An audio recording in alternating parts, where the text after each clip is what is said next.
Poirot Investigates. By Agatha Christie. The Adventure of the Western Star. I was standing at the window of Poirot's rooms looking out idly on the street below. "That's queer," I ejaculated suddenly beneath my breath. "What is, mon ami?" asked Poirot placidly, from the depths of his comfortable chair. "Deduce, Poirot, from the following facts. Here is a young lady, richly dressed, fashionable hat, magnificent furs. She is coming along slowly, looking up at the houses as she goes. Unknown to her, she is being shadowed by 3 men and a middle-aged woman. They have just been joined by an errand boy who points after the girl, gesticulating as he does so. What drama is this being played? Is the girl a crook, and are the shadowers detectives preparing to arrest her? Or are they the scoundrels, and are they plotting to attack an innocent victim? What does the great detective say? The great detective, mon ami, chooses, as ever, the simplest course. He rises to see for himself. And my friend joined me at the window. In a minute he gave vent to an amused chuckle. As usual, your facts are tinged with your incurable romanticism. That is Miss Mary Marvell, the film star. She is being followed by a bevy of admirers who have recognized her. And, en passant, my dear Hastings, she is quite aware of the fact." I laughed. "So all is explained. But you get no marks for that, Poirot. It was a mere matter of recognition. En vérité. And how many times have you seen Mary Marvell on the screen, mon cher?" I thought. "About a dozen times perhaps." "And I, once. Yet I recognize her, and you do not." "She looks so different," I replied rather feebly. "Ah! Sacre," cried Poirot. "Is it that you expect her to promenade herself in the streets of London in a cowboy hat, or with bare feet, and a bunch of curls, as an Irish colleen? Always with you it is the non-essentials. Remember the case of the dancer, Valerie St. Clair." I shrugged my shoulders, slightly annoyed. "But console yourself, mon ami," said Poirot, calming down. "All cannot be as Hercule Poirot. I know it well. You really have the best opinion of yourself of anyone I ever knew." I cried, divided between amusement and annoyance. "What will you? When one is unique, one knows it. And others share that opinion, even, if I mistake not, Miss Mary Marvell." "What? Without doubt. She is coming here." "How do you make that out?" "Very simply. This street, it is not aristocratic, mon ami. In it there is no fashionable doctor, no fashionable dentist, still less is there a fashionable milliner. But there is a fashionable detective. Oui, my friend, it is true, I am become the mode, the dernier cri. One says to another, comment. You have lost your gold pencil case. You must go to the little Belgian. He is too marvelous. Everyone goes. Courez. And they arrive. In flocks, mon ami. With problems of the most foolish. A bell rang below. What did I tell you? That is Miss Marvell. As usual, Poirot was right. After a short interval, the American film star was ushered in, and we rose to our feet. Mary Marvell was undoubtedly one of the most popular actresses on the screen. She had only lately arrived in England in company with her husband, Gregory B. Rolfe, also a film actor. Their marriage had taken place about a year ago in the States and this was their first visit to England. They had been given a great reception. Everyone was prepared to go mad over Mary Marvell, her wonderful clothes, her furs, her jewels, above all one jewel, the great diamond which had been nicknamed, to match its owner. The Western Star. Much, true and untrue, had been written about this famous stone which was reported to be insured for the enormous sum of £50,000. All these details passed rapidly through my mind as I joined with Poirot in greeting our fair client. Miss Marvell was small and slender, very fair and girlish-looking, with the wide innocent blue eyes of a child. Poirot drew forward a chair for her, and she commenced talking at once. You will probably think me very foolish, Monsieur Poirot, but Lord Cronshaw was telling me last night how wonderfully you cleared up the mystery of his nephew's death. And I felt that I just must have your advice. I dare say it's only a silly hoax, Gregory says so, but it's just worrying me to death. She paused for breath. Poirot beamed encouragement. Proceed, madam. You comprehend, I am still in the dark. It's these letters. Miss Marvell unclasped her handbag, and drew out 3 envelopes which she handed to Poirot. The latter scrutinized them closely. Cheap paper, the name and address carefully printed. Let us see the inside. He drew out the enclosure. I had joined him, and was leaning over his shoulder. The writing consisted of a single sentence, carefully printed like the envelope. It ran as follows. The great diamond which is the left eye of the god must return whence it came. The second letter was couched in precisely the same terms, but the third was more explicit. You have been warned. You have not obeyed. Now the diamond will be taken from you. At the full of the moon, the 2 diamonds which are the left and right eye of the god shall return.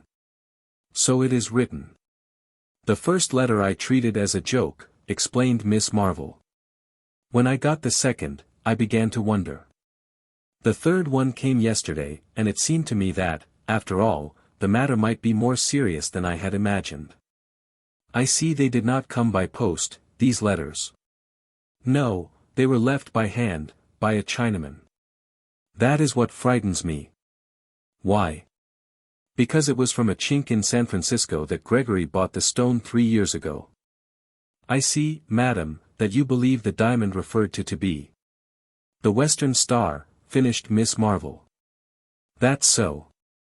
At the time, Gregory remembers that there was some story attached to the stone, but the chink wasn't handing out any information. Gregory says he seemed just scared to death, and in a mortal hurry to get rid of the thing. He only asked about 1/10 of its value. It was Greg's wedding present to me. Poirot nodded thoughtfully. The story seems of an almost unbelievable romanticism. And yet, who knows? I pray of you, Hastings, hand me my little almanac. I complied. Voyons, said Poirot, turning the leaves. When is the date of the full moon? Ah, Friday next. That is in 3 days' time. Eh bien, madam, you seek my advice, I give it to you. This belle histoire may be a hoax, but it may not.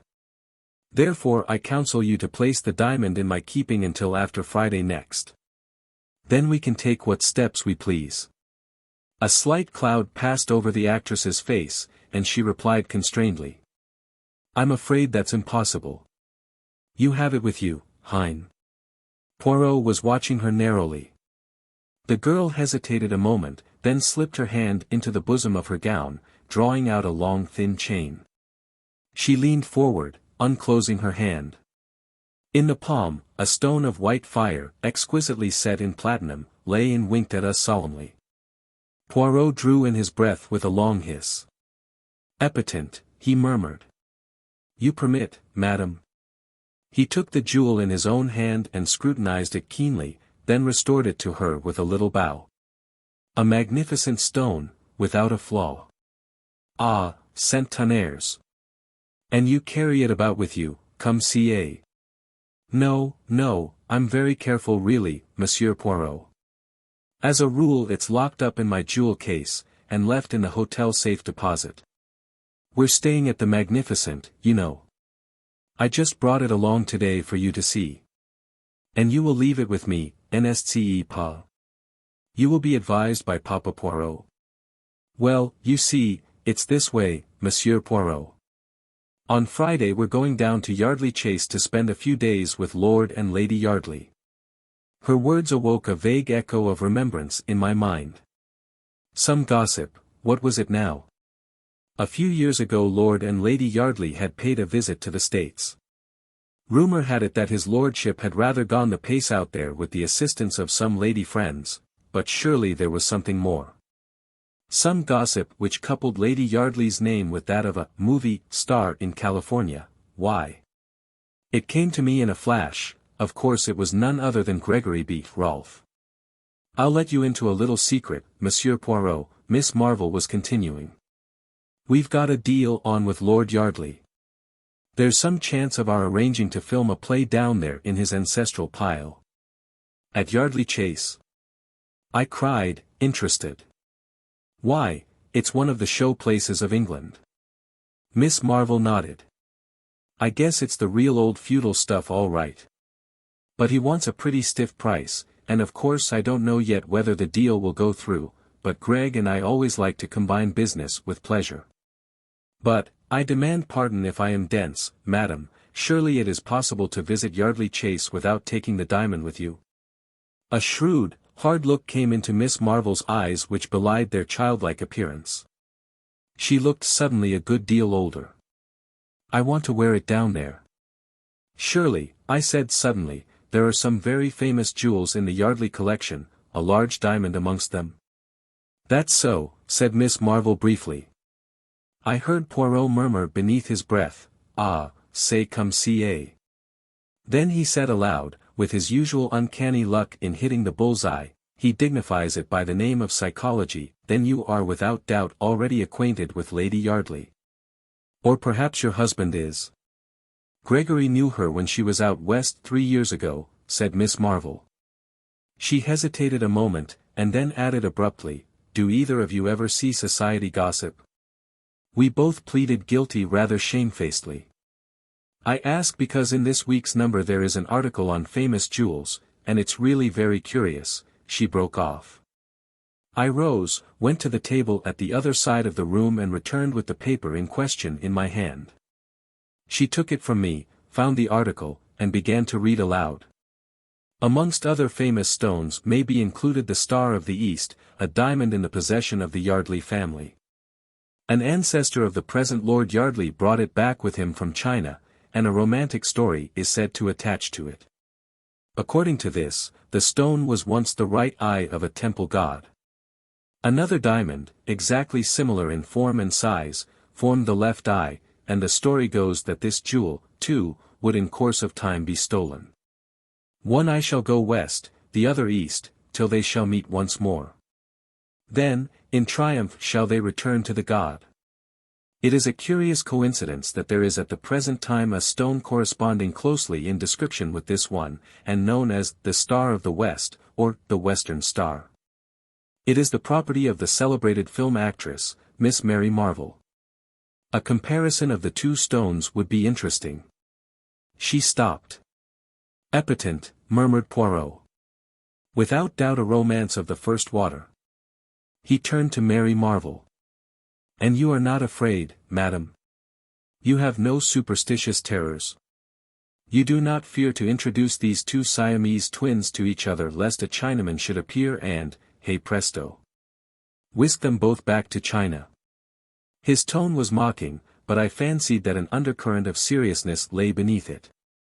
I don't believe that Lady Yardley's diamond is anything like as good a stone as mine, said Miss Marvell. Anyway, I'm going to see. What more Poirot would have said I do not know, for at that moment the door flew open, and a splendid-looking man strode into the room. From his crisply curling black head, to the tips of his patent leather boots, he was a hero fit for romance. I said I'd call round for you, Mary, said Gregory Rolfe, and here I am. Well, what does Monsieur Poirot say to our little problem? Just one big hoax, same as I do. Poirot smiled up at the big actor. They made a ridiculous contrast. Hoax or no hoax, Mr. Rolfe, he said dryly, I have advised Madam your wife not to take the jewel with her to Yardley Chase on Friday. I'm with you there, sir. I've already said so to Mary. But there. She's a woman through and through, and I guess she can't bear to think of another woman outshining her in the jewel line. What nonsense, Gregory, said Mary Marvell sharply. But she flushed angrily. Poirot shrugged his shoulders. Madam, I have advised. I can do no more. C'est fini. He bowed them both to the door. Ah! La la, he observed, returning. Histoire de femmes. The good husband, he hit the nail on the head, tout de même, he was not tactful. Assuredly not. I imparted to him my vague remembrances, and he nodded vigorously. So I thought. All the same, there is something curious underneath all this. With your permission, mon ami, I will take the air. Await my return, I beg of you. I shall not be long. I was half asleep in my chair when the landlady tapped on the door, and put her head in. It's another lady to see Mr. Poirot, sir. I've told her he was out, but she says as how she'll wait, seeing as she's come up from the country. Oh, show her in here, Mrs. Murchison. Perhaps I can do something for her. In another moment the lady had been ushered in. My heart gave a leap as I recognized her. Lady Yardley's portrait had figured too often in the society papers to allow her to remain unknown. Do sit down, Lady Yardley, I said, drawing forward a chair. My friend Poirot is out, but I know for a fact that he'll be back very shortly. She thanked me and sat down. A very different type, this, from Miss Mary Marvell. Tall, dark, with flashing eyes, and a pale proud face, yet something wistful in the curves of the mouth. I felt a desire to rise to the occasion. Why not? In Poirot's presence I have frequently felt a difficulty, I do not appear at my best. And yet there is no doubt that I, too, possess the deductive sense in a marked degree. I leant forward on a sudden impulse. Lady Yardley, I said, I know why you have come here. You have received blackmailing letters about the diamond. There was no doubt as to my bolt having shot home. She stared at me open-mouthed, all color banished from her cheeks. You know, she gasped. How? I smiled. By a perfectly logical process. If Miss Marvell has had warning letters. Miss Marvell? She has been here. She has just left. As I was saying, if she, as the holder of one of the twin diamonds, has received a mysterious series of warnings, you, as the holder of the other stone, must necessarily have done the same. You see how simple it is. I am right, then, you have received these strange communications also. For a moment she hesitated, as though in doubt whether to trust me or not, then she bowed her head in assent with a little smile. That is so, she acknowledged. Were yours, too, left by hand, by a Chinaman? No, they came by post, but, tell me, has Miss Marvell undergone the same experience, then? I recounted to her the events of the morning. She listened attentively. It all fits in. My letters are the duplicates of hers. It is true that they came by post, but there is a curious perfume impregnating them, something in the nature of joss stick, that at once suggested the East to me. What does it all mean? I shook my head. That is what we must find out. You have the letters with you. We might learn something from the postmarks. Unfortunately I destroyed them. You understand, at the time I regarded it as some foolish joke. Can it be true that some Chinese gang are really trying to recover the diamonds? It seems too incredible. We went over the facts again and again, but could get no further towards the elucidation of the mystery. At last Lady Yardley rose. I really don't think I need wait for Monsieur Poirot. You can tell him all this, can't you? Thank you so much, Mr. She hesitated, her hand outstretched. Captain Hastings. Of course. How stupid of me. You're a friend of the Cavendishes, aren't you? It was Mary Cavendish who sent me to Monsieur Poirot. When my friend returned, I enjoyed telling him the tale of what had occurred during his absence. He cross-questioned me rather sharply over the details of our conversation, and I could read between the lines that he was not best pleased to have been absent. I also fancied that the dear old fellow was just the least inclined to be jealous. It had become rather a pose with him to consistently belittle my abilities, and I think he was chagrined at finding no loophole for criticism. I was secretly rather pleased with myself, though I tried to conceal the fact for fear of irritating him. In spite of his idiosyncrasies, I was deeply attached to my quaint little friend. Bien, he said at length, with a curious look on his face. The plot develops.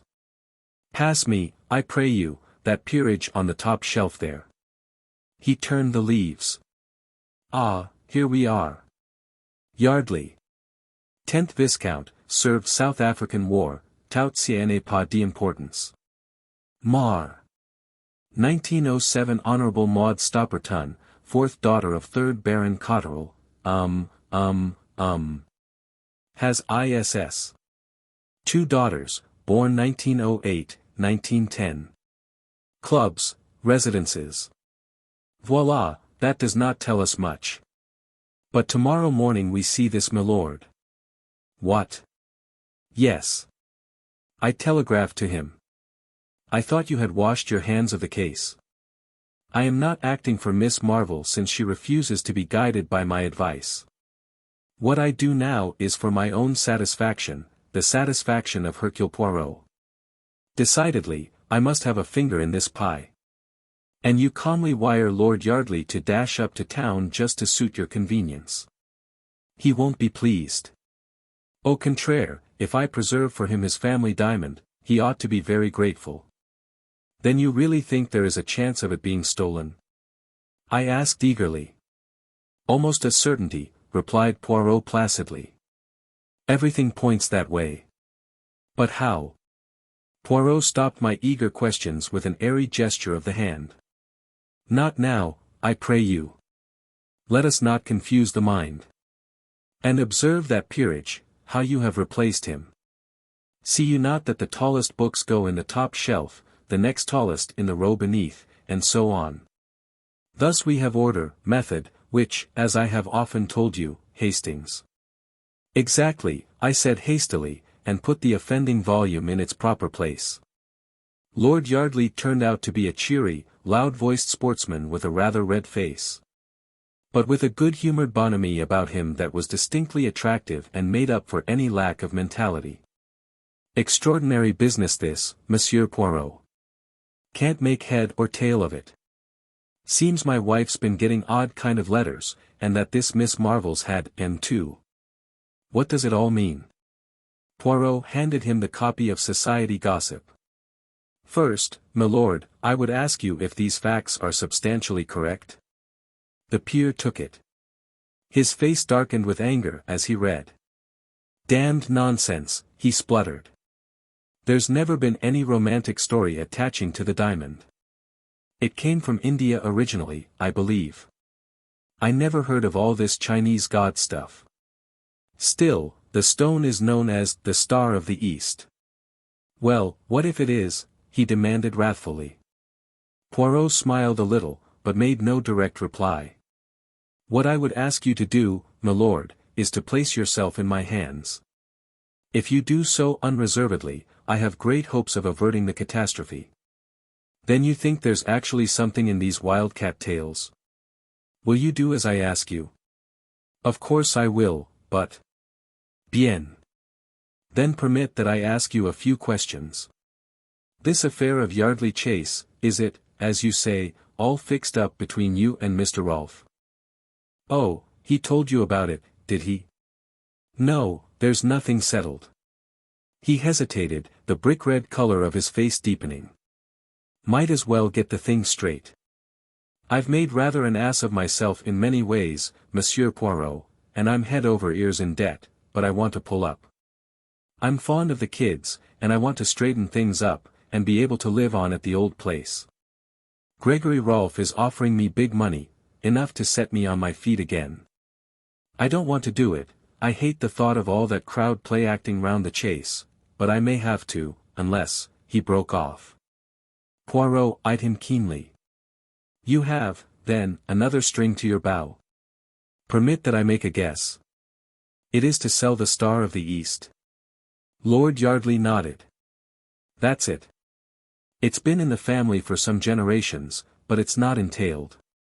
Still, it's not the easiest thing in the world to find a purchaser. Hofburg, the Hatton Garden man, is on the lookout for a likely customer, but he'll have to find one soon, or it's a washout. One more question, permettez, Lady Yardley, which plan does she approve?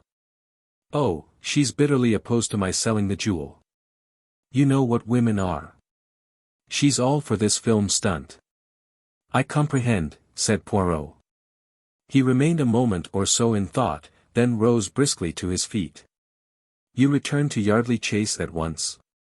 Bien. Say no word to anyone mind, but expect us there this evening. We will arrive shortly after 5. All right, but I don't see. Ce n'est pas d'importance, said Poirot kindly. You will that I preserve for you your diamond, n'est-ce pas? Yes, but. Then do as I say. A sadly bewildered nobleman left the room. It was 5:30 when we arrived at Yardley Chase, and followed the dignified butler to the old panelled hall with its fire of blazing logs.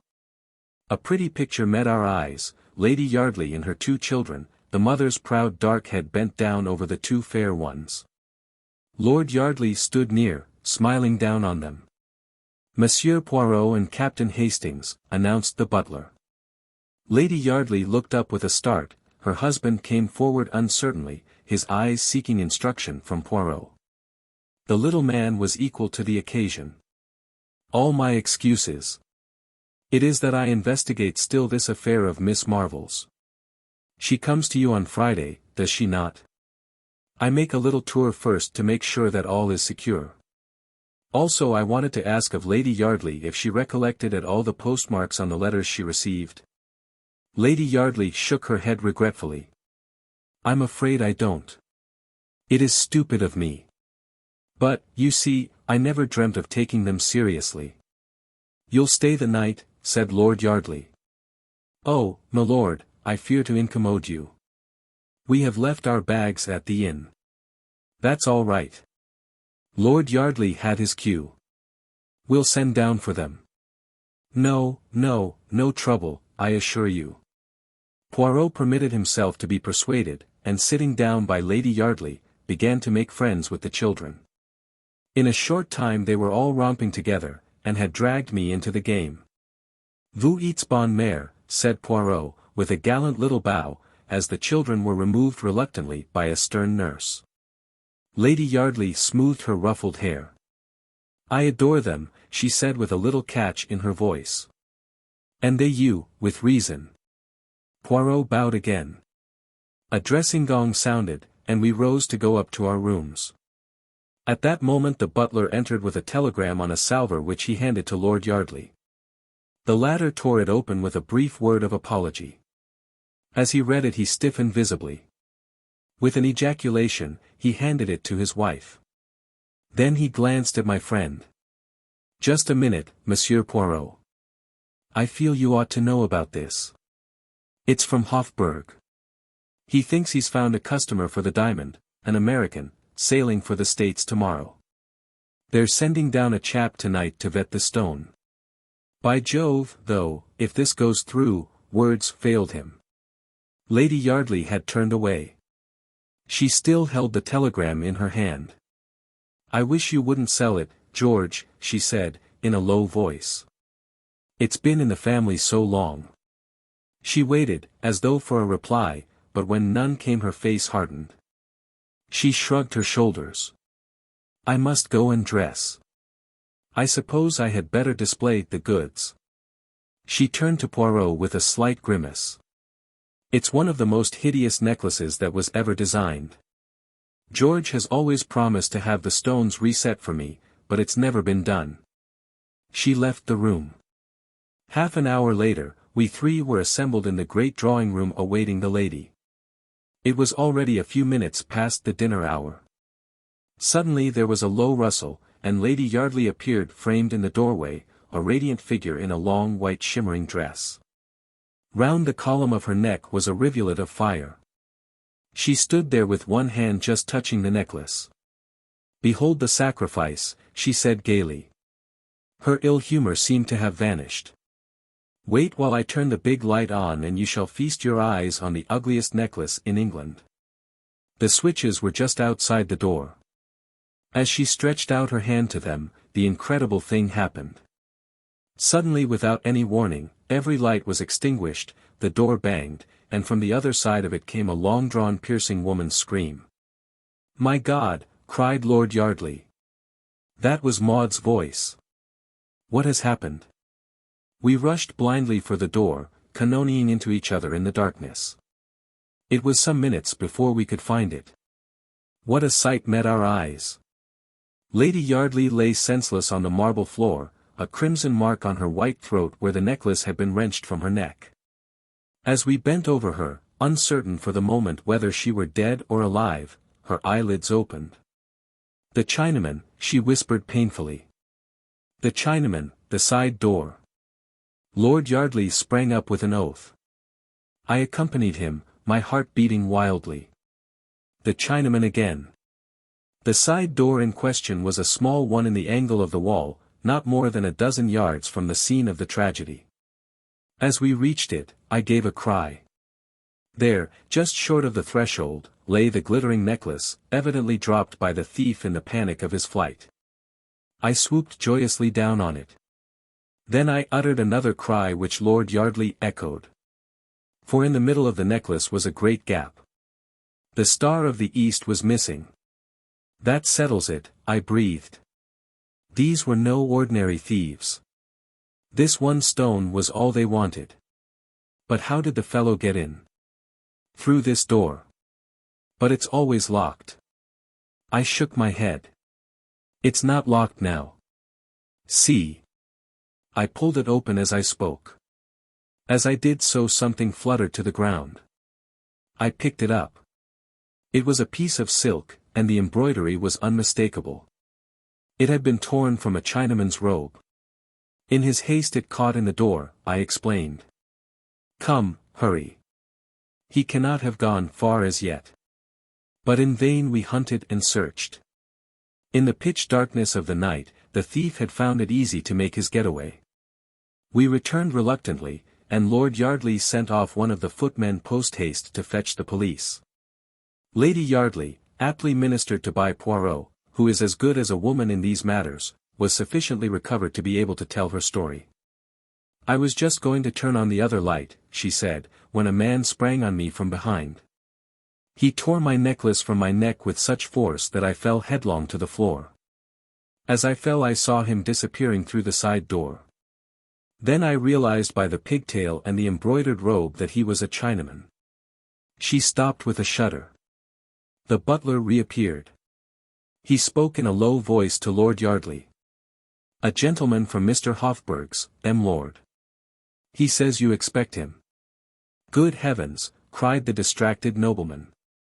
"I must see him, I suppose." "No, not here, Mullings, in the library." I drew Poirot aside. "Look here, my dear fellow, hadn't we better get back to London?" "You think so, Hastings?" "Why?" "Well," I coughed delicately, "things haven't gone very well, have they? I mean, you tell Lord Yardley to place himself in your hands and all will be well, and then the diamond vanishes from under your very nose." "True," said Poirot, rather crestfallen. "It was not one of my most striking triumphs." This way of describing events almost caused me to smile, but I stuck to my guns. "So, having, pardon the expression, rather made a mess of things, don't you think it would be more graceful to leave immediately?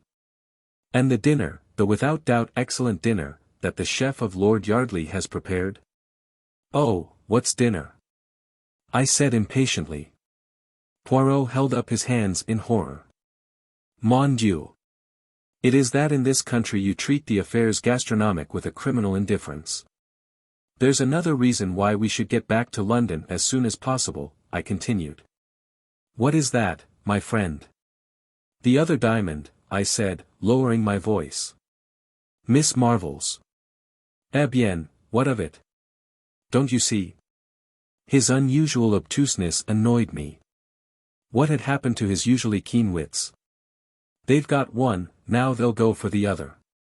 "Tiens," cried Poirot, stepping back a pace and regarding me with admiration. "But your brain marches to a marvel, my friend. Figure to yourself that for the moment I had not thought of that. But there is plenty of time. The full of the moon, it is not until Friday. I shook my head dubiously. The full of the moon theory left me entirely cold. I had my way with Poirot, however, and we departed immediately, leaving behind us a note of explanation and apology for Lord Yardley. My idea was to go at once to the Magnificent, and relate to Miss Marvell what had occurred, but Poirot vetoed the plan, and insisted that the morning would be time enough. I gave in rather grudgingly. In the morning Poirot seemed strangely disinclined to stir out. I began to suspect that, having made a mistake to start with, he was singularly loath to proceed with the case. In answer to my persuasions, he pointed out, with admirable common sense, that as the details of the affair at Yardley Chase were already in the morning papers, the Rolfes would know quite as much as we could tell them. I gave way unwillingly. Events proved my forebodings to be justified. About 2 o'clock, the telephone rang. Poirot answered it. He listened for some moments, then with a brief "Bien, Jai Sarai," he rang off, and turned to me. "What do you think, mon ami?" He looked half ashamed, half excited. "The diamond of Miss Marvell, it has been stolen." "What?" I cried, springing up. "And what about the full of the moon now?" Poirot hung his head.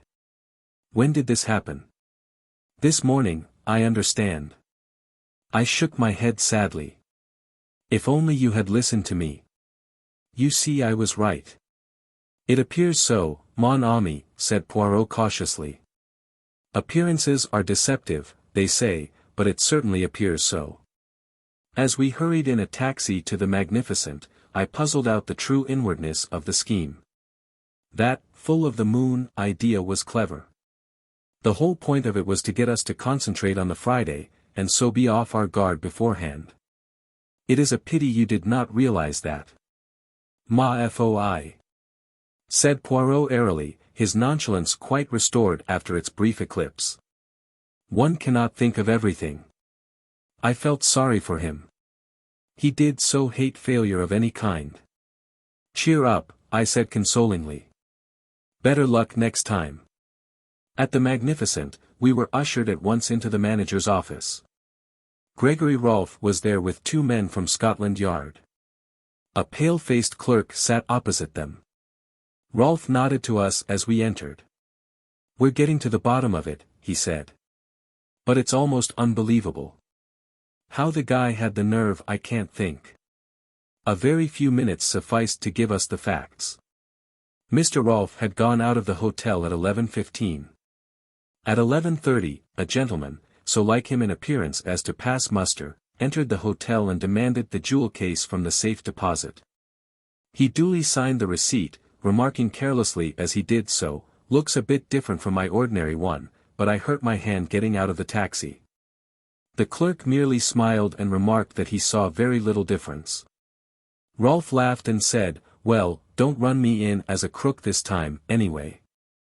I've been getting threatening letters from a Chinaman, and the worst of it is I look rather like a chink myself. It's something about the eyes." I looked at him, said the clerk who was telling us this, and I saw at once what he meant. The eyes slanted up at the corners like an Oriental's. I'd never noticed it before. "Darn it all, man," roared Gregory Rolfe, leaning forward, "do you notice it now?" The man looked up at him and started. "No, sir," he said. "I can't say I do." And indeed there was nothing even remotely Oriental about the frank brown eyes that looked into ours. The Scotland Yard man grunted. Bold customer. Thought the eyes might be noticed, and took the bull by the horns to disarm suspicion. He must have watched you out of the hotel, sir, and nipped in as soon as you were well away. "What about the jewel case?" I asked. "It was found in a corridor of the hotel. Only one thing had been taken, the Western Star." We stared at each other, the whole thing was so bizarre, so unreal. Poirot hopped briskly to his feet. "I have not been of much use, I fear," he said regretfully. "Is it permitted to see madam?" I guess she's prostrated with the shock, explained Rolf. Then perhaps I might have a few words alone with you, monsieur. Certainly. In about 5 minutes Poirot reappeared. Now, my friend, he said gaily. To a post office. I have to send a telegram. Who to? Lord Yardley. He discounted further inquiries by slipping his arm through mine. Come, mon ami. I know all that you feel about this miserable business. I have not distinguished myself. You, in my place, might have distinguished yourself. Bien. All is admitted. Let us forget it and have lunch. It was about 4 o'clock when we entered Poirot's rooms. A figure rose from a chair by the window. It was Lord Yardley. He looked haggard and distraught. I got your wire and came up at once. Look here, I've been round to Hofburg, and they know nothing about that man of theirs last night, or the wire either. Do you think that? Poirot held up his hand. My excuses. I sent that wire, and hired the gentleman in question. You, but why? What? The nobleman spluttered impotently. My little idea was to bring things to a head, explained Poirot placidly. Bring things to a head.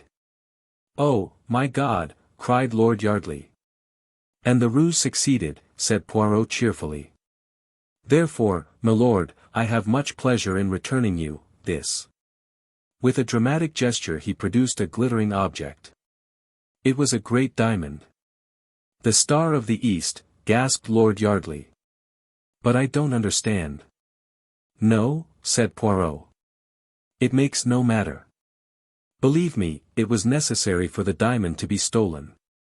I promised you that it should be preserved to you, and I have kept my word. You must permit me to keep my little secret. Convey, I beg of you, the assurances of my deepest respect to Lady Yardley, and tell her how pleased I am to be able to restore her jewel to her. What beau temps, is it not? Good day, milord. And smiling and talking, the amazing little man conducted the bewildered nobleman to the door. He returned gently rubbing his hands. Poirot, I said. Am I quite demented? No, mon ami, but you are, as always, in a mental fog. How did you get the diamond? From Mr. Rolf. Rolf? Mais oui. The warning letters, the Chinaman, the article in Society Gossip, all sprang from the ingenious brain of Mr. Rolf. The 2 diamonds, supposed to be so miraculously alike, bah! They did not exist. There was only one diamond, my friend. Originally in the Yardley collection, for 3 years it has been in the possession of Mr. Rolf. He stole it this morning with the assistance of a touch of grease paint at the corner of each eye. Ah, I must see him on the film, he is indeed an artist, celui-là. But why should he steal his own diamond? I asked, puzzled. For many reasons. To begin with, Lady Yardley was getting restive. Lady Yardley? You comprehend she was left much alone in California. Her husband was amusing himself elsewhere. Mr. Rolf was handsome, he had an air about him of romance. But au fond, he is very businesslike, ce monsieur. He made love to Lady Yardley, and then he blackmailed her. I taxed the lady with the truth the other night, and she admitted it. She swore that she had only been indiscreet, and I believe her. But, undoubtedly, Rolf had letters of hers that could be twisted to bear a different interpretation. Terrified by the threat of a divorce, and the prospect of being separated from her children, she agreed to all he wished. She had no money of her own, and she was forced to permit him to substitute a paste replica for the real stone. The coincidence of the date of the appearance of the Western Star struck me at once. All goes well. Lord Yardley prepares to range himself, to settle down. And then comes the menace of the possible sale of the diamond. The substitution will be discovered. Without doubt she writes off frantically to Gregory Rolfe, who has just arrived in England. He soothes her by promising to arrange all, and prepares for a double robbery. In this way he will quiet the lady, who might conceivably tell all to her husband, an affair which would not suit our blackmailer at all. He will have £50,000 insurance money, aha. You had forgotten that. And he will still have the diamond. At this point I put my finger in the pie. The arrival of a diamond expert is announced. Lady Yardley, as I felt sure she would, immediately arranges a robbery, and does it very well too. But Hercule Poirot, he sees nothing but facts. What happens in actuality? The lady switches off the light, bangs the door, throws the necklace down the passage, and screams. She has already wrenched out the diamond with pliers upstairs. But we saw the necklace round her neck. I objected. I demand pardon, my friend. Her hand concealed the part of it where the gap would have shown. To place a piece of silk in the door beforehand is child's play. Of course, as soon as Rolf read of the robbery, he arranged his own little comedy. And very well he played it. What did you say to him? I asked with lively curiosity. I said to him that Lady Yardley had told her husband all, that I was empowered to recover the jewel, and that if it were not immediately handed over proceedings would be taken. Also a few more little lies which occurred to me. He was as wax in my hands. I pondered the matter. It seems a little unfair on Mary Marvell. She has lost her diamond through no fault of her own. Bah, said Poirot brutally. She has a magnificent advertisement. That is all she cares for, that one. Now the other, she is different. Bonne mère, très femme. Yes, I said doubtfully, hardly sharing Poirot's views on femininity. I suppose it was Rolf who sent her the duplicate letters. Pas du tout, said Poirot briskly. She came by the advice of Mary Cavendish to seek my aid in her dilemma. Then she heard that Mary Marvell, whom she knew to be her enemy, had been here, and she changed her mind, jumping at a pretext that you, my friend, offered her. A very few questions sufficed to show me that you told her of the letters, not she you. She jumped at the chance your words offered. I don't believe it, I cried, stung. Si, mon ami, it is a pity that you study not the psychology. She told you that the letters were destroyed? Oh, la, never does a woman destroy a letter if she can avoid it. Not even if it would be more prudent to do so. It's all very well, I said, my anger rising, but you've made a perfect fool of me. From beginning to end. No, it's all very well to try and explain it away afterwards. There really is a limit. But you were so enjoying yourself, my friend. I had not the heart to shatter your illusions. It's no good. You've gone a bit too far this time. Mon Dieu. But how you enrage yourself for nothing, mon ami. I'm fed up. I went out, banging the door. Poirot had made an absolute laughingstock of me. I decided that he needed a sharp lesson. I would let some time elapse before I forgave him. He had encouraged me to make a perfect fool of myself. How do you find this book?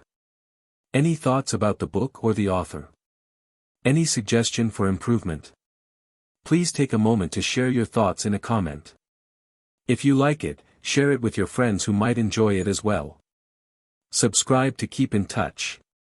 Visit CompleteAudiobooks.com for more quality content. The tragedy at Marsdon Manor. I had been called away from town for a few days, and on my return found Poirot in the act of strapping up his small valise. À la bonne heure, Hastings. I feared you would not have returned in time to accompany me. You are called away on a case, then? Yes, though I am bound to admit that, on the face of it, the affair does not seem promising. The Northern Union Insurance Company have asked me to investigate the death of a Mr. Maltravers who a few weeks ago insured his life with them for the large sum of £50,000. Yes. I said, much interested. There was, of course, the usual suicide clause in the policy. In the event of his committing suicide within a year the premiums would be forfeited. Mr. Maltravers was duly examined by the company's own doctor, and although he was a man slightly past the prime of life was passed as being in quite sound health. However, on Wednesday last, the day before yesterday, the body of Mr. Maltravers was found in the grounds of his house in Essex, Marsdon Manor, and the cause of his death is described as some kind of internal hemorrhage. That in itself would be nothing remarkable, but sinister rumors as to Mr. Maltravers' financial position have been in the air of late, and the Northern Union have ascertained beyond any possible doubt that the deceased gentleman stood upon the verge of bankruptcy. Now that alters matters considerably. Maltravers had a beautiful young wife, and it is suggested that he got together all the ready money he could for the purpose of paying the premiums on a life insurance for his wife's benefit. And then committed suicide. Such a thing is not uncommon. In any case, my friend Alfred Wright, who is a director of the Northern Union, has asked me to investigate the facts of the case, but, as I told him, I am not very hopeful of success. If the cause of the death had been heart failure, I should have been more sanguine. Heart failure may always be translated as the inability of the local GP to discover what his patient really did die of, but a hemorrhage seems fairly definite. Still, we can but make some necessary inquiries. 5 minutes to pack your bag, Hastings, and we will take a taxi to Liverpool Street. About an hour later, we alighted from a Great Eastern train at the little station of Marsdon Lee.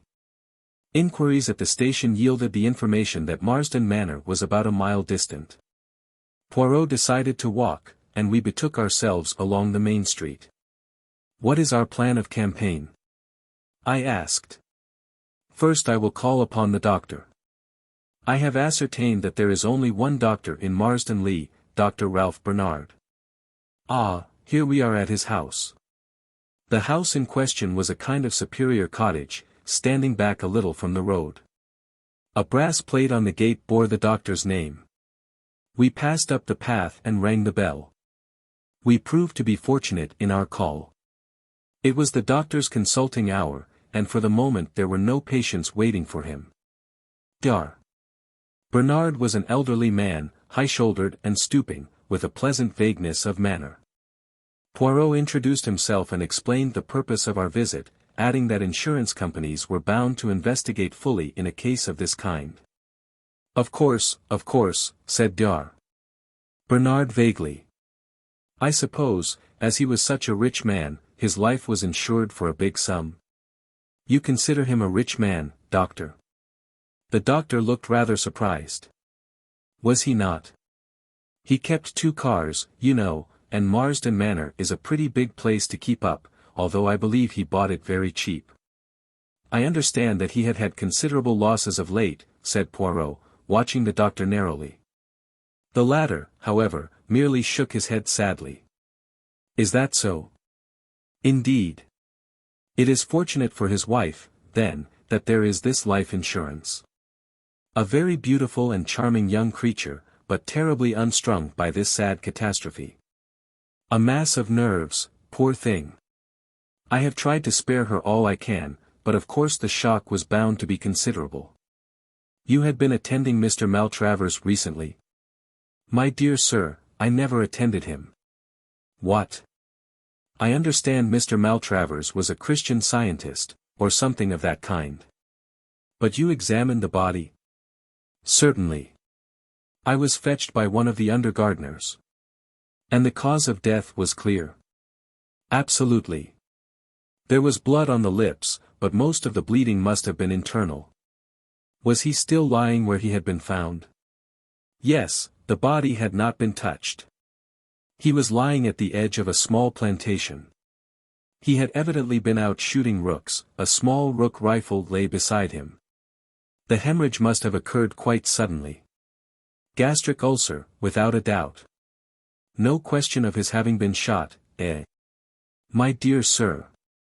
I demand pardon, said Poirot humbly. But, if my memory is not at fault, in the case of a recent murder. The doctor first gave a verdict of heart failure, altering it when the local constable pointed out that there was a bullet wound through the head. You will not find any bullet wounds on the body of Mr. Maltravers, said Dr. Bernard dryly. Now, gentlemen, if there is nothing further. We took the hint. Good morning, and many thanks to you, Doctor, for so kindly answering our questions. By the way, you saw no need for an autopsy? Certainly not. The doctor became quite apoplectic. The cause of death was clear, and in my profession we see no need to distress unduly the relatives of a dead patient. And, turning, the doctor slammed the door sharply in our faces. And what do you think of Dr. Bernard Hastings? Inquired Poirot, as we proceeded on our way to the manor. Rather an old ass. Exactly. Your judgments of character are always profound, my friend. I glanced at him uneasily, but he seemed perfectly serious. A twinkle, however, came into his eye, and he added slyly. That is to say, when there is no question of a beautiful woman. I looked at him coldly. On our arrival at the manor house, the door was opened to us by a middle-aged parlour-maid. Poirot handed her his card, and a letter from the insurance company for Mrs. Maltravers. She showed us into a small morning-room, and retired to tell her mistress. About 10 minutes elapsed, and then the door opened, and a slender figure in widow's weeds stood upon the threshold. Monsieur Poirot, she faltered.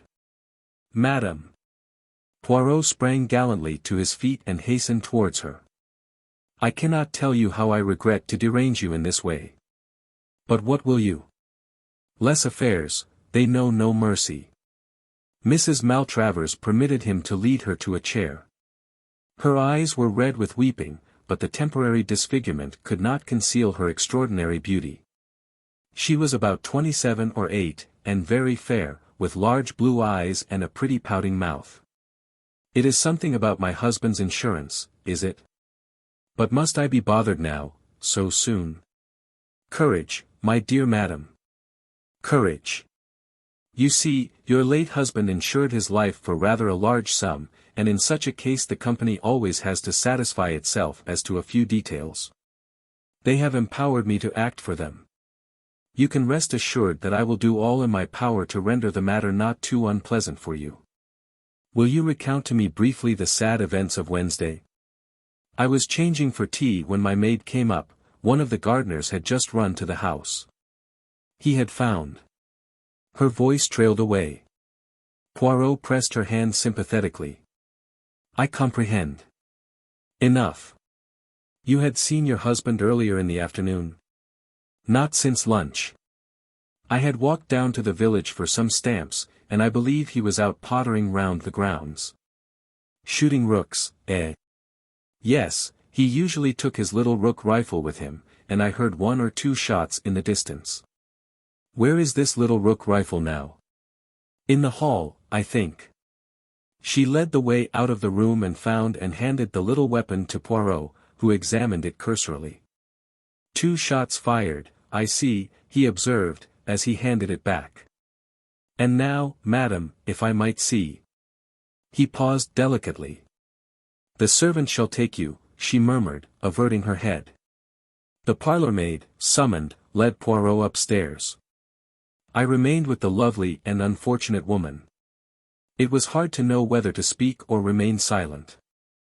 I essayed 1 or 2 general reflections to which she responded absently, and in a very few minutes Poirot rejoined us. I thank you for all your courtesy, madam. I do not think you need be troubled any further with this matter. By the way, do you know anything of your husband's financial position? She shook her head. Nothing whatever. I am very stupid over business things. I see. Then you can give us no clue as to why he suddenly decided to insure his life. He had not done so previously, I understand. Well, we had only been married a little over a year. But, as to why he insured his life, it was because he had absolutely made up his mind that he would not live long. He had a strong premonition of his own death. I gather that he had had 1 hemorrhage already, and that he knew that another one would prove fatal. I tried to dispel these gloomy fears of his, but without avail. Alas, he was only too right. Tears in her eyes, she bade us a dignified farewell. Poirot made a characteristic gesture as we walked down the drive together. Eh bien, that is that. Back to London, my friend, there appears to be no mouse in this mouse-hole. And yet. Yet what? A slight discrepancy, that is all. You noticed it? You did not. Still, life is full of discrepancies, and assuredly the man cannot have taken his own life. There is no poison that would fill his mouth with blood. No, no, I must resign myself to the fact that all here is clear and aboveboard, but who is this? A tall young man was striding up the drive towards us. He passed us without making any sign, but I noted that he was not ill-looking, with a lean, deeply bronzed face that spoke of life in a tropic clime. A gardener who was sweeping up leaves had paused for a minute in his task, and Poirot ran quickly up to him. Tell me, I pray you, who is that gentleman? Do you know him? I don't remember his name, sir, though I did hear it. He was staying down here last week for a night. Tuesday, it was. Quick, mon ami, let us follow him. We hastened up the drive after the retreating figure. A glimpse of a black-robed figure on the terrace at the side of the house, and our quarry swerved and we after him, so that we were witnesses of the meeting. Mrs. Maltravers almost staggered where she stood, and her face blanched noticeably. You, she gasped. I thought you were on the sea, on your way to East Africa. I got some news from my lawyers that detained me, explained the young man. My old uncle in Scotland died unexpectedly and left me some money. Under the circumstances I thought it better to cancel my passage. Then I saw this bad news in the paper and I came down to see if there was anything I could do. You'll want someone to look after things for you a bit perhaps. At that moment they became aware of our presence. Poirot stepped forward, and with many apologies explained that he had left his stick in the hall. Rather reluctantly, it seemed to me, Mrs. Maltravers made the necessary introduction. Monsieur Poirot, Captain Black. A few minutes' chat ensued, in the course of which Poirot elicited the fact that Captain Black was putting up at the Anchor Inn. The missing stick not having been discovered, which was not surprising, Poirot uttered more apologies and we withdrew. We returned to the village at a great pace, and Poirot made a bee-line for the Anchor Inn. Here we establish ourselves until our friend the captain returns, he explained. You notice that I emphasized the point that we were returning to London by the first train. Possibly you thought I meant it. But no, you observed Mrs. Maltravers' face when she caught sight of this young black. She was clearly taken aback, and he, eh bien, he was very devoted, did you not think so?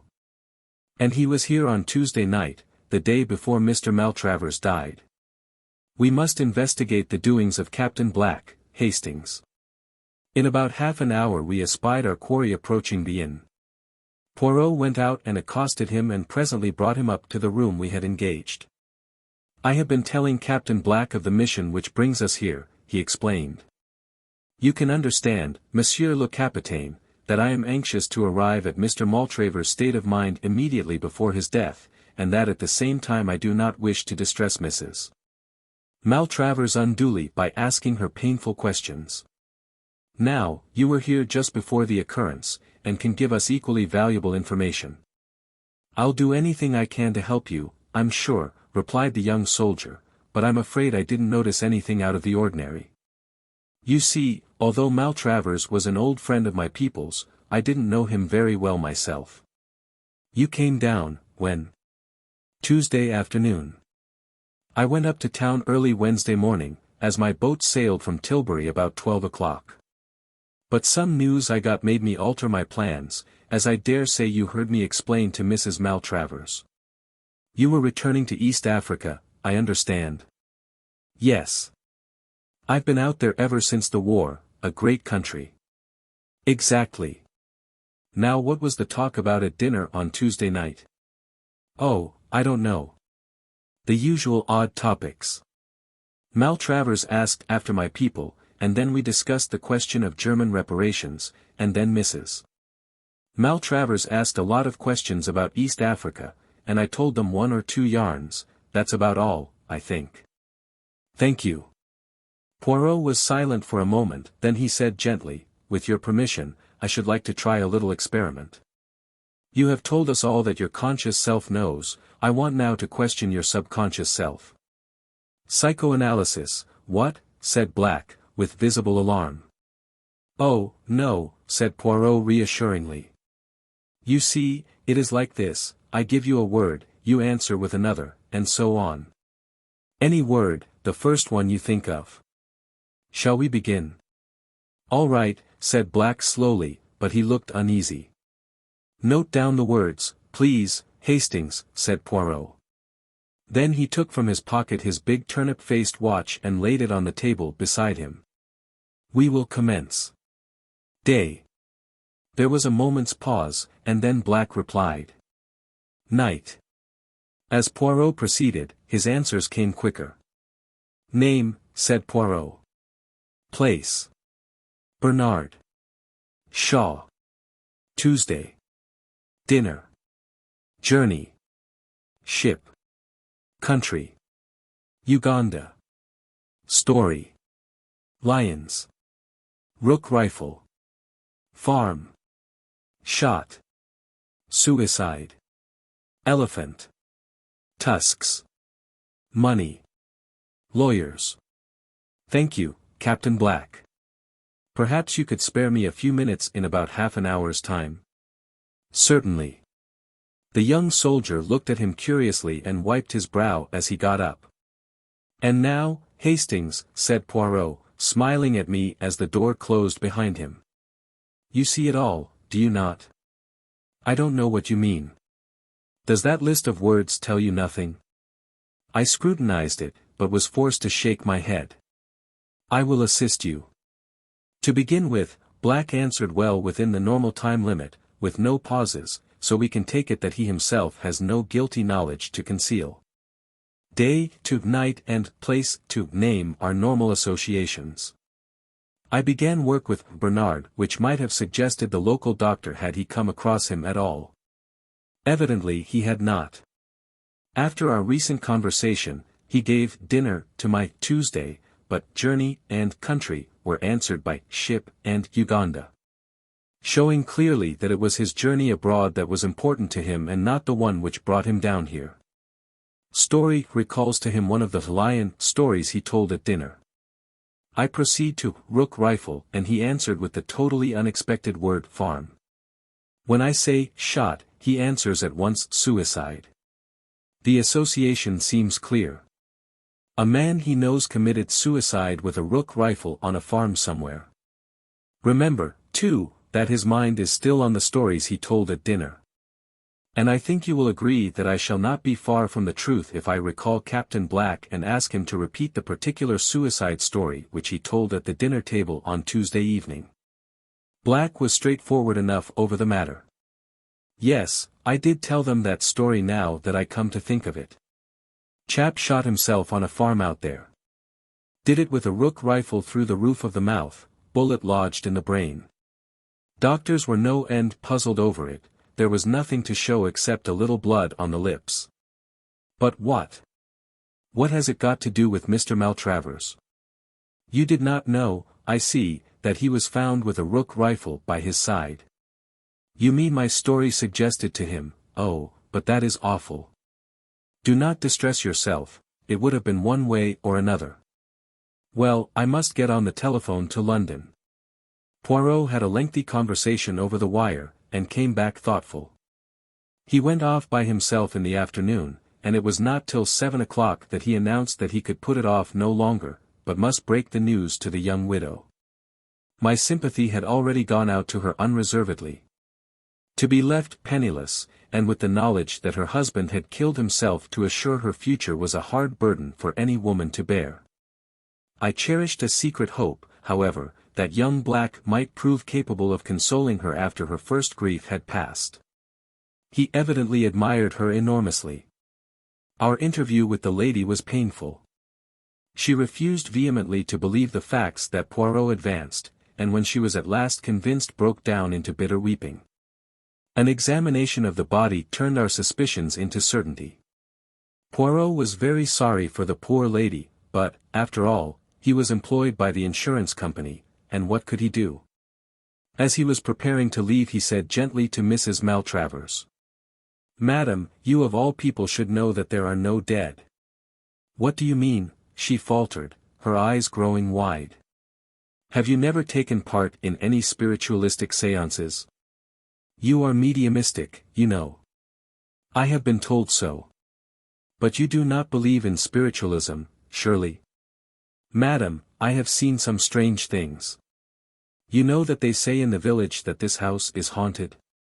She nodded, and at that moment the parlour-maid announced that dinner was ready. "Won't you just stay and have something to eat?" We accepted gratefully, and I felt that our presence could not but help distract her a little from her own griefs. We had just finished our soup, when there was a scream outside the door, and the sound of breaking crockery. We jumped up. The parlour-maid appeared, her hand to her heart. It was a man, standing in the passage. Poirot rushed out, returning quickly. "There is no one there." "Isn't there, sir?" said the parlour-maid weakly. Oh, it did give me a start. "But why?" She dropped her voice to a whisper. I thought it was the master, it looked like him. I saw Mrs. Maltravers give a terrified start, and my mind flew to the old superstition that a suicide cannot rest. She thought of it too, I am sure, for a minute later, she caught Poirot's arm with a scream. "Didn't you hear that? Those 3 taps on the window? That's how he always used to tap when he passed round the house." "The ivy," I cried. It was the ivy against the pane. But a sort of terror was gaining on us all.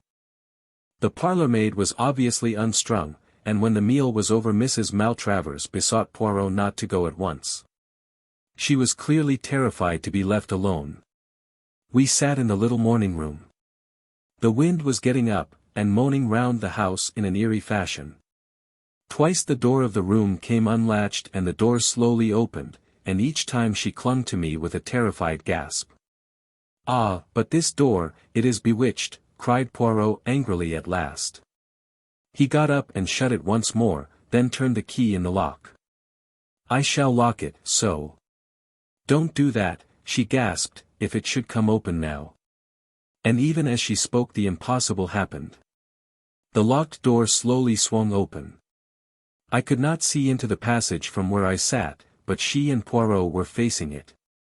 She gave one long shriek as she turned to him. "You saw him, there in the passage," she cried. He was staring down at her with a puzzled face, then shook his head. "I saw him, my husband, you must have seen him too." "Madam, I saw nothing." "You are not well, unstrung." "I am perfectly well, oh, God." Suddenly, without any warning, the lights quivered and went out. Out of the darkness came 3 loud raps. I could hear Mrs. Maltravers moaning. And then, I saw. The man I had seen on the bed upstairs stood there facing us, gleaming with a faint ghostly light. There was blood on his lips, and he held his right hand out, pointing. Suddenly a brilliant light seemed to proceed from it. It passed over Poirot and me, and fell on Mrs. Maltravers. I saw her white terrified face, and something else. "My God, Poirot!" I cried. "Look at her hand, her right hand. It's all red." Her own eyes fell on it, and she collapsed in a heap on the floor. "Blood!" she cried hysterically. "Yes, it's blood. I killed him. I did it. He was showing me, and then I put my hand on the trigger and pressed. Save me from him, save me. He's come back." Her voice died away in a gurgle. "Lights," said Poirot briskly. The lights went on as if by magic. "That's it," he continued. "You heard, Hastings. And you, Everett. Oh, by the way, this is Mr. Everett, rather a fine member of the theatrical profession. I phoned to him this afternoon. His makeup is good, isn't it? Quite like the dead man, and with a pocket torch and the necessary phosphorescence he made the proper impression. I shouldn't touch her right hand if I were you, Hastings. Red paint marks so. When the lights went out I clasped her hand, you see. By the way, we mustn't miss our train. Inspector Japp is outside the window. A bad night, but he has been able to while away the time by tapping on the window every now and then. You see, continued Poirot, as we walked briskly through the wind and rain, there was a little discrepancy. The doctor seemed to think the deceased was a Christian Scientist, and who could have given him that impression but Mrs. Maltravers? But to us she represented him as being in a grave state of apprehension about his own health. Again, why was she so taken aback by the reappearance of young Black? And lastly, although I know that convention decrees that a woman must make a decent pretense of mourning for her husband, I do not care for such heavily rouged eyelids. You did not observe them, Hastings? No. As I always tell you, you see nothing. Well, there it was. There were the two possibilities. Did Black's story suggest an ingenious method of committing suicide to Mr. Maltravers, or did his other listener, the wife, see an equally ingenious method of committing murder? I incline to the latter view. To shoot himself in the way indicated, he would probably have had to pull the trigger with his toe, or at least so I imagine. Now if Maltravers had been found with one boot off, we should almost certainly have heard of it from someone. An odd detail like that would have been remembered. No, as I say, I incline to the view that it was a case of murder, not suicide, but I realized that I had not a shadow of proof in support of my theory. Hence the elaborate little comedy you saw played tonight. Even now I don't quite see all the details of the crime. I said. Let us start from the beginning. Here is a shrewd and scheming woman who, knowing of her husband's financial debacle and tired of the elderly mate she has only married for his money, induces him to insure his life for a large sum. And then seeks for the means to accomplish her purpose. An accident gives her that, the young soldier's strange story. The next afternoon when Monsieur le Capitaine, as she thinks, is on the high seas, she and her husband are strolling round the grounds. What a curious story that was last night, she observes. Could a man shoot himself in such a way? Do show me if it is possible. The poor fool, he shows her. He places the end of the rifle in his mouth. She stoops down, and puts her finger on the trigger, laughing up at him. And now, sir, she says saucily, supposing I pull the trigger. And then, Hastings, she pulls it. The adventure of the cheap flat. So far, in the cases which I have recorded, Poirot's investigations have started from the central fact, whether murder or robbery, and have proceeded from thence by a process of logical deduction to the final triumphant unraveling. In the events I am now about to chronicle, a remarkable chain of circumstances led from the apparently trivial incidents which first attracted Poirot's attention to the sinister happenings which completed a most unusual case. I had been spending the evening with an old friend of mine, Gerald Parker. There had been, perhaps, about half a dozen people there besides my host and myself, and the talk fell, as it was bound to do sooner or later wherever Parker found himself, on the subject of house hunting in London. Houses and flats were Parker's special hobby. Since the end of the war, he had occupied at least half a dozen different flats and maisonettes. No sooner was he settled anywhere than he would light unexpectedly upon a new find, and would forthwith depart bag and baggage. His moves were nearly always accomplished at a slight pecuniary gain, for he had a shrewd business head, but it was sheer love of the sport that actuated him, and not a desire to make money at it. We listened to Parker for some time with the respect of the novice for the expert. Then it was our turn, and a perfect babel of tongues was let loose. Finally the floor was left to Mrs. Robinson, a charming little bride who was there with her husband. I had never met them before, as Robinson was only a recent acquaintance of Parker's. Talking of flats, she said, have you heard of our piece of luck, Mr. Parker? We've got a flat, at last. In Montague Mansions. Well, said Parker, I've always said there are plenty of flats, at a price. Yes, but this isn't at a price. It's dirt cheap. £80 a year. But Montague Mansions is just off Knightsbridge, isn't it? Big handsome building. Or are you talking of a poor relation of the same name stuck in the slums somewhere? No, it's the Knightsbridge one. That's what makes it so wonderful. Wonderful is the word. It's a blinking miracle. But there must be a catch somewhere. Big premium, I suppose. No premium. No prem, oh, hold my head, somebody, groaned Parker. But we've got to buy the furniture, continued Mrs. Robinson. Ah. Parker brisked up. I knew there was a catch.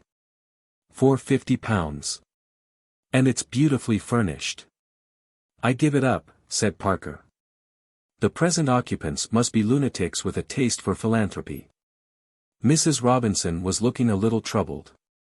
A little pucker appeared between her dainty brows. It is queer, isn't it? You don't think that the place is haunted? Never heard of a haunted flat, declared Parker decisively. No. Mrs. Robinson appeared far from convinced. But there were several things about it all that struck me as, well, queer. For instance, I suggested. Ah, said Parker, our criminal expert's attention is aroused. Unburden yourself to him, Mrs. Robinson. Hastings is a great unraveler of mysteries.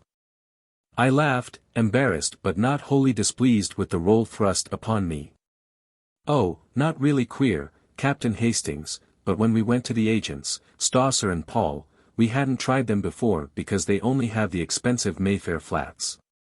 But we thought at any rate it would do no harm. Everything they offered us was £400 and £500 a year, or else huge premiums, and then, just as we were going. They mentioned that they had a flat at 80, but that they doubted if it would be any good our going there. Because it had been on their books some time and they had sent so many people to see it that it was almost sure to be taken, snapped up, as the clerk put it, only people were so tiresome in not letting them know. And then they went on sending, and people get annoyed at being sent to a place that had, perhaps, been let some time. Mrs. Robinson paused for some much-needed breath, and then continued. We thanked him, and said that we quite understood it would probably be no good. But that we should like an order all the same, just in case. And we went there straight away in a taxi, for, after all, you never know. No. For was on the second floor, and just as we were waiting for the lift, Elsie Ferguson, she's a friend of mine, Captain Hastings, and they are looking for a flat too, came hurrying down the stairs. Ahead of you for once, my dear, she said. But it's no good. It's already let. That seemed to finish it, but, well, as John said, the place was very cheap, we could afford to give more, and perhaps if we offered a premium. A horrid thing to do, of course, and I feel quite ashamed of telling you, but you know what flat hunting is. I assured her that I was well aware that in the struggle for house-room the baser side of human nature frequently triumphed over the higher. And that the well-known rule of dog-eat-dog always applied. So we went up and, would you believe it, the flat wasn't let at all. We were shown over it by the maid, and then we saw the mistress, and the thing was settled then and there. Immediate possession and £50 for the furniture. We signed the agreement next day, and we are to move in tomorrow. Mrs. Robinson paused triumphantly. And what about Mrs. Ferguson? Asked Parker. Let's have your deductions, Hastings. Obvious, my dear Watson, I quoted lightly. She went to the wrong flat. Oh, Captain Hastings, how clever of you, cried Mrs. Robinson admiringly. I rather wished Poirot had been there. Sometimes I have the feeling that he rather underestimates my capabilities. The whole thing was rather amusing, and I propounded the thing as a mock problem to Poirot on the following morning. He seemed interested, and questioned me rather narrowly as to the rents of flats in various localities. A curious story, he said thoughtfully. Excuse me, Hastings, I must take a short stroll. When he returned, about an hour later, his eyes were gleaming with a peculiar excitement. He laid his stick on the table, and brushed the nap of his hat with his usual tender care before he spoke. "It is as well, mon ami, that we have no affairs of moment on hand. We can devote ourselves wholly to the present investigation." "What investigation are you talking about?" "The remarkable cheapness of your friend's, Mrs. Robinson's, new flat." "Poirot, you are not serious." "I am most serious. Figure to yourself, my friend, that the real rent of those flats is £350. I have just ascertained that from the landlord's agents. And yet this particular flat is being sublet at £80. Why? There must be something wrong with it. Perhaps it is haunted, as Mrs. Robinson suggested. Poirot shook his head in a dissatisfied manner. Then again, how curious it is that her friend tells her the flat is let, and, when she goes up, behold, it is not so at all. But surely you agree with me that the other woman must have gone to the wrong flat. That is the only possible solution. You may or may not be right on that point, Hastings. The fact still remains that numerous other applicants were sent to see it, and yet, in spite of its remarkable cheapness, it was still in the market when Mrs. Robinson arrived. That shows that there must be something wrong about it. Mrs. Robinson did not seem to notice anything amiss. Very curious, is it not? Did she impress you as being a truthful woman, Hastings? She was a delightful creature. Evidement. Since she renders you incapable of replying to my question. Describe her to me, then. Well, she's tall and fair. Her hair's really a beautiful shade of auburn. Always you have had a penchant for auburn hair, murmured Poirot. But continue. Blue eyes and a very nice complexion and, well, that's all, I think, I concluded lamely. And her husband? Oh, he's quite a nice fellow, nothing startling. Dark or fair? I don't know, betwixt and between, and just an ordinary sort of face. Poirot nodded. Yes, there are hundreds of these average men, and, anyway, you bring more sympathy and appreciation to your description of women. Do you know anything about these people? Does Parker know them well? They are just recent acquaintances, I believe. But surely, Poirot, you don't think for an instant. Poirot raised his hand. Tout doucement, mon ami. Have I said that I think anything? All I say is, it is a curious story. And there is nothing to throw light upon it, except perhaps the lady's name, Hastings. Her name is Stella, I said stiffly, but I don't see. Poirot interrupted me with a tremendous chuckle. Something seemed to be amusing him vastly. And Stella means a star, does it not? Famous. What on earth? And stars give light. Voila. Calm yourself, Hastings.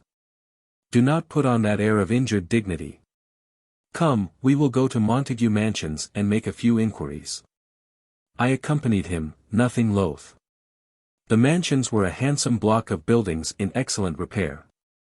A uniformed porter was sunning himself on the threshold, and it was to him that Poirot addressed himself. Pardon, but could you tell me if a Mr. and Mrs. Robinson reside here? The porter was a man of few words and apparently of a sour or suspicious disposition. He hardly looked at us and grunted out. Number 4. Second floor. I thank you. Can you tell me how long they have been here? 6 months. I started forward in amazement, conscious as I did so of Poirot's malicious grin. Impossible, I cried.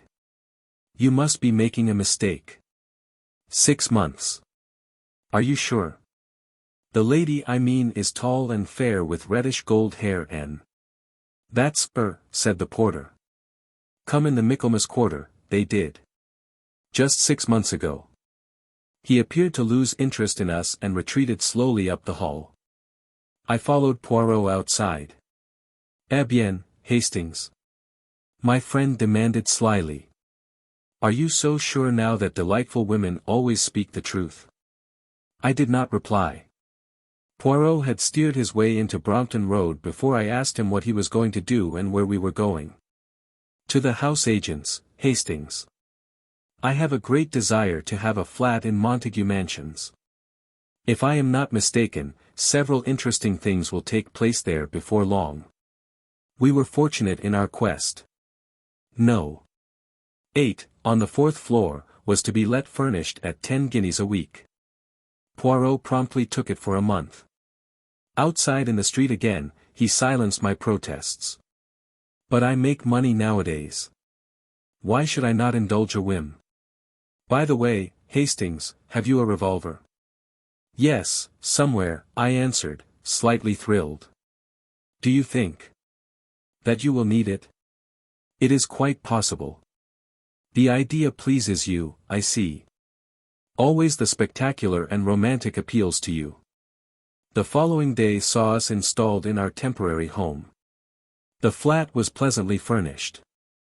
It occupied the same position in the building as that of the Robinsons, but was 2 floors higher. The day after our installation was a Sunday. In the afternoon, Poirot left the front door ajar, and summoned me hastily as a bang reverberated from somewhere below. Look over the banisters. Are those your friends? Do not let them see you. I craned my neck over the staircase. That's them, I declared in an ungrammatical whisper. Good. Wait a while. About half an hour later, a young woman emerged in brilliant and varied clothing. With a sigh of satisfaction, Poirot tiptoed back into the flat. C'est after the master and mistress, the maid. The flat should now be empty. What are we going to do? I asked uneasily. Poirot had trotted briskly into the scullery and was hauling at the rope of the coal lift. We are about to descend after the method of the dustbins, he explained cheerfully. No one will observe us. The Sunday concert, the Sunday afternoon out, and finally the Sunday nap after the Sunday dinner of England, le Rosbif, all these will distract attention from the doings of Hercule Poirot. Come, my friend. He stepped into the rough wooden contrivance and I followed him gingerly. Are we going to break into the flat? I asked dubiously. Poirot's answer was not too reassuring. Not precisely today, he replied. Pulling on the rope, we descended slowly till we reached the 2nd floor. Poirot uttered an exclamation of satisfaction as he perceived that the wooden door into the scullery was open. You observe? Never do they bolt these doors in the daytime. And yet anyone could mount or descend as we have done. At night yes, though not always then, and it is against that we are going to make provision. He had drawn some tools from his pocket as he spoke, and at once set deftly to work, his object being to arrange the bolt so that it could be pulled back from the lift. The operation only occupied about 3 minutes. Then Poirot returned the tools to his pocket, and we reascended once more to our own domain. On Monday Poirot was out all day, but when he returned in the evening he flung himself into his chair with a sigh of satisfaction. Hastings, shall I recount to you a little history? A story after your own heart and which will remind you of your favorite cinema. Go ahead, I laughed. I presume that it is a true story, not one of your efforts of fancy. It is true enough. Inspector Japp of Scotland Yard will vouch for its accuracy, since it was through his kind offices that it came to my ears. Listen, Hastings. A little over 6 months ago some important naval plans were stolen from an American government department. They showed the position of some of the most important harbor defenses, and would be worth a considerable sum to any foreign government, that of Japan, for example. Suspicion fell upon a young man named Luigi Valdarno, an Italian by birth, who was employed in a minor capacity in the department and who was missing at the same time as the papers. Whether Luigi Valdarno was the thief or not, he was found 2 days later on the East Side in New York, shot dead. The papers were not on him. Now for some time past Luigi Valdarno had been going about with a Miss Elsa Hart, a young concert singer who had recently appeared and who lived with a brother in an apartment in Washington. Nothing was known of the antecedents of Miss Elsa Hart, and she disappeared suddenly about the time of Valdarno's death. There are reasons for believing that she was in reality an accomplished international spy who has done much nefarious work under various aliases. The American Secret Service, whilst doing their best to trace her, also kept an eye upon certain insignificant Japanese gentlemen living in Washington. They felt pretty certain that, when Elsa Hart had covered her track sufficiently, she would approach the gentleman in question. One of them left suddenly for England a fortnight ago. On the face of it, therefore, it would seem that Elsa Hart is in England. Poirot paused, and then added softly, the official description of Elsa Hart is, height 5 feet 7, eyes blue, hair auburn, fair complexion, nose straight, no special distinguishing marks. Mrs. Robinson. I gasped. Well, there is a chance of it, anyhow, amended Poirot. Also, I learn that a swarthy man, a foreigner of some kind, was inquiring about the occupants of number 4 only this morning. Therefore, mon ami, I fear that you must forswear your beauty sleep tonight, and join me in my all-night vigil in the flat below, armed with that excellent revolver of yours, bien entendu. Rather, I cried with enthusiasm. When shall we start? The hour of midnight is both solemn and suitable, I fancy. Nothing is likely to occur before then. At 12 o'clock precisely, we crept cautiously into the coal lift and lowered ourselves to the second floor. Under Poirot's manipulation, the wooden door quickly swung inwards, and we climbed into the flat. From the scullery we passed into the kitchen where we established ourselves comfortably in 2 chairs with the door into the hall ajar. Now we have but to wait, said Poirot contentedly, closing his eyes. To me, the waiting appeared endless. I was terrified of going to sleep. Just when it seemed to me that I had been there about 8 hours, and had, as I found out afterwards, in reality been exactly 1 hour and 20 minutes, a faint scratching sound came to my ears. Poirot's hand touched mine. I rose, and together we moved carefully in the direction of the hall. The noise came from there.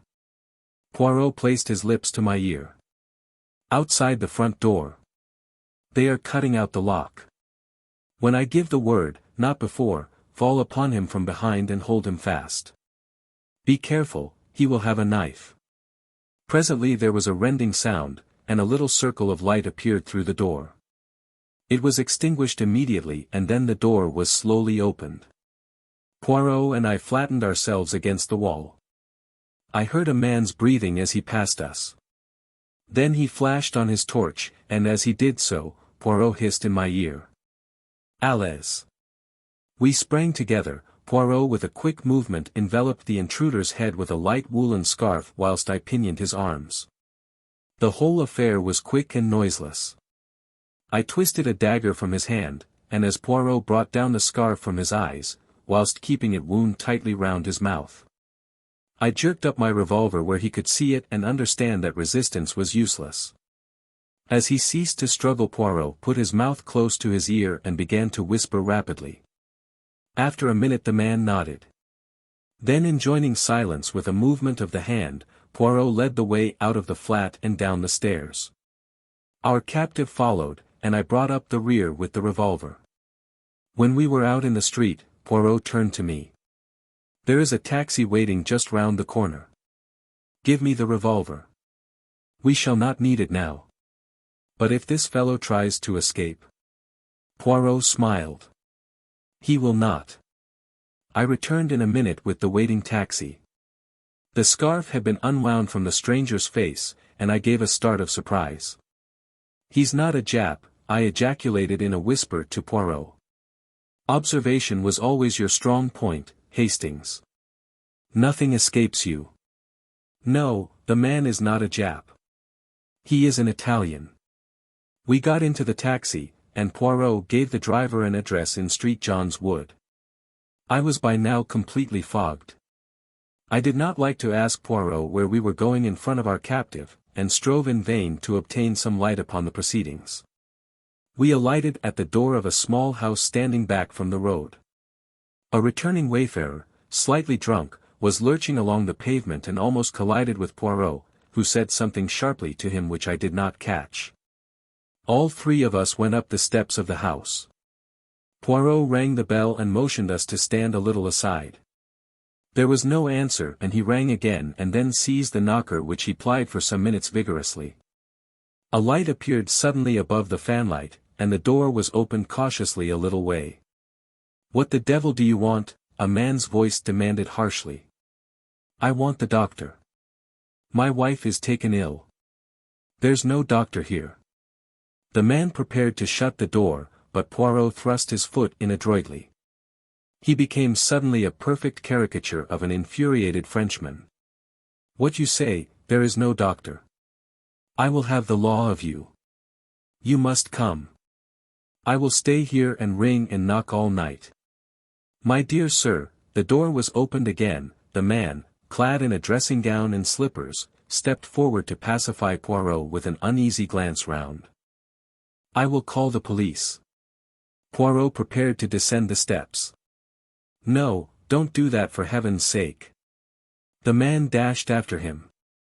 With a neat push Poirot sent him staggering down the steps. In another minute all three of us were inside the door and it was pushed to and bolted. "Quick, in here." Poirot led the way into the nearest room, switching on the light as he did so.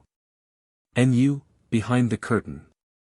"Si, signor," said the Italian, and slid rapidly behind the full folds of rose-colored velvet which draped the embrasure of the window. Not a minute too soon. Just as he disappeared from view a woman rushed into the room. She was tall with reddish hair and held a scarlet kimono round her slender form. "Where is my husband?" she cried, with a quick frightened glance. "Who are you?"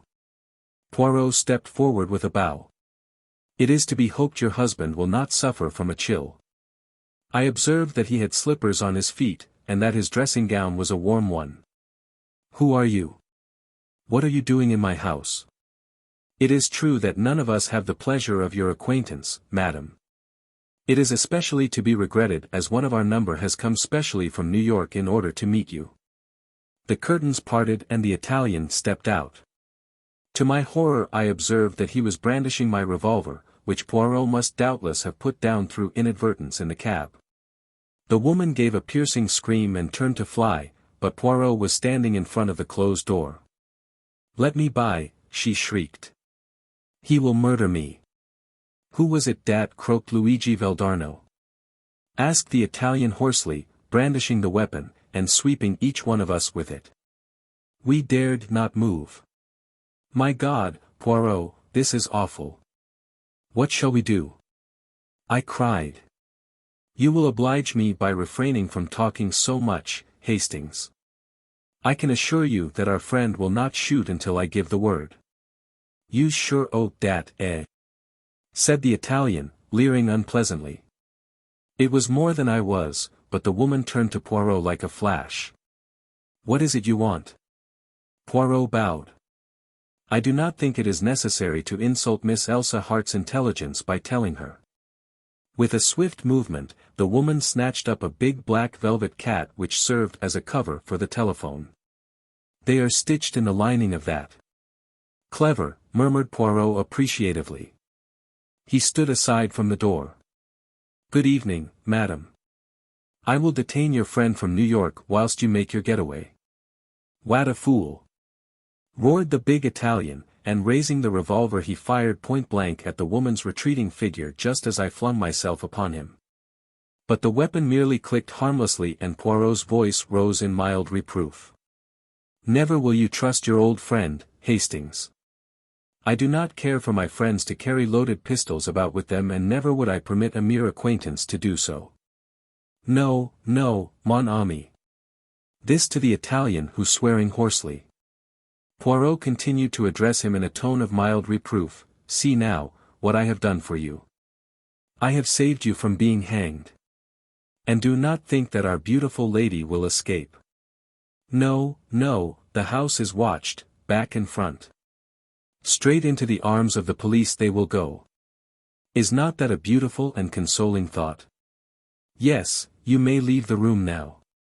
But be careful, be very careful. he is gone.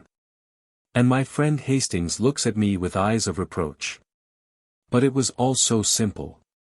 It was clear, from the first, that out of several hundred, probably, applicants for number 4, Montague Mansions only the Robinsons were considered suitable.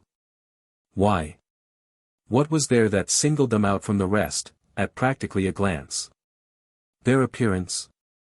Possibly, but it was not so unusual. Their name, then. But there's nothing unusual about the name of Robinson, I cried. It's quite a common name. Ah. Sapristi, but exactly. That was the point. Elsa Hart and her husband, or brother or whatever he really is, come from New York, and take a flat in the name of Mr. and Mrs. Robinson. Suddenly they learn that one of these secret societies, the Mafia, or the Camorra, to which doubtless Luigi Valdarno belonged, is on their track. What do? They hit on a scheme of transparent simplicity. Evidently they knew that their pursuers were not personally acquainted with either of them. What then can be simpler? They offer the flat at an absurdly low rental. Of the thousands of young couples in London looking for flats, there cannot fail to be several Robinsons. It is only a matter of waiting. If you will look at the name of Robinson in the telephone directory, you will realize that a fair-haired Mrs. Robinson was pretty sure to come along sooner or later. Then what will happen? The avenger arrives. He knows the name, he knows the address. He strikes. All is over, vengeance is satisfied, and Miss Elsa Hart has escaped by the skin of her teeth once more. By the way, Hastings, you must present me to the real Mrs. Robinson, that delightful and truthful creature. What will they think when they find their flat has been broken into? We must hurry back. Ah, that sounds like Jap and his friends arriving. A mighty tattoo sounded on the knocker. How did you know this address? I asked as I followed Poirot out into the hall. Oh, of course, you had the first Mrs. Robinson followed when she left the other flat. A la bonne heure, Hastings. You use your grey cells at last. Now for a little surprise for Jap. Softly unbolting the door, he stuck the cat's head round the edge and ejaculated a piercing meow. The Scotland Yard inspector, who was standing outside with another man, jumped in spite of himself. Oh, it's only Monsieur Poirot at one of his little jokes, he exclaimed, as Poirot's head followed that of the cat. Let us in, monsieur. You have our friends safe and sound? Yes, we've got the birds all right. But they hadn't got the goods with them. I see. So you come to search. Well, I am about to depart with Hastings, but I should like to give you a little lecture upon the history and habits of the domestic cat. For the Lord's sake, have you gone completely balmy? The cat, declaimed Poirot, was worshipped by the ancient Egyptians. It is still regarded as a symbol of good luck if a black cat crosses your path. This cat crossed your path tonight, Jap. To speak of the interior of any animal or any person is not, I know, considered polite in England. But the interior of this cat is perfectly delicate. I refer to the lining. With a sudden grunt, the second man seized the cat from Poirot's hand. Oh, I forgot to introduce you, said Jap. Mr. Poirot, this is Mr. Burt of the United States Secret Service. The American's trained fingers had felt what he was looking for. He held out his hand, and for a moment speech failed him. Then he rose to the occasion. Pleased to meet you, said Mr. Burt. The mystery of Hunter's Lodge. After all, murmured Poirot, it is possible that I shall not die this time. Coming from a convalescent influenza patient, I hailed the remark as showing a beneficial optimism. I myself had been the first sufferer from the disease. Poirot in his turn had gone down. He was now sitting up in bed, propped up with pillows, his head muffled in a woolen shawl, and was slowly sipping a particularly noxious tisane which I had prepared according to his directions. His eye rested with pleasure upon a neatly graduated row of medicine bottles which adorned the mantelpiece. Yes, yes, my little friend continued. Once more shall I be myself again, the great Hercule Poirot, the terror of evildoers. Figure to yourself, mon ami, that I have a little paragraph to myself in society gossip. But yes. Here it is. Go it, criminals, all out. Hercule Poirot, and believe me, girls, he's some Hercules, our own pet society detective can't get a grip on you. 'Cause why? 'Cause he's got la grip himself. I laughed. Good for you, Poirot. You are becoming quite a public character. And fortunately you haven't missed anything of particular interest during this time. That is true. The few cases I have had to decline did not fill me with any regret. Our landlady stuck her head in at the door. There's a gentleman downstairs. Says he must see Monsieur Poirot or you, Captain. Seeing as he was in a great to-do, and with all that quite the gentleman, I brought up his card. She handed me the bit of pasteboard. Mr. Roger Havering, I read. Poirot motioned with his head towards the bookcase, and I obediently pulled forth Who's Who. Poirot took it from me and scanned the pages rapidly. Second son of 5th Baron Windsor. Married 1913 Zoe, 4th daughter of William Crabbe. I said. I rather fancy that's the girl who used to act at the Frivolity, only she called herself Zoe Carisbrooke. I remember she married some young man about town just before the war. Would it interest you, Hastings, to go down and hear what our visitor's particular little trouble is? Make him all my excuses. Roger Havering was a man of about 40, well set up and of smart appearance. His face, however, was haggard, and he was evidently laboring under great agitation. Captain Hastings. You are Monsieur Poirot's partner, I understand. It is imperative that he should come with me to Derbyshire today. I'm afraid that's impossible, I replied. Poirot is ill in bed, influenza. His face fell. Dear me, that is a great blow to me. The matter on which you want to consult him is serious. My God, yes. My uncle, the best friend I have in the world, was foully murdered last night. Here in London? No, in Derbyshire. I was in town and received a telegram from my wife this morning. Immediately upon its receipt I determined to come round and beg Monsieur Poirot to undertake the case. If you will excuse me a minute, I said, struck by a sudden idea. I rushed upstairs, and in a few brief words acquainted Poirot with the situation. He took any further words out of my mouth. I see. I see. You want to go yourself, is it not so? Well, why not? You should know my methods by now. All I ask is that you should report to me fully every day, and follow implicitly any instructions I may wire you. To this I willingly agreed. An hour later I was sitting opposite Mr. Havering in a first-class carriage on the Midland Railway, speeding rapidly away from London.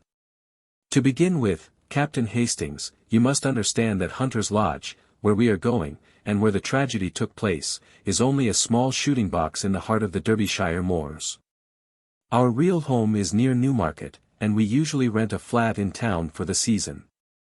Hunter's Lodge is looked after by a housekeeper who is quite capable of doing all we need when we run down for an occasional weekend. Of course, during the shooting season, we take down some of our own servants from Newmarket. My uncle, Mr. Harrington Pace, as you may know, my mother was a Miss Pace of New York, has, for the last 3 years, made his home with us. He never got on well with my father, or my elder brother, and I suspect that my being somewhat of a prodigal son myself rather increased than diminished his affection towards me. Of course I am a poor man, and my uncle was a rich one, in other words, he paid the piper. But, though exacting in many ways, he was not really hard to get on with, and we all three lived very harmoniously together. 2 days ago my uncle, rather wearied with some recent gaieties of ours in town, suggested that we should run down to Derbyshire for a day or two. My wife telegraphed to Mrs. Middleton, the housekeeper, and we went down that same afternoon. Yesterday evening I was forced to return to town, but my wife and my uncle remained on. This morning I received this telegram. He handed it over to me. "Come at once, Uncle Harrington murdered last night. Bring good detective if you can, but do come, Zoe." "Then, as yet you know no details?" "No, I suppose it will be in the evening papers." "Without doubt the police are in charge." It was about 3 o'clock when we arrived at the little station of Elmersdale. From there a 5-mile drive brought us to a small grey stone building in the midst of the rugged moors. "A lonely place," I observed with a shiver. Havering nodded. "I shall try and get rid of it. I could never live here again." We unlatched the gate and were walking up the narrow path to the oak door when a familiar figure emerged and came to meet us. "Jap!" I ejaculated. The Scotland Yard inspector grinned at me in a friendly fashion before addressing my companion.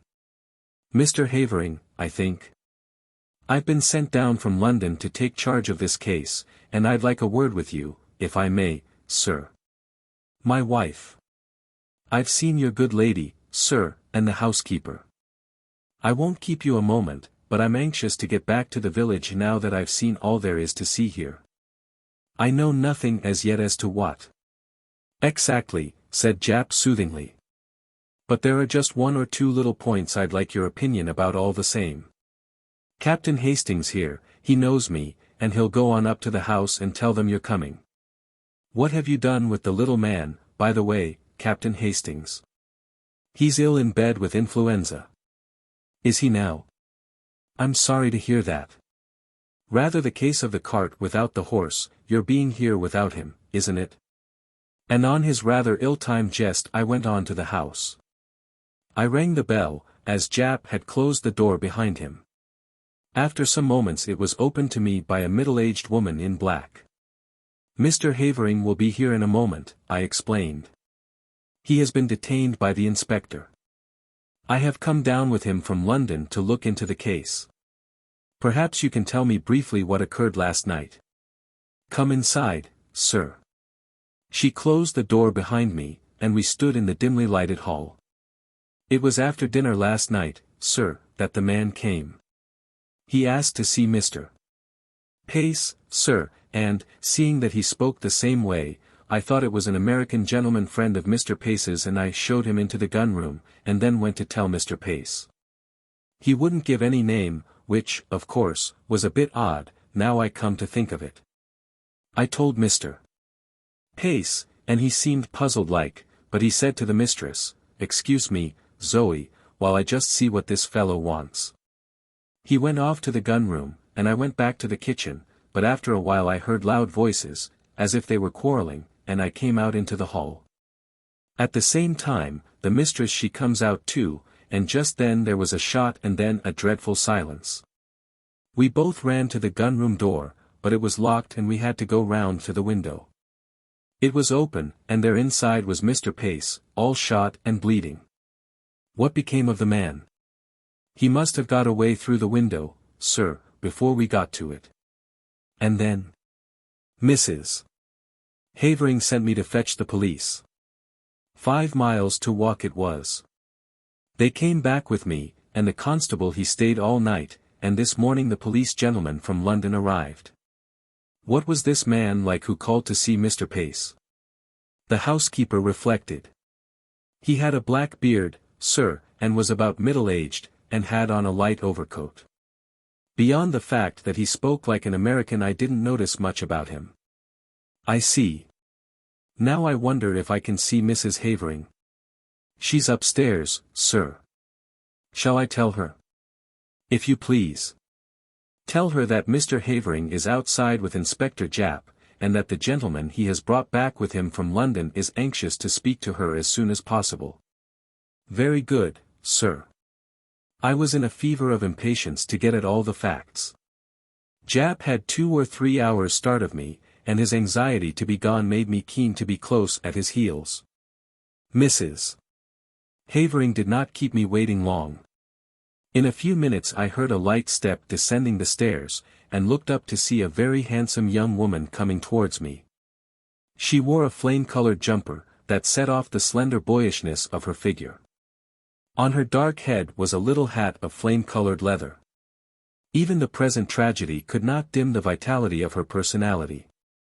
I introduced myself, and she nodded in quick comprehension. Of course, I have often heard of you and your colleague, Monsieur Poirot. You have done some wonderful things together, haven't you? It was very clever of my husband to get you so promptly. Now will you ask me questions? That is the easiest way, isn't it, of getting to know all you want to about this dreadful affair? Thank you, Mrs. Havering. Now what time was it that this man arrived? It must have been just before 9 o'clock.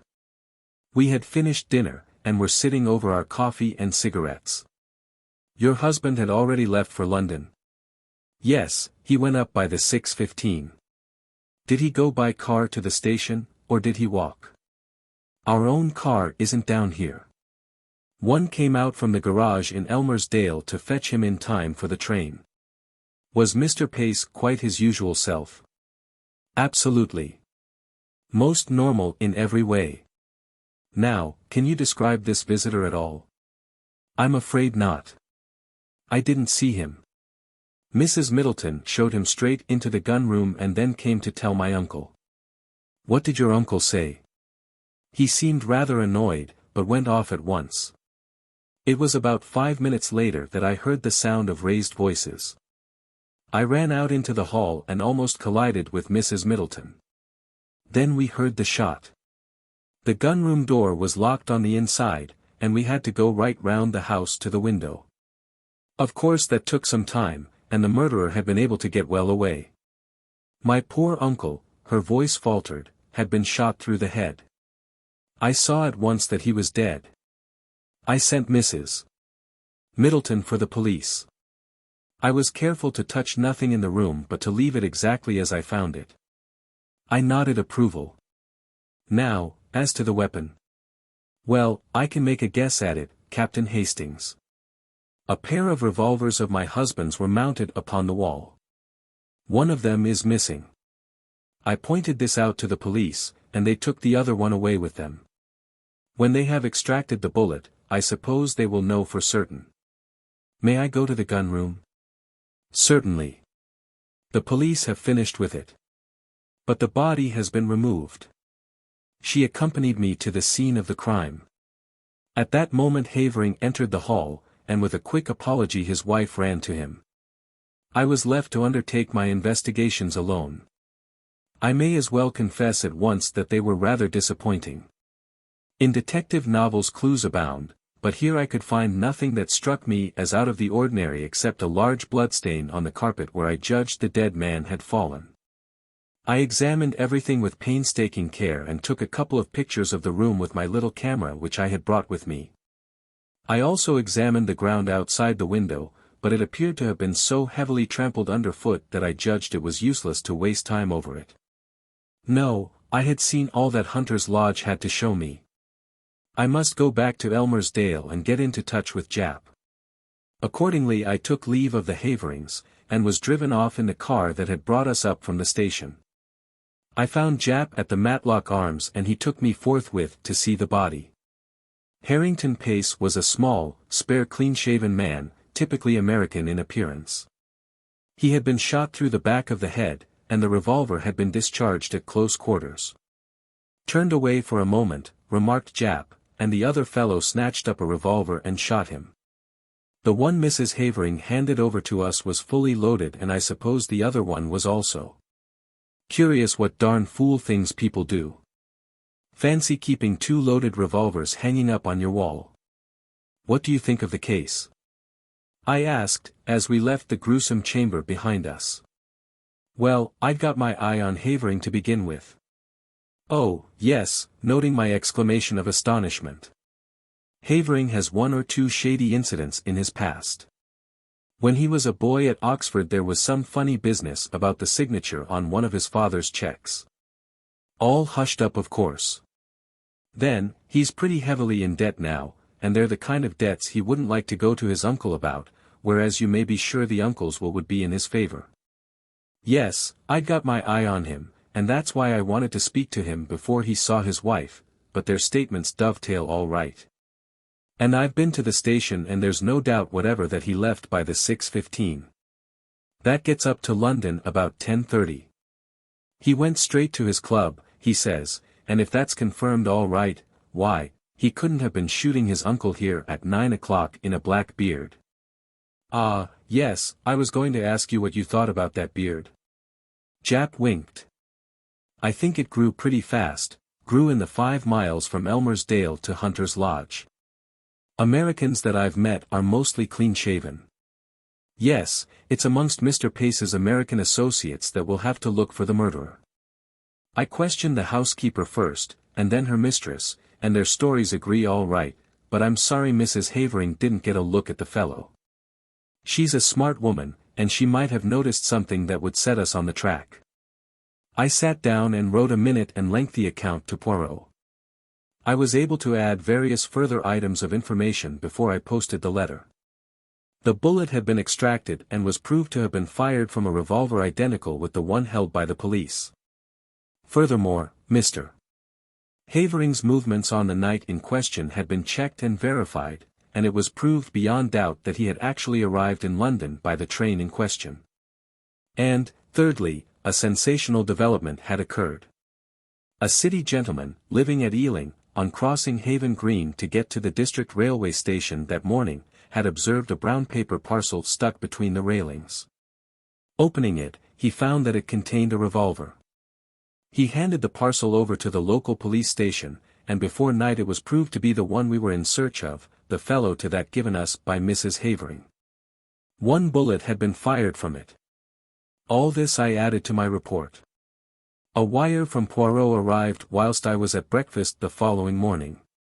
Of course black-bearded man was not Havering, only you or Japp would have such an idea. Wire me description of housekeeper and what clothes she wore this morning, same of Mrs.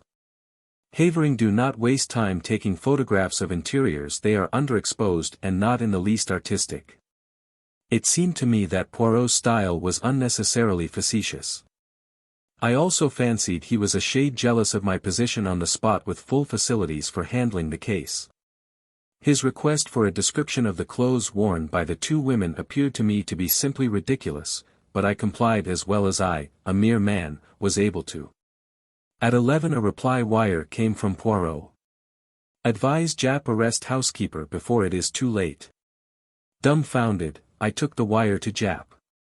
He swore softly under his breath. He's the goods, Monsieur Poirot. If he says so, there's something in it. And I hardly noticed the woman. I don't know that I can go so far as arresting her, but I'll have her watched. We'll go up right away, and take another look at her. But it was too late. Mrs. Middleton, that quiet middle-aged woman, who had appeared so normal and respectable, had vanished into thin air. Her box had been left behind. It contained only ordinary wearing apparel. There was no clue in it to her identity, or as to her whereabouts. From Mrs. Havering we elicited all the facts we could. I engaged her about 3 weeks ago when Mrs. Emery, our former housekeeper, left. She came to me from Mrs. Selborne's agency in Mount Street, a very well-known place. I get all my servants from there. They sent several women to see me, but this Mrs. Middleton seemed much the nicest, and had splendid references. I engaged her on the spot, and notified the agency of the fact. I can't believe that there was anything wrong with her. She was such a nice quiet woman. The thing was certainly a mystery. Whilst it was clear that the woman herself could not have committed the crime, since at the moment the shot was fired Mrs. Havering was with her in the hall, nevertheless she must have some connection with the murder, or why should she suddenly take to her heels and bolt? I wired the latest development to Poirot and suggested returning to London and making inquiries at Selborne's agency. Poirot's reply was prompt. Useless to inquire at agency, they will never have heard of her. Find out what vehicle took her up to Hunter's Lodge when she first arrived there. Though mystified, I was obedient. The means of transport in Elmersdale were limited. The local garage had 2 battered Ford cars, and there were 2 station flies. None of these had been requisitioned on the date in question. Questioned, Mrs.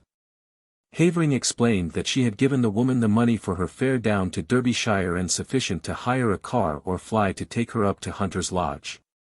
There was usually one of the Fords at the station on the chance of its being required. Taking into consideration the further fact that nobody at the station had noticed the arrival of a stranger, black-bearded or otherwise, on the fatal evening. Everything seemed to point to the conclusion that the murderer had come to the spot in a car, which had been waiting near at hand to aid his escape. And that the same car had brought the mysterious housekeeper to her new post. I may mention that inquiries at the agency in London bore out Poirot's prognostication. No such woman as Mrs. Middleton had ever been on their books. They had received the Honourable Mrs. Havering's application for a housekeeper, and had sent her various applicants for the post.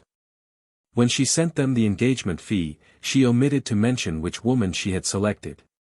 Somewhat crestfallen, I returned to London. I found Poirot established in an armchair by the fire in a garish, silk dressing-gown. He greeted me with much affection. "Mon ami Hastings. But how glad I am to see you. Veritably I have for you a great affection. And you have enjoyed yourself? You have run to and fro with the good Jap. You have interrogated and investigated to your heart's content."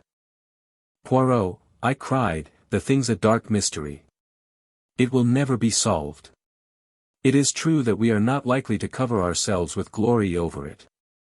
No, indeed. It's a hard nut to crack. Oh, as far as that goes, I am very good at cracking the nuts. A veritable squirrel. It is not that which embarrasses me. I know well enough who killed Mr. Harrington Pace. You know. How did you find out? Your illuminating answers to my wires supplied me with the truth. See here, Hastings, let us examine the facts methodically and in order. Mr. Harrington Pace is a man with a considerable fortune which at his death will doubtless pass to his nephew. Point number 1. His nephew is known to be desperately hard up. Point number 2. His nephew is also known to be, shall we say, a man of rather loose moral fibre. Point number 3. But Roger Havering is proved to have journeyed straight up to London. Precisement, and therefore, as Mr. Havering left Elmersdale at 6:15, and since Mr. Pace cannot have been killed before he left, or the doctor would have spotted the time of the crime as being given wrongly when he examined the body, we conclude quite rightly, that Mr. Havering did not shoot his uncle. But there is a Mrs. Havering, Hastings. Impossible. The housekeeper was with her when the shot was fired. Ah, yes, the housekeeper. But she has disappeared. She will be found. I think not. There is something peculiarly elusive about that housekeeper, don't you think so, Hastings? It struck me at once. She played her part, I suppose, and then got out in the nick of time. And what was her part? Well, presumably to admit her confederate, the black-bearded man. Oh, no, that was not her part. Her part was what you have just mentioned, to provide an alibi for Mrs. Havering at the moment the shot was fired. And no one will ever find her, mon ami, because she does not exist. There's no sec person, as your so great Shakespeare says. It was Dickens, I murmured, unable to suppress a smile. But what do you mean, Poirot? I mean that Zoe Havering was an actress before her marriage, that you and Jap only saw the housekeeper in a dark hall, a dim middle-aged figure in black with a faint subdued voice. And finally that neither you nor Jap, nor the local police whom the housekeeper fetched, ever saw Mrs. Middleton and her mistress at one and the same time. It was child's play for that clever and daring woman.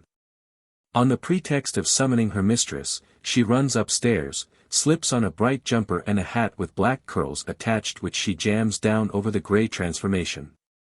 A few deft touches, and the makeup is removed, a slight dusting of rouge, and the brilliant Zoe Havering comes down with her clear ringing voice. Nobody looks particularly at the housekeeper. Why should they? There is nothing to connect her with the crime. She, too, has an alibi. But the revolver that was found at Ealing? Mrs. Havering could not have placed it there. No, that was Roger Havering's job, but it was a mistake on their part. It put me on the right track. A man who has committed a murder with a revolver which he found on the spot would fling it away at once, he would not carry it up to London with him. No, the motive was clear, the criminals wished to focus the interest of the police on a spot far removed from Derbyshire. They were anxious to get the police away as soon as possible from the vicinity of Hunter's Lodge. Of course the revolver found at Ealing was not the one with which Mr. Pace was shot. Roger Havering discharged one shot from it, brought it up to London, went straight to his club to establish his alibi, then went quickly out to Ealing by the district. A matter of about 20 minutes only, placed the parcel where it was found and so back to town. That charming creature, his wife, quietly shoots Mr. Pace after dinner, you remember he was shot from behind? Another significant point, that reloads the revolver and puts it back in its place, and then starts off with her desperate little comedy. It's incredible, I murmured, fascinated, and yet it is true. Bien sûr, my friend, it is true. But to bring that precious pair to justice, that is another matter. Well, Jap must do what he can, I have written him fully, but I very much fear, Hastings, that we shall be obliged to leave them to fate, or le bon Dieu, whichever you prefer. The wicked flourish like a green bay tree, I reminded him. But at a price, Hastings, always at a price, croyez-moi. Poirot's forebodings were confirmed. Jap, though convinced of the truth of his theory, was unable to get together the necessary evidence to ensure a conviction. Mr. Pace's huge fortune passed into the hands of his murderers. Nevertheless, Nemesis did overtake them, and when I read in the paper that the Honourable Roger and Mrs. Havering were amongst those killed in the crashing of the air mail to Paris, I knew that justice was satisfied. The $1 million bond robbery. What a number of bond robberies there have been lately. I observed one morning, laying aside the newspaper. Poirot, let us forsake the science of detection, and take to crime instead. You are on the, how do you say it, get-rich-quick tack, mon ami. Well, look at this last coup, the $1 million worth of Liberty bonds which the London and Scottish Bank were sending to New York. And which disappeared in such a remarkable manner on board the Olympia.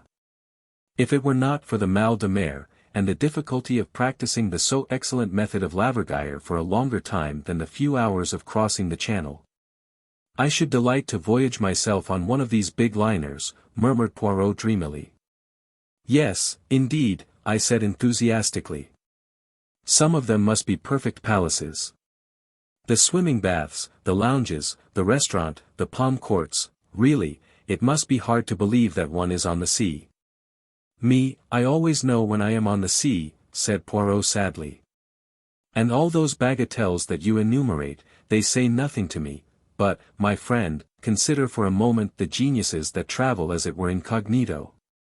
On board these floating palaces, as you so justly call them, one would meet the elite, the haute noblesse of the criminal world. I laughed. So that's the way your enthusiasm runs. You would have liked to cross swords with the man who sneaked the Liberty bonds. The landlady interrupted us. A young lady as wants to see you, Mr. Poirot. Here's her card. The card bore the inscription, Miss Esme Farquhar, and Poirot, after diving under the table to retrieve a stray crumb, and putting it carefully in the wastepaper basket, nodded to the landlady to admit her.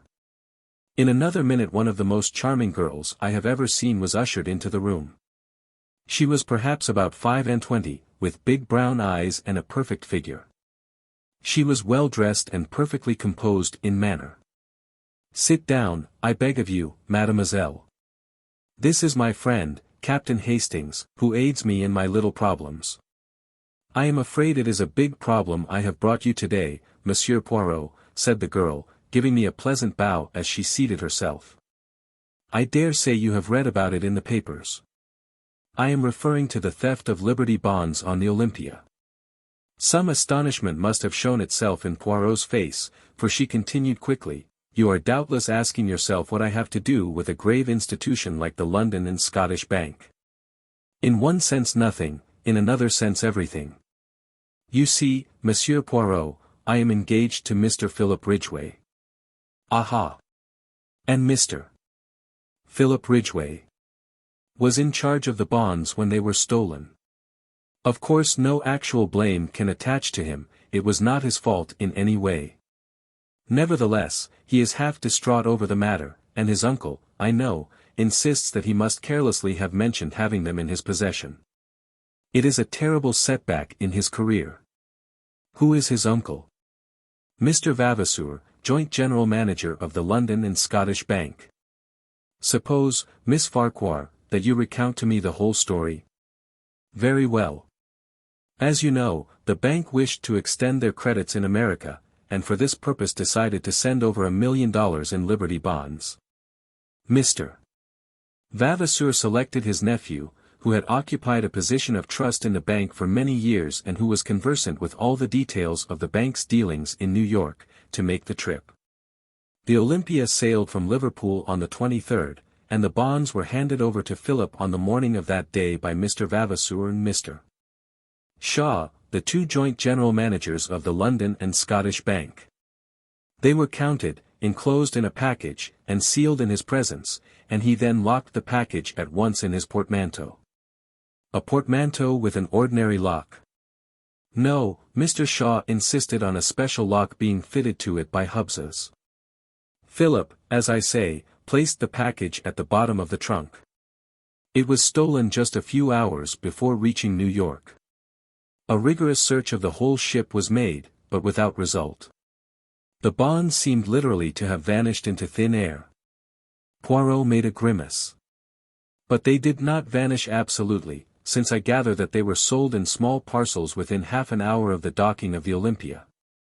Well, undoubtedly the next thing is for me to see Mr. Ridgway. I was about to suggest that you should lunch with me at the Cheshire Cheese. Philip will be there. He is meeting me, but does not yet know that I have been consulting you on his behalf. We agreed to this suggestion readily enough, and drove there in a taxi. Mr. Philip Ridgway was there before us, and looked somewhat surprised to see his fiancée arriving with two complete strangers. He was a nice-looking young fellow, tall and spruce, with a touch of graying hair at the temples, though he could not have been much over 30. Miss Farquhar went up to him and laid her hand on his arm. You must forgive my acting without consulting you, Philip, she said. Let me introduce you to Monsieur Hercule Poirot, of whom you must often have heard, and his friend, Captain Hastings. Ridgway looked very astonished. Of course I have heard of you, Monsieur Poirot, he said, as he shook hands. But I had no idea that Esme was thinking of consulting you about our trouble. I was afraid you would not let me do it, Philip, said Miss Farquhar meekly. So you took care to be on the safe side, he observed, with a smile. I hope Monsieur Poirot will be able to throw some light on this extraordinary puzzle, for I confess frankly that I am nearly out of my mind with worry and anxiety about it. Indeed, his face looked drawn and haggard and showed only too clearly the strain under which he was laboring. Well, well, said Poirot. Let us lunch, and over lunch we will put our heads together and see what can be done. I want to hear Mr. Ridgway's story from his own lips. Whilst we discussed the excellent steak and kidney pudding of the establishment, Philip Ridgway narrated the circumstances leading to the disappearance of the bonds. His story agreed with that of Miss Farquhar in every particular. When he had finished, Poirot took up the thread with a question. What exactly led you to discover that the bonds had been stolen, Mr. Ridgway? He laughed rather bitterly. The thing stared me in the face, Monsieur Poirot. I couldn't have missed it. My cabin trunk was half out from under the bunk and all scratched and cut about where they'd tried to force the lock. But I understood that it had been opened with a key. That's so. They tried to force it, but couldn't. And, in the end, they must have got it unlocked somehow or other. Curious, said Poirot, his eyes beginning to flicker with the green light I knew so well. Very curious. They waste much time trying to prise it open, and then, sapristi. They find that they have the key all the time, for each of Hubs's locks are unique. That's just why they couldn't have had the key. It never left me day or night. You are sure of that? I can swear to it, and besides, if they had had the key or a duplicate, why should they waste time trying to force an obviously unforceable lock? Ah! There is exactly the question we are asking ourselves. I venture to prophesy that the solution, if we ever find it, will hinge on that curious fact. I beg of you not to assault me if I ask you one more question. Are you perfectly certain you did not leave the trunk unlocked? Philip Ridgway merely looked at him, and Poirot gesticulated apologetically. Ah, but these things can happen, I assure you. Very well, the bonds were stolen from the trunk. What did the thief do with them? How did he manage to get ashore with them? Ah, cried Ridgway. That's just it. How? Word was passed to the customs authorities, and every soul that left the ship was gone over with a tooth comb. And the bonds, I gather, made a bulky package? Certainly they did. They could hardly have been hidden on board, and anyway we know they weren't because they were offered for sale within half an hour of the Olympia's arrival. Long before I got the cables going and the numbers sent out. One broker swears he bought some of them even before the Olympia got in. But you can't send bonds by wireless. Not by wireless, but did any tug come alongside? Only the official ones, and that was after the alarm was given when everyone was on the lookout. I was watching out myself for their being passed over to someone that way. My God, Monsieur Poirot, this thing will drive me mad. People are beginning to say I stole them myself. But you also were searched on landing, weren't you? Asked Poirot gently. Yes. The young man stared at him in a puzzled manner. You do not catch my meaning, I see, said Poirot, smiling enigmatically. Now I should like to make a few inquiries at the bank. Ridgway produced a card and scribbled a few words on it. Send this in and my uncle will see you at once. Poirot thanked him, bade farewell to Miss Farquhar, and together we started out for Threadneedle Street and the head office of the London and Scottish Bank. On production of Ridgway's card, we were led through the labyrinth of counters and desks. Skirting paying in clerks and paying out clerks and up to a small office on the first floor where the joint general managers received us. They were two grave gentlemen, who had grown grey in the service of the bank. Mr. Vavasour had a short white beard, Mr. Shaw was clean-shaven. I understand you are strictly a private inquiry agent, said Mr. Vavasour. Quite so, quite so. We have, of course, placed ourselves in the hands of Scotland Yard. Inspector McNeill has charge of the case. A very able officer, I believe. I am sure of it, said Poirot politely. You will permit a few questions, on your nephew's behalf. About this lock, who ordered it from Hubs's? I ordered it myself, said Mr. Shaw. I would not trust to any clerk in the matter. As to the keys, Mr. Ridgway had one, and the other two are held by my colleague and myself. And no clerk has had access to them? Mr. Shaw turned inquiringly to Mr. Vavasour. I think I am correct in saying that they have remained in the safe where we placed them on the 23rd, said Mr. Vavasour. My colleague was unfortunately taken ill a fortnight ago, in fact on the very day that Philip left us. He has only just recovered. Severe bronchitis is no joke to a man of my age, said Mr. Shaw ruefully. But I am afraid Mr. Vavasour has suffered from the hard work entailed by my absence, especially with this unexpected worry coming on top of everything. Poirot asked a few more questions. I judged that he was endeavoring to gauge the exact amount of intimacy between uncle and nephew. Mr. Vavasour's answers were brief and punctilious. His nephew was a trusted official of the bank, and had no debts or money difficulties that he knew of. He had been entrusted with similar missions in the past. Finally we were politely bowed out. I am disappointed, said Poirot, as we emerged into the street. You hope to discover more. They are such stodgy old men. It is not their stodginess which disappoints me, mon ami. I do not expect to find in a bank manager a keen financier with an eagle glance, as your favorite works of fiction put it. No, I am disappointed in the case, it is too easy. Easy? Yes, do you not find it almost childishly simple? You know who stole the bonds? I do. But then, we must, why? Do not confuse and fluster yourself, Hastings. We are not going to do anything at present. But why? What are you waiting for? For the Olympia. She is due on her return trip from New York on Tuesday. But if you know who stole the bonds, why wait? He may escape. To a South Sea island where there is no extradition.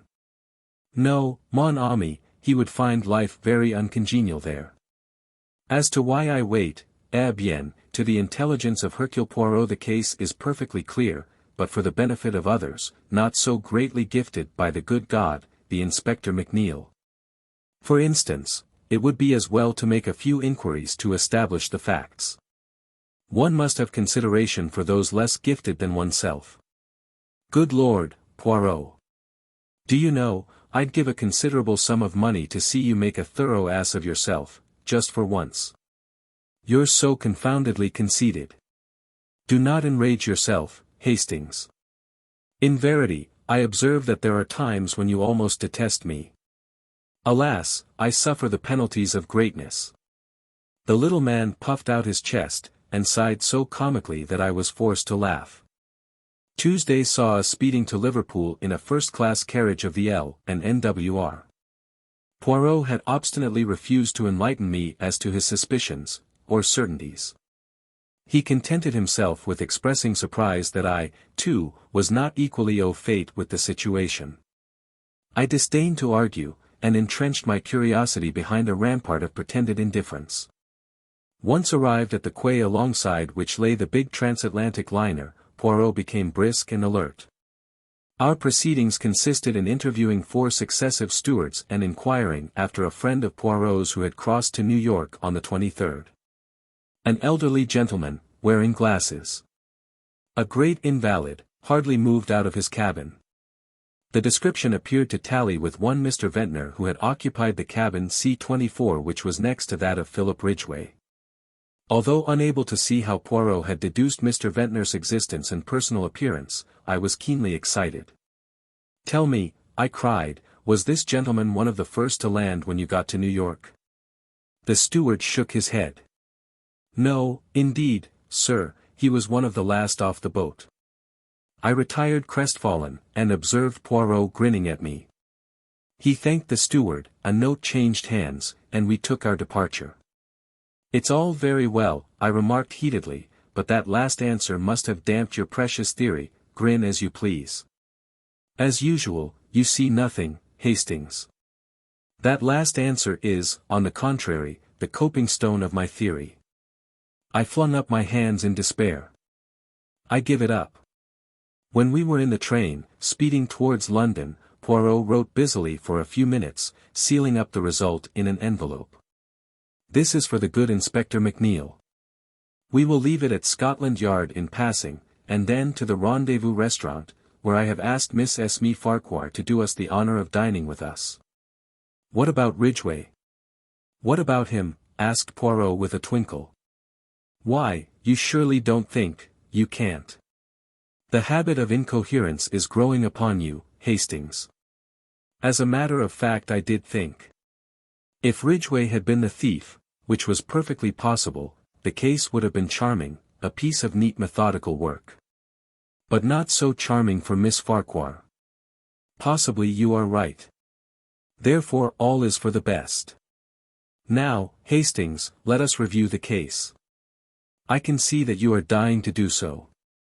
The sealed package is removed from the trunk and vanishes, as Miss Farquhar puts it, into thin air. We will dismiss the thin air theory, which is not practicable at the present stage of science, and consider what is likely to have become of it. Everyone asserts the incredibility of its being smuggled ashore. Yes, but we know. You may know, Hastings. I do not. I take the view that, since it seemed incredible, it was incredible. Two possibilities remain: it was hidden on board, also rather difficult, or it was thrown overboard. With a cork on it, do you mean? Without a cork. I stared. But if the bonds were thrown overboard, they couldn't have been sold in New York. I admire your logical mind, Hastings. The bonds were sold in New York, therefore they were not thrown overboard. You see where that leads us? Where we were when we started. Jamais de la vie. If the package was thrown overboard, and the bonds were sold in New York, the package could not have contained the bonds. Is there any evidence that the package did contain the bonds? Remember, Mr. Ridgway never opened it from the time it was placed in his hands in London. Yes, but then. Poirot waved an impatient hand. Permit me to continue. The last moment that the bonds are seen as bonds is in the office of the London and Scottish Bank on the morning of the 23rd. They reappear in New York half an hour after the Olympia gets in, and according to one man, whom nobody listens to, actually before she gets in. Supposing then, that they have never been on the Olympia at all. Is there any other way they could get to New York? Yes. The Gigantic leaves Southampton on the same day as the Olympia, and she holds the record for the Atlantic. Mailed by the Gigantic, the bonds would be in New York the day before the Olympia arrived. All is clear, the case begins to explain itself. The sealed packet is only a dummy, and the moment of its substitution must be in the office in the bank. It would be an easy matter for any of the three men present to have prepared a duplicate package which could be substituted for the genuine one. Très bien, the bonds are mailed to a confederate in New York, with instructions to sell as soon as the Olympia is in. But someone must travel on the Olympia to engineer the supposed moment of the robbery. But why? Because if Ridgway merely opens the packet and finds it a dummy, suspicion flies at once to London. No, the man on board in the cabin next door does his work, pretends to force the lock in an obvious manner so as to draw immediate attention to the theft. Really unlocks the trunk with a duplicate key, throws the package overboard and waits until the last to leave the boat. Naturally he wears glasses to conceal his eyes, and is an invalid since he does not want to run the risk of meeting Ridgway. He steps ashore in New York and returns by the first boat available. But which was he? The man who had a duplicate key, the man who ordered the lock, the man who has not been severely ill with bronchitis at his home in the country, enfin, that stodgy old man, Mr. Shaw. There are criminals in high places sometimes, my friend. Ah, here we are. Mademoiselle, I have succeeded. You permit? And, beaming, Poirot kissed the astonished girl lightly on either cheek. The Adventure of the Egyptian Tomb. I have always considered that one of the most thrilling and dramatic of the many adventures I have shared with Poirot was that of our investigation into the strange series of deaths which followed upon the discovery and opening of the tomb of King Menhare. Hard upon the discovery of the tomb of Tutankhamen by Lord Carnarvon, Sir John Willard and Mr. Blaibner of New York, pursuing their excavations not far from Cairo, in the vicinity of the pyramids of Giza, came unexpectedly on a series of funeral chambers. The greatest interest was aroused by their discovery. The tomb appeared to be that of King Menhare, one of those shadowy kings of the 8th dynasty, when the old kingdom was falling to decay. Little was known about this period, and the discoveries were fully reported in the newspapers. An event soon occurred which took a profound hold on the public mind. Sir John Willard died quite suddenly of heart failure. The more sensational newspapers immediately took the opportunity of reviving all the old superstitious stories connected with the ill luck of certain Egyptian treasures. The unlucky mummy at the British Museum, that hoary old chestnut, was dragged out with fresh zest, was quietly denied by the museum, but nevertheless enjoyed all its usual vogue. A fortnight later Mr. Blaibner died of acute blood poisoning, and a few days afterwards a nephew of his shot himself in New York. The curse of Menhare was the talk of the day, and the magic power of dead and gone Egypt was exalted to a fetish point.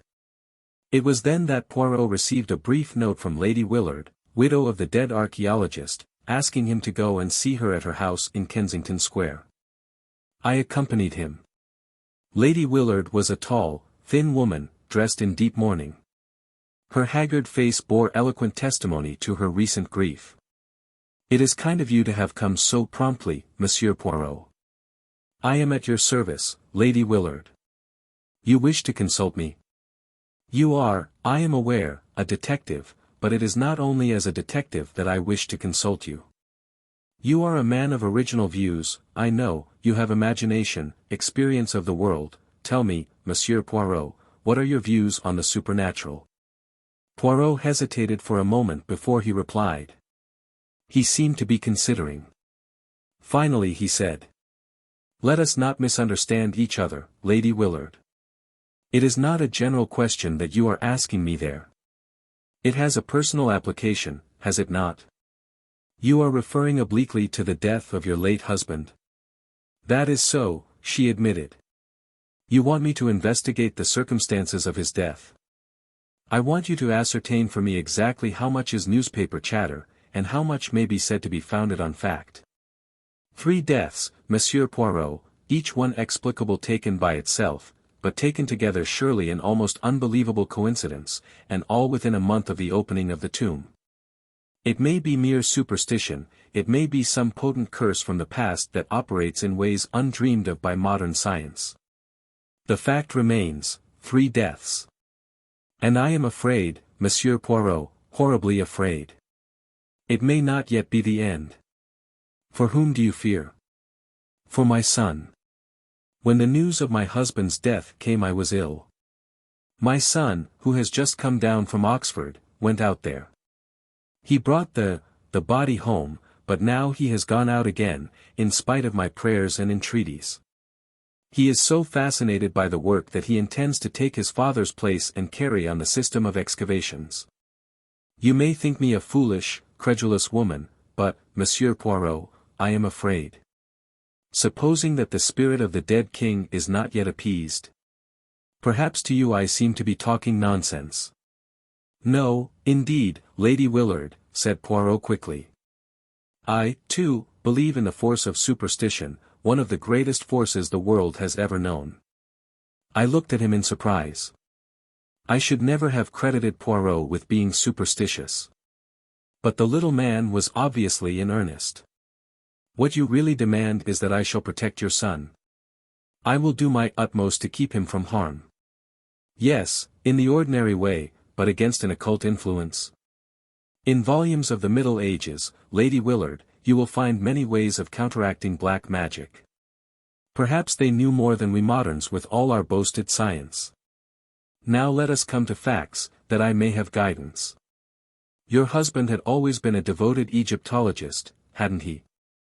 "Yes, from his youth upwards. He was one of the greatest living authorities upon the subject. But Mr. Blaibner, I understand, was more or less of an amateur." "Oh, quite. He was a very wealthy man who dabbled freely in any subject that happened to take his fancy. My husband managed to interest him in Egyptology, and it was his money that was so useful in financing the expedition." "And the nephew? What do you know of his tastes? Was he with the party at all?" "I do not think so. In fact I never knew of his existence till I read of his death in the paper. I do not think he and Mr. Blaibner can have been at all intimate. He never spoke of having any relations." "Who are the other members of the party?" "Well, there is Dr. Toswell, a minor official connected with the British Museum, Mr. Schneider of the Metropolitan Museum in New York, a young American secretary, Dr. Ames, who accompanies the expedition in his professional capacity, and Hassan, my husband's devoted native servant." "Do you remember the name of the American secretary?" "Harper, I think, but I cannot be sure. He had not been with Mr. Blaibner very long, I know. He was a very pleasant young fellow." "Thank you, Lady Willard. If there is anything else?" "For the moment, nothing. Leave it now in my hands, and be assured that I will do all that is humanly possible to protect your son." They were not exactly reassuring words, and I observed Lady Willard wince as he uttered them. Yet, at the same time, the fact that he had not pooh-poohed her fears seemed in itself to be a relief to her. For my part, one had never before suspected that Poirot had so deep a vein of superstition in his nature. I tackled him on the subject as we went homewards. His manner was grave and earnest. "But yes, Hastings. I believe in these things. You must not underrate the force of superstition. What are we going to do about it?" "Toujours pratique, the good Hastings." "Eh bien, to begin with, we are going to cable to New York for fuller details of young Mr. Blavener's death." He duly sent off his cable. The reply was full and precise. Young Rupert Blavener had been in low water for several years. He had been a beachcomber and a remittance man in several South Sea islands, but had returned to New York 2 years ago, where he had rapidly sunk lower and lower. The most significant thing, to my mind, was that he had recently managed to borrow enough money to take him to Egypt.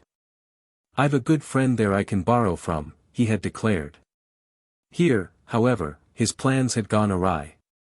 He had returned to New York cursing his skinflint of an uncle who cared more for the bones of dead and gone kings than his own flesh and blood.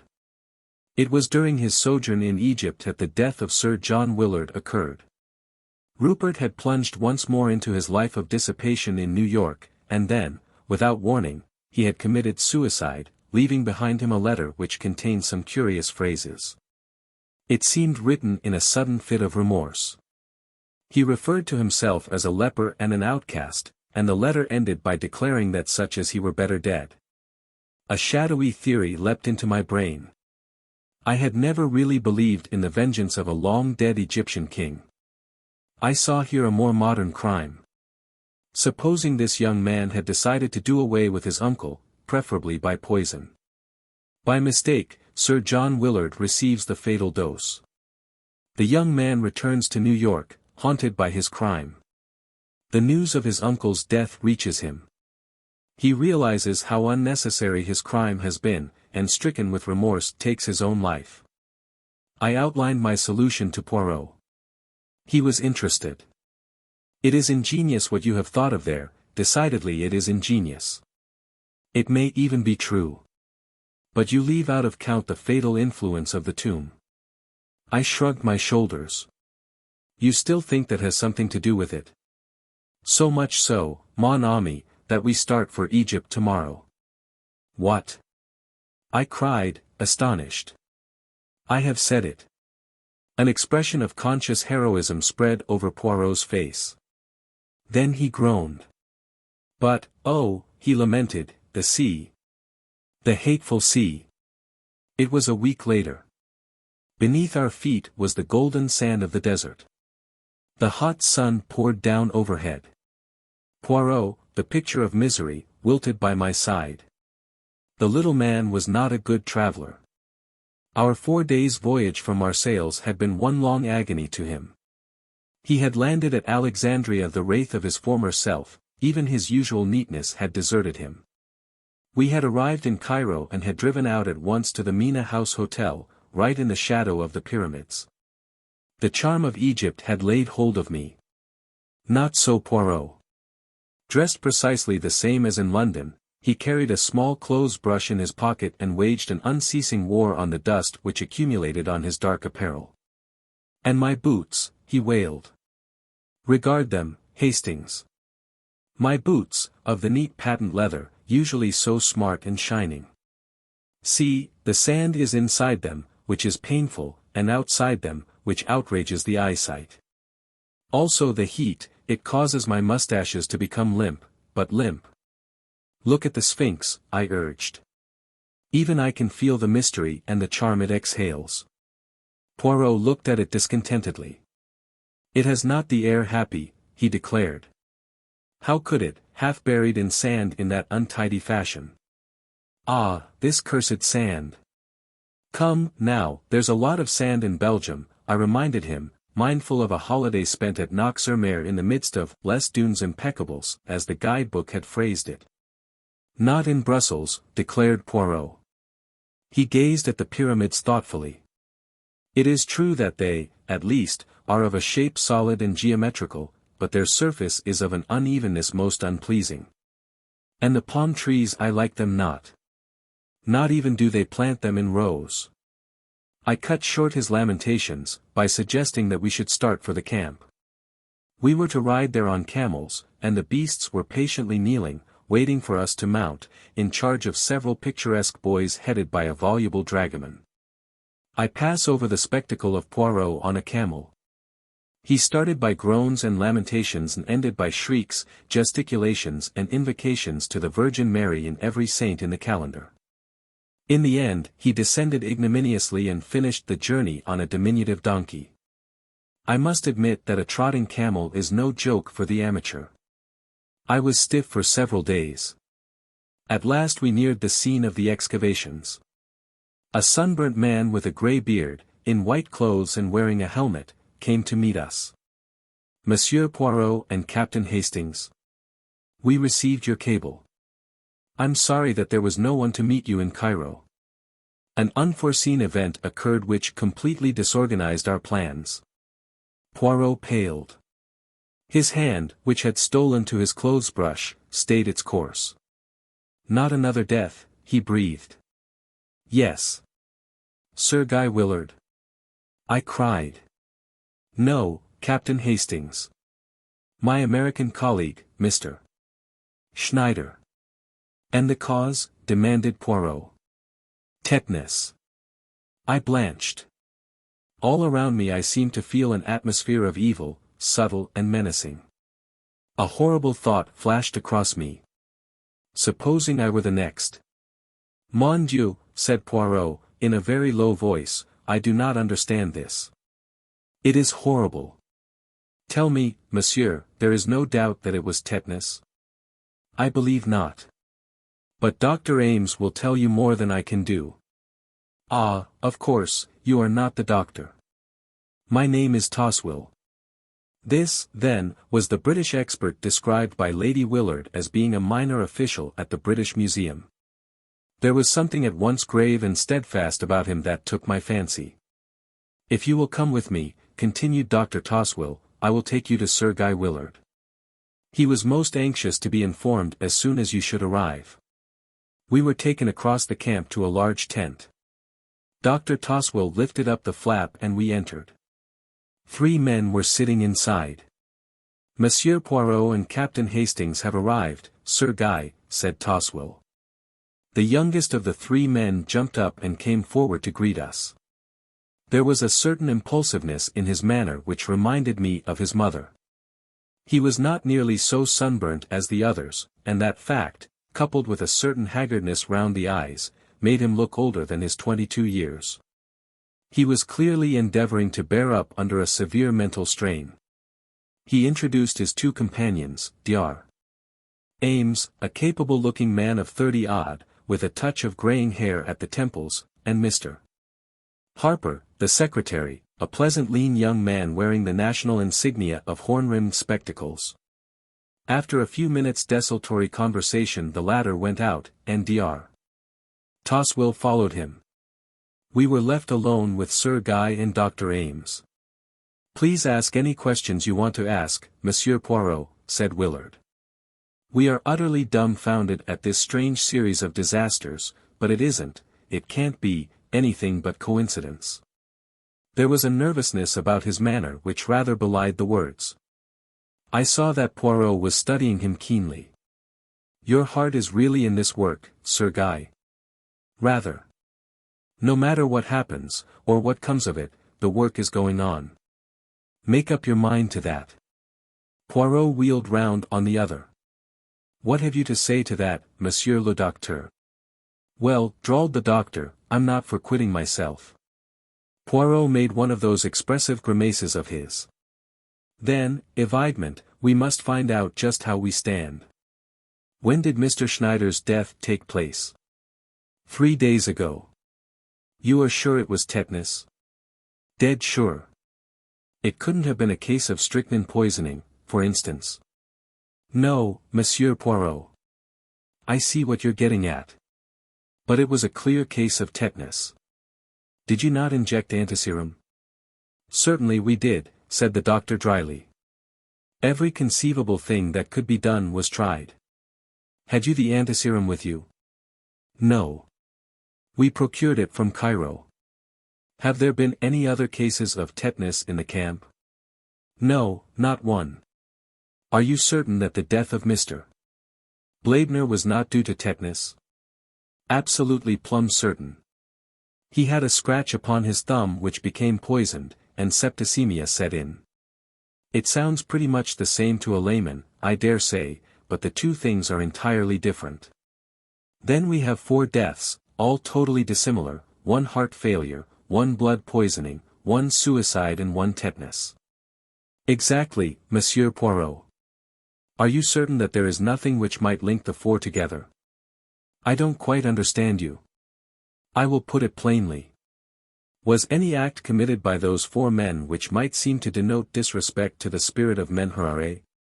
The doctor gazed at Poirot in astonishment. You're talking through your hat, Monsieur Poirot. Surely you've not been guyed into believing all that fool talk.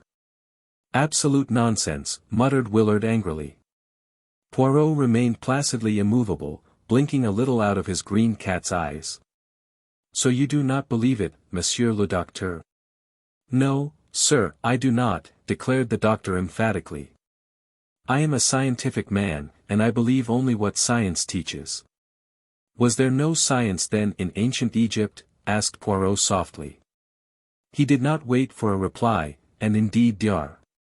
Ames seemed rather at a loss for the moment.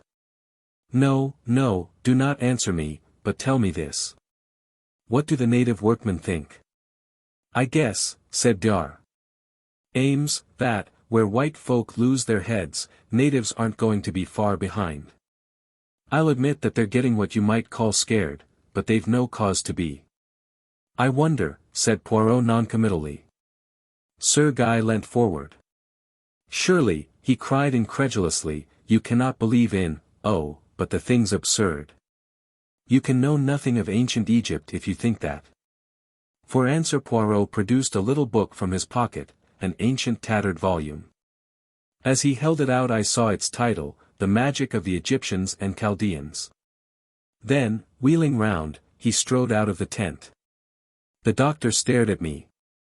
What is his little idea? The phrase, so familiar on Poirot's lips, made me smile as it came from another. I don't know exactly, I confessed. He's got some plan of exorcising the evil spirits, I believe. I went in search of Poirot, and found him talking to the lean-faced young man who had been the late Mr. Blaebner's secretary. No, Mr. Harper was saying, I've only been 6 months with the expedition. Yes, I knew Mr. Blaebner's affairs pretty well. Can you recount to me anything concerning his nephew? He turned up here one day, not a bad-looking fellow. I'd never met him before, but some of the others had, Ames, I think, and Schneider. The old man wasn't at all pleased to see him. They were at it in no time, hammer and tongs. Not a cent, the old man shouted. Not 1 cent now or when I'm dead. I intend to leave my money to the furtherance of my life's work. I've been talking it over with Mr. Schneider today. And a bit more of the same. Young Blaebner lit out for Cairo right away. Was he in perfectly good health at the time? The old man? No, the young one. I believe he did mention there was something wrong with him. But it couldn't have been anything serious, or I should have remembered. One thing more, has Mr. Blaebner left a will? So far as we know, he has not. Are you remaining with the expedition, Mr. Harper? No, sir, I am not. I'm for New York as soon as I can square up things here. You may laugh if you like, but I'm not going to be this blasted old hemorrhage's next victim. He'll get me if I stop here. The young man wiped the perspiration from his brow. Poirot turned away. Over his shoulder he said with a peculiar smile. Remember, he got one of his victims in New York. Oh, hell, said Mr. Harper forcibly. That young man is nervous, said Poirot thoughtfully. He is on the edge, but absolutely on the edge. I glanced at Poirot curiously, but his enigmatical smile told me nothing. In company with Sir Guy Willard and Dr. Toswell we were taken round the excavations. The principal finds had been removed to Cairo, but some of the tomb furniture was extremely interesting. The enthusiasm of the young baronet was obvious, but I fancied that I detected a shade of nervousness in his manner, as though he could not quite escape from the feeling of menace in the air. As we entered the tent which had been assigned to us, for a wash before joining the evening meal, a tall dark figure in white robes stood aside to let us pass with a graceful gesture and a murmured greeting in Arabic. Poirot stopped. "You are Hassan, the late Sir John Willard's servant?" "I served my lord Sir John, now I serve his son." He took a step nearer to us and lowered his voice. "You are a wise one, they say, learned in dealing with evil spirits. Let the young master depart from here.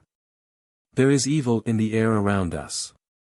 And with an abrupt gesture, not waiting for a reply, he strode away. "Evil in the air," muttered Poirot. "Yes, I feel it." Our meal was hardly a cheerful one. The floor was left to Dr. Toswell, who discoursed at length upon Egyptian antiquities.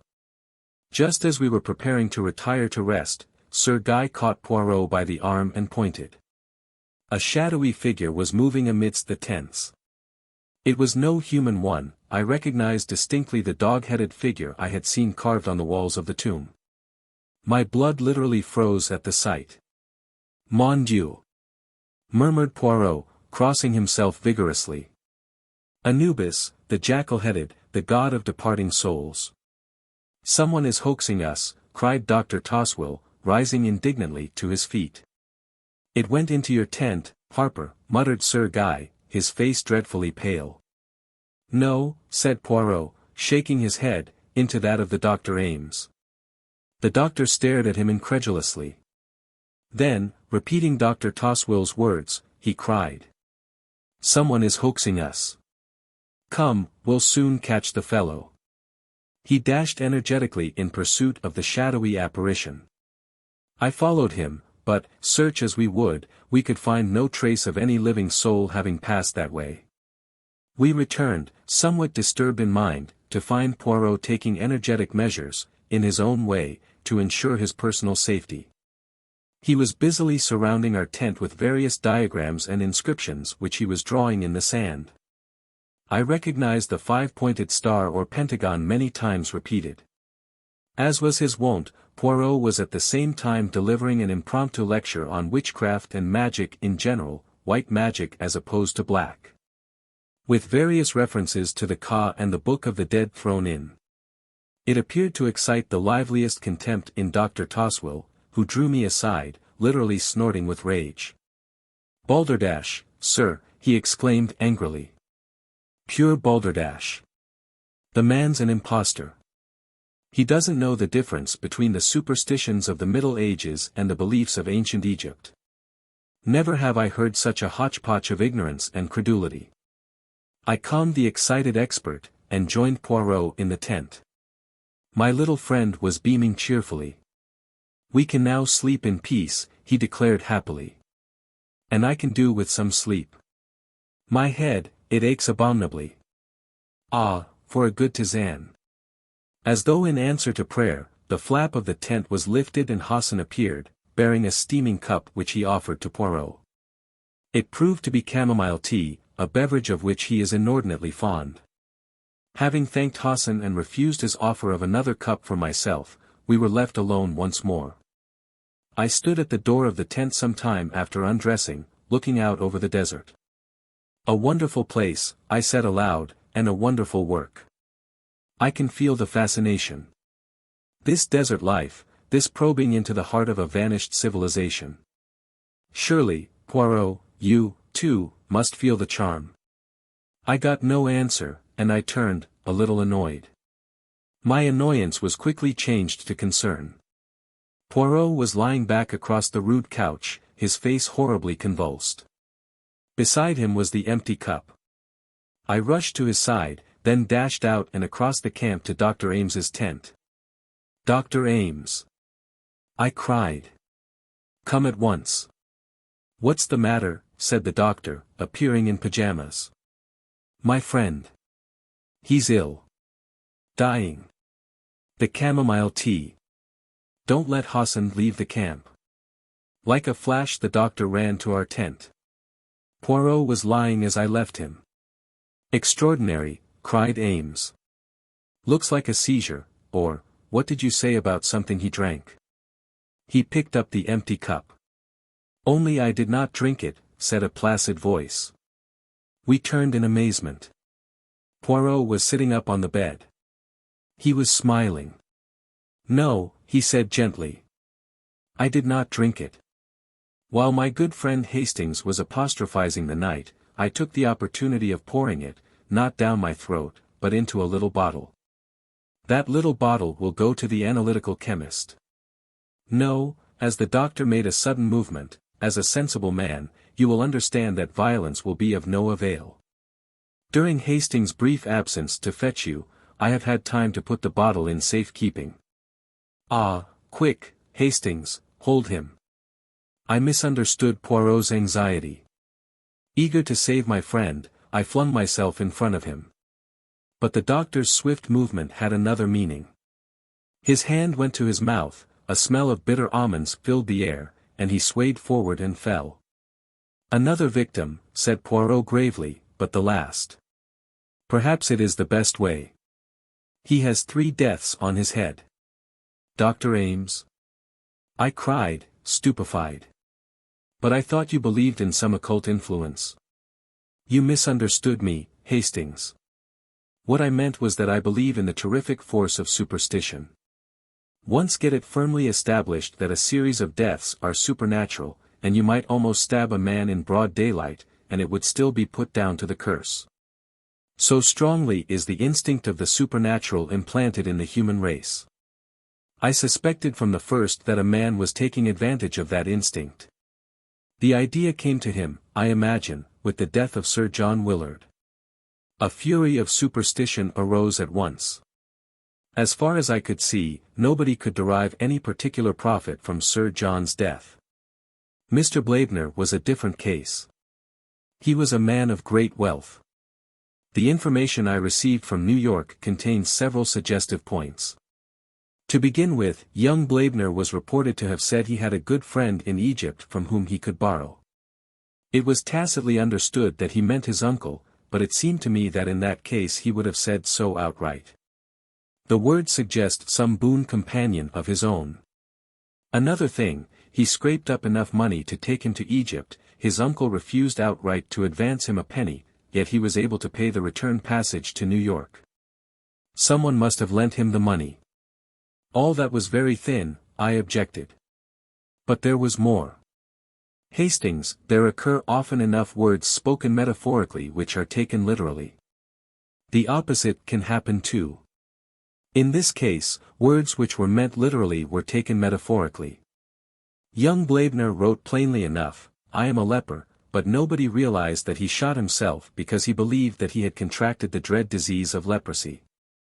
What? I ejaculated.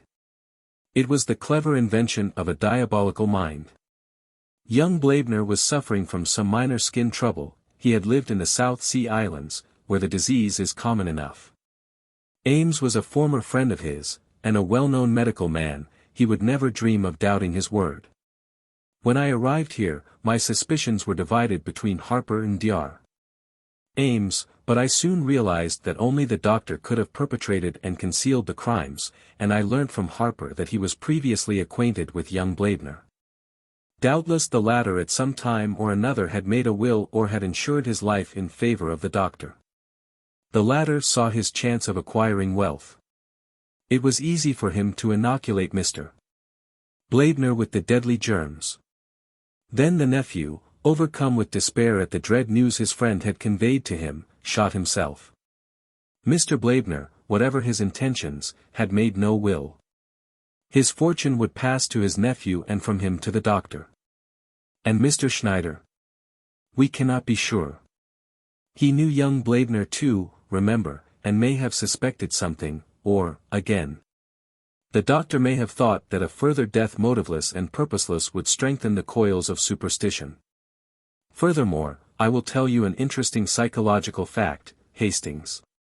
A murderer has always a strong desire to repeat his successful crime, the performance of it grows upon him. Hence my fears for young Willard. The figure of Anubis you saw tonight was Hassan, dressed up by my orders. I wanted to see if I could frighten the doctor. But it would take more than the supernatural to frighten him. I could see that he was not entirely taken in by my pretenses of belief in the occult. The little comedy I played for him did not deceive him. I suspected that he would endeavor to make me the next victim. Ah, but in spite of la mer maudite, the heat abominable, and the annoyances of the sand, the little grey cells still functioned. Poirot proved to be perfectly right in his premises. Young Blaebner, some years ago, in a fit of drunken merriment, had made a jocular will. Leaving my cigarette case you admire so much and everything else of which I die possessed, which will be principally debts to my good friend Robert Ames, who once saved my life from drowning. The case was hushed up as far as possible, and, to this day, people talk of the remarkable series of deaths in connection with the tomb of Menhare as a triumphal proof of the vengeance of a bygone king upon the desecrators of his tomb, a belief which, as Poirot pointed out to me, is contrary to all Egyptian belief and thought. The jewel robbery at the Grand Metropolitan. Poirot, I said, a change of air would do you good. You think so, mon ami? I am sure of it. Said my friend, smiling. It is all arranged, then. You will come. Where do you propose to take me? Brighton. As a matter of fact, a friend of mine in the city put me on to a very good thing, and, well, I have money to burn, as the saying goes. I think a weekend at the Grand Metropolitan would do us all the good in the world. Thank you, I accept most gratefully. You have the good heart to think of an old man. And the good heart, it is in the end worth all the little grey cells. Yes, I who speak to you am in danger of forgetting that sometimes. I did not quite relish the implication. I fancy that Poirot is sometimes a little inclined to underestimate my mental capacities. But his pleasure was so evident that I put my slight annoyance aside. Then, that's all right, I said hastily. Saturday evening saw us dining at the Grand Metropolitan in the midst of a gay throng. All the world and his wife seemed to be at Brighton. The dresses were marvellous, and the jewels, worn sometimes with more love of display than good taste, were something magnificent. Hein, it is a sight this, murmured Poirot. This is the home of the profiteer, is it not so, Hastings? Supposed to be, I replied. But we'll hope they aren't all tarred with the profiteering brush. Poirot gazed round him placidly. The sight of so many jewels makes me wish I had turned my brains to crime, instead of to its detection. What a magnificent opportunity for some thief of distinction. Regard, Hastings, that stout woman by the pillar. She is, as you would say, plastered with gems. I followed his eyes. Why, I exclaimed, it's Mrs. Opelson. You know her? Slightly. Her husband is a rich stockbroker who made a fortune in the recent oil boom. After dinner we ran across the Opelsons in the lounge, and I introduced Poirot to them. We chatted for a few minutes, and ended by having our coffee together. Poirot said a few words in praise of some of the costlier gems displayed on the lady's ample bosom, and she brightened up at once. It's a perfect hobby of mine, Mr. Poirot. I just love jewelry. Ed knows my weakness, and every time things go well he brings me something new. You are interested in precious stones? I have had a good deal to do with them one time and another, madam. My profession has brought me into contact with some of the most famous jewels in the world.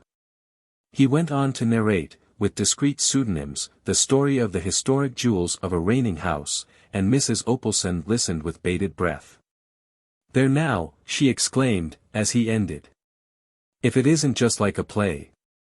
You know, I've got some pearls of my own that have a history attached to them. I believe it's supposed to be one of the finest necklaces in the world, the pearls are so beautifully matched and so perfect in color.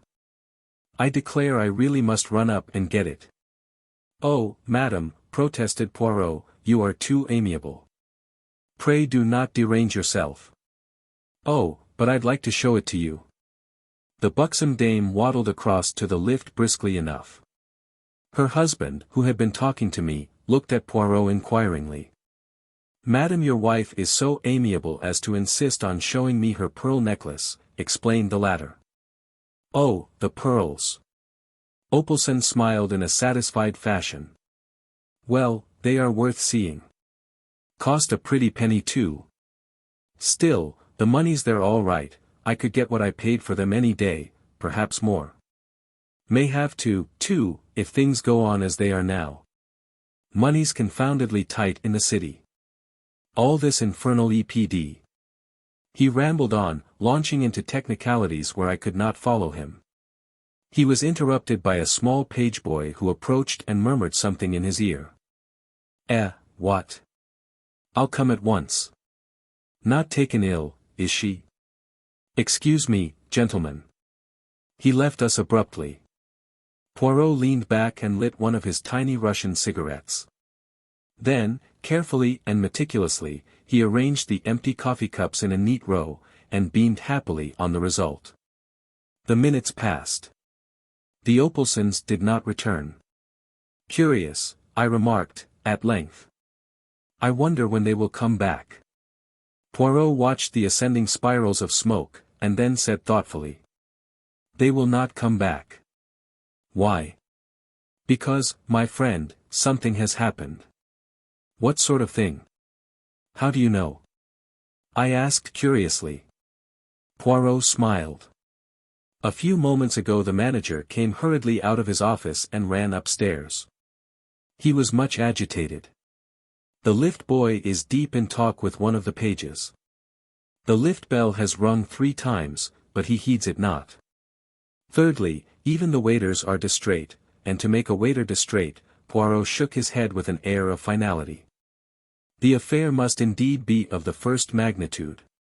Ah, it is as I thought. Here come the police." 2 men had just entered the hotel, one in uniform, the other in plain clothes. They spoke to a page, and were immediately ushered upstairs. A few minutes later, the same boy descended and came up to where we were sitting. "Mr. Opalson's compliments, and would you step upstairs?" Poirot sprang nimbly to his feet. One would have said that he awaited the summons. I followed with no less alacrity. The Opalsons' apartments were situated on the first floor.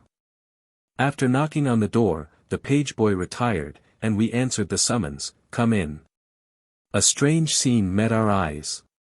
The room was Mrs. Opalson's bedroom, and in the center of it, lying back in an armchair, was the lady herself, weeping violently. She presented an extraordinary spectacle, with the tears making great furrows in the powder with which her complexion was liberally coated. Mr. Opalson was striding up and down angrily. The 2 police officials stood in the middle of the room, one with a notebook in hand. An hotel chambermaid, looking frightened to death, stood by the fireplace. And on the other side of the room a Frenchwoman, obviously Mrs. Opalson's maid, was weeping and wringing her hands, with an intensity of grief that rivaled that of her mistress. Into this pandemonium stepped Poirot, neat and smiling. Immediately, with an energy surprising in one of her bulk, Mrs. Opalson sprang from her chair towards him. "There now. Ed may say what he likes, but I believe in luck, I do. It was fated I should meet you the way I did this evening, and I've a feeling that if you can't get my pearls back for me nobody can. Calm yourself, I pray of you, madam." Poirot patted her hand soothingly. "Reassure yourself. All will be well. Hercule Poirot will aid you." Mr. Opalson turned to the police inspector. "There will be no objection to my calling in this gentleman, I suppose?" "None at all, sir," replied the man civilly, but with complete indifference. "Perhaps now your lady's feeling better she'll just let us have the facts." Mrs. Opalson looked helplessly at Poirot. He led her back to her chair. Seat yourself, madam, and recount to us the whole history without agitating yourself." Thus abjured, Mrs. Opelson dried her eyes gingerly, and began. "I came upstairs after dinner to fetch my pearls for Mr. Poirot here to see. The chambermaid and Celestine were both in the room as usual." "Excuse me, madam, but what do you mean by 'as usual'?" Mr. Opelson explained. "I make it a rule that no one is to come into this room unless Celestine, the maid, is there also. The chambermaid does the room in the morning while Celestine is present, and comes in after dinner to turn down the beds under the same conditions, otherwise she never enters the room.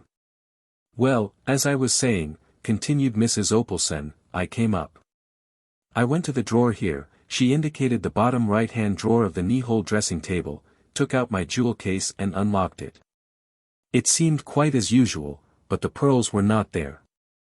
The inspector had been busy with his notebook. "When had you last seen them?" he asked. "They were there when I went down to dinner." "You are sure?" "Quite sure. I was uncertain whether to wear them or not, but in the end I decided on the emeralds, and put them back in the jewel case." "Who locked up the jewel case?" "I did. I wear the key on a chain round my neck." She held it up as she spoke. The inspector examined it, and shrugged his shoulders. "The thief must have had a duplicate key. No difficult matter. The lock is quite a simple one. What did you do after you'd locked the jewel case?" "I put it back in the bottom drawer where I always keep it." "You didn't lock the drawer?" "No, I never do. My maid remains in the room till I come up, so there's no need."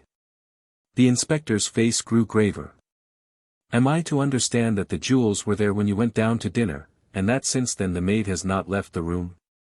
Suddenly, as though the horror of her own situation for the first time burst upon her, Celestine uttered a piercing shriek, and, flinging herself upon Poirot, poured out a torrent of incoherent French. The suggestion was infamous. That she should be suspected of robbing Madame. The police were well known to be of a stupidity incredible. "But Monsieur, who was a Frenchman?" "A Belgian," interjected Poirot, but Celestine paid no attention to the correction. Monsieur would not stand by and see her falsely accused, while that infamous chambermaid was allowed to go scot-free. She had never liked her, a bold, red-faced thing, a born thief. She had said from the first that she was not honest. And had kept a sharp watch over her too, when she was doing Madame's room. Let those idiots of policemen search her, and if they did not find Madame's pearls on her it would be very surprising. Although this harangue was uttered in rapid and virulent French, Celestine had interlarded it with a wealth of gesture, and the chambermaid realized at least a part of her meaning. She reddened angrily. "If that foreign woman's saying I took the pearls, it's a lie," she declared heatedly. "I never so much as saw them." "Search her," screamed the other. "You will find it is as I say." "You're a liar, do you hear?" said the chambermaid, advancing upon her. "Stole M yourself, and want to put it on me. Why, I was only in the room about 3 minutes before the lady come up, and then you were sitting here the whole time, as you always do, like a cat watching a mouse." The inspector looked across inquiringly at Celestine. "Is that true? Didn't you leave the room at all?" "I did not actually leave her alone," admitted Celestine reluctantly, "but I went into my own room through the door here twice, once to fetch a reel of cotton, and once for my scissors." "She must have done it then." "You wasn't gone a minute," retorted the chambermaid angrily. "Just popped out and in again. I'd be glad if the police would search me. I've nothing to be afraid of." At this moment there was a tap at the door. The inspector went to it. His face brightened when he saw who it was. "Ah," he said. "That's rather fortunate. I sent for one of our female searchers, and she's just arrived. Perhaps if you wouldn't mind going into the room next door." He looked at the chambermaid, who stepped across the threshold with a toss of her head, the searcher following her closely. The French girl had sunk sobbing into a chair. Poirot was looking round the room, the main features of which I have made clear by a sketch. Where does that door lead? He inquired, nodding his head towards the one by the window. Into the next apartment, I believe, said the inspector. It's bolted, anyway, on this side. Poirot walked across to it, tried it, then drew back the bolt and tried it again. And on the other side as well, he remarked. Well, that seems to rule out that. He walked over to the windows, examining each of them in turn. And again, nothing. Not even a balcony outside. Even if there were, said the inspector impatiently, I don't see how that would help us, if the maid never left the room. Evidement, said Poirot, not disconcerted. As mademoiselle is positive she did not leave the room. He was interrupted by the reappearance of the chambermaid and the police searcher. Nothing, said the latter laconically. I should hope not, indeed, said the chambermaid virtuously. And that French hussy ought to be ashamed of herself taking away an honest girl's character. There, my girl. That's all right, said the inspector, opening the door. Nobody suspects you. You go along and get on with your work. The chambermaid went unwillingly. Going to search her? She demanded, pointing at Celestine. Yes. He shut the door on her and turned the key. Celestine accompanied the searcher into the small room in her turn. A few minutes later she also returned. Nothing had been found on her. The inspector's face grew graver. I'm afraid I'll have to ask you to come along with me all the same, miss. He turned to Mrs. Opelson. I'm sorry, madam, but all the evidence points that way. If she's not got them on her, they're hidden somewhere about the room. Celestine uttered a piercing shriek, and clung to Poirot's arm. The latter bent and whispered something in the girl's ear.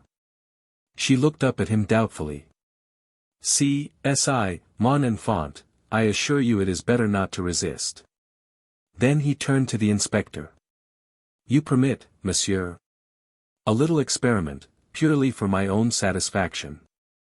Depends on what it is, replied the police officer noncommittally. Poirot addressed Celestine once more. You have told us that you went into your room to fetch a reel of cotton. Whereabouts was it? On the top of the chest of drawers, monsieur. And the scissors? They also. Would it be troubling you too much, mademoiselle, to ask you to repeat those two actions? You were sitting here with your work, you say?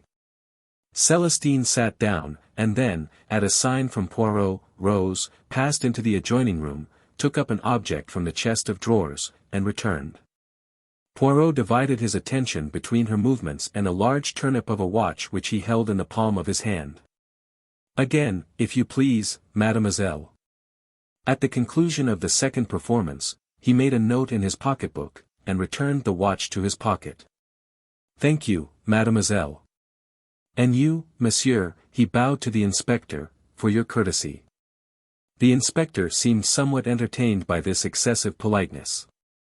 Celestine departed in a flood of tears, accompanied by the woman and the plainclothes official. Then, with a brief apology to Mrs. Opelson, the inspector set to work to ransack the room. He pulled out drawers, opened cupboards, completely unmade the bed, and tapped the floor. Mr. Opelson looked on skeptically. You really think you will find them? Yes, sir. It stands to reason. She hadn't time to take them out of the room. The ladies discovering the robbery so soon upset her plans. No, they're here right enough. One of the two must have hidden them, and it's very unlikely for the chambermaid to have done so. More than unlikely, impossible, said Poirot quietly. Eh? The inspector stared. Poirot smiled modestly. I will demonstrate. Hastings, my good friend, take my watch in your hand, with care. It is a family heirloom. Just now I timed mademoiselle's movements. Her first absence from the room was of 12 seconds, her second of 15. Now observe my actions. Madame will have the kindness to give me the key of the jewel case. I thank you. My friend Hastings will have the kindness to say, go. Go. I said.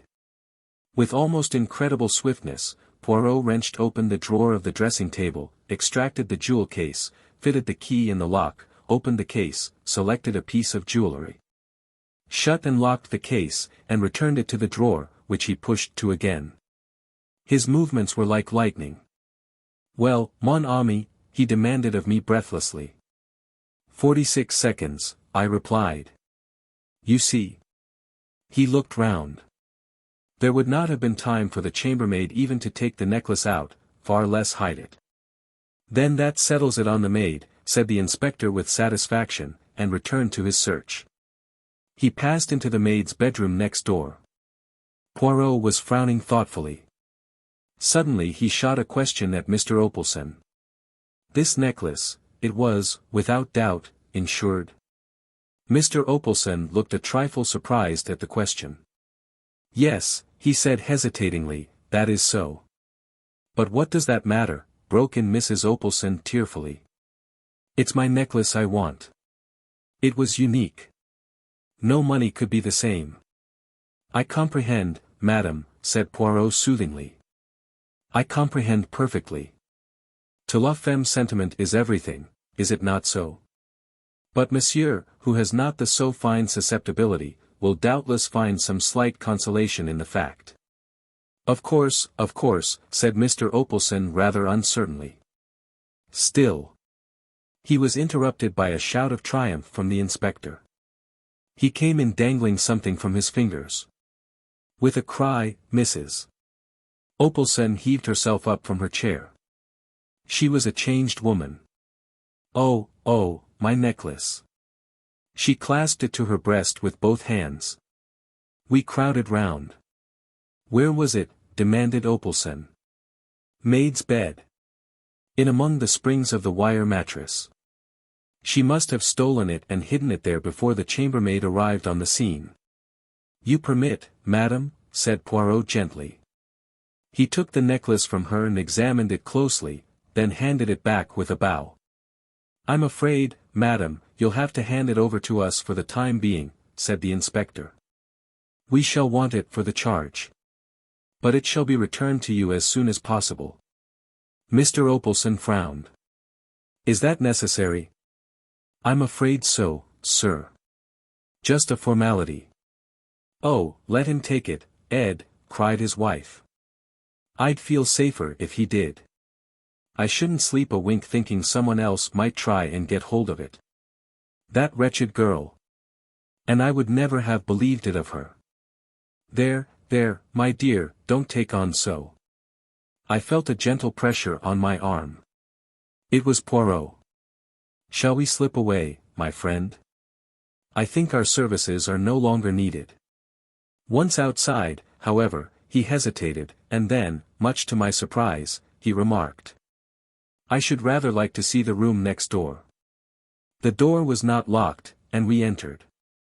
The room, which was a large double one, was unoccupied. Dust lay about rather noticeably, and my sensitive friend gave a characteristic grimace as he ran his finger round a rectangular mark on a table near the window. The service leaves to be desired, he observed dryly. He was staring thoughtfully out of the window, and seemed to have fallen into a brown study. Well? I demanded impatiently. What did we come in here for? He started. Je vous demande pardon, mon ami. I wished to see if the door was really bolted on this side also. Well, I said, glancing at the door which communicated with the room we had just left, it is bolted. Poirot nodded. He still seemed to be thinking. And, anyway, I continued, what does it matter? The case is over. I wish you'd had more chance of distinguishing yourself. But it was the kind of case that even a stiff-backed idiot like that inspector couldn't go wrong over. Poirot shook his head. The case is not over, my friend. It will not be over until we find out who stole the pearls. But the maid did. Why do you say that? Why, I stammered, they were found, actually in her mattress. Ta, said Poirot impatiently. Those were not the pearls. What? Imitation, mon ami. The statement took my breath away. Poirot was smiling placidly. The good inspector obviously knows nothing of jewels. But presently there will be a fine hullabaloo. Come! I cried, dragging at his arm. Where? We must tell the Opalsons at once. I think not. But that poor woman. Eh bien, that poor woman, as you call her, will have a much better night believing the jewels to be safe. But the thief may escape with them. As usual, my friend, you speak without reflection. How do you know that the pearls Mrs. Opalson locked up so carefully tonight were not the false ones, and that the real robbery did not take place at a much earlier date? Oh! I said, bewildered. Exactly, said Poirot, beaming. We start again. He led the way out of the room, paused a moment as though considering, and then walked down to the end of the corridor. Stopping outside the small den where the chambermaids and valets of the respective floors congregated. Our particular chambermaid appeared to be holding a small court there, and to be retailing her late experiences to an appreciative audience. She stopped in the middle of a sentence. Poirot bowed with his usual politeness. Excuse that I derange you, but I shall be obliged if you will unlock for me the door of Mr. Opalson's room. The woman rose willingly, and we accompanied her down the passage again. Mr. Opalson's room was on the other side of the corridor, its door facing that of his wife's room. The chambermaid unlocked it with her passkey, and we entered. As she was about to depart, Poirot detained her. One moment, have you ever seen among the effects of Mr. Opalson a card like this? He held out a plain white card, rather highly glazed and uncommon in appearance. The maid took it and scrutinized it carefully. No, sir, I can't say I have. But, anyway, the valet has most to do with the gentlemen's rooms. I see. Thank you. Poirot took back the card. The woman departed. Poirot appeared to reflect a little. Then he gave a short, sharp nod of the head. Ring the bell, I pray of you, Hastings. 3 times, for the valet. I obeyed, devoured with curiosity. Meanwhile Poirot had emptied the waste-paper basket on the floor, and was swiftly going through its contents. In a few moments the valet answered the bell. To him Poirot put the same question, and handed him the card to examine. But the response was the same. The valet had never seen a card of that particular quality among Mr. Opalson's belongings. Poirot thanked him, and he withdrew, somewhat unwillingly, with an inquisitive glance at the overturned waste-paper basket and the litter on the floor. He could hardly have helped overhearing Poirot's thoughtful remark as he bundled the torn papers back again. And the necklace was heavily insured. Poirot, I cried, I see. You see nothing, my friend, he replied quickly. As usual, nothing at all. It is incredible, but there it is. Let us return to our own apartments. We did so in silence. Once there, to my intense surprise, Poirot effected a rapid change of clothing. I go to London tonight, he explained.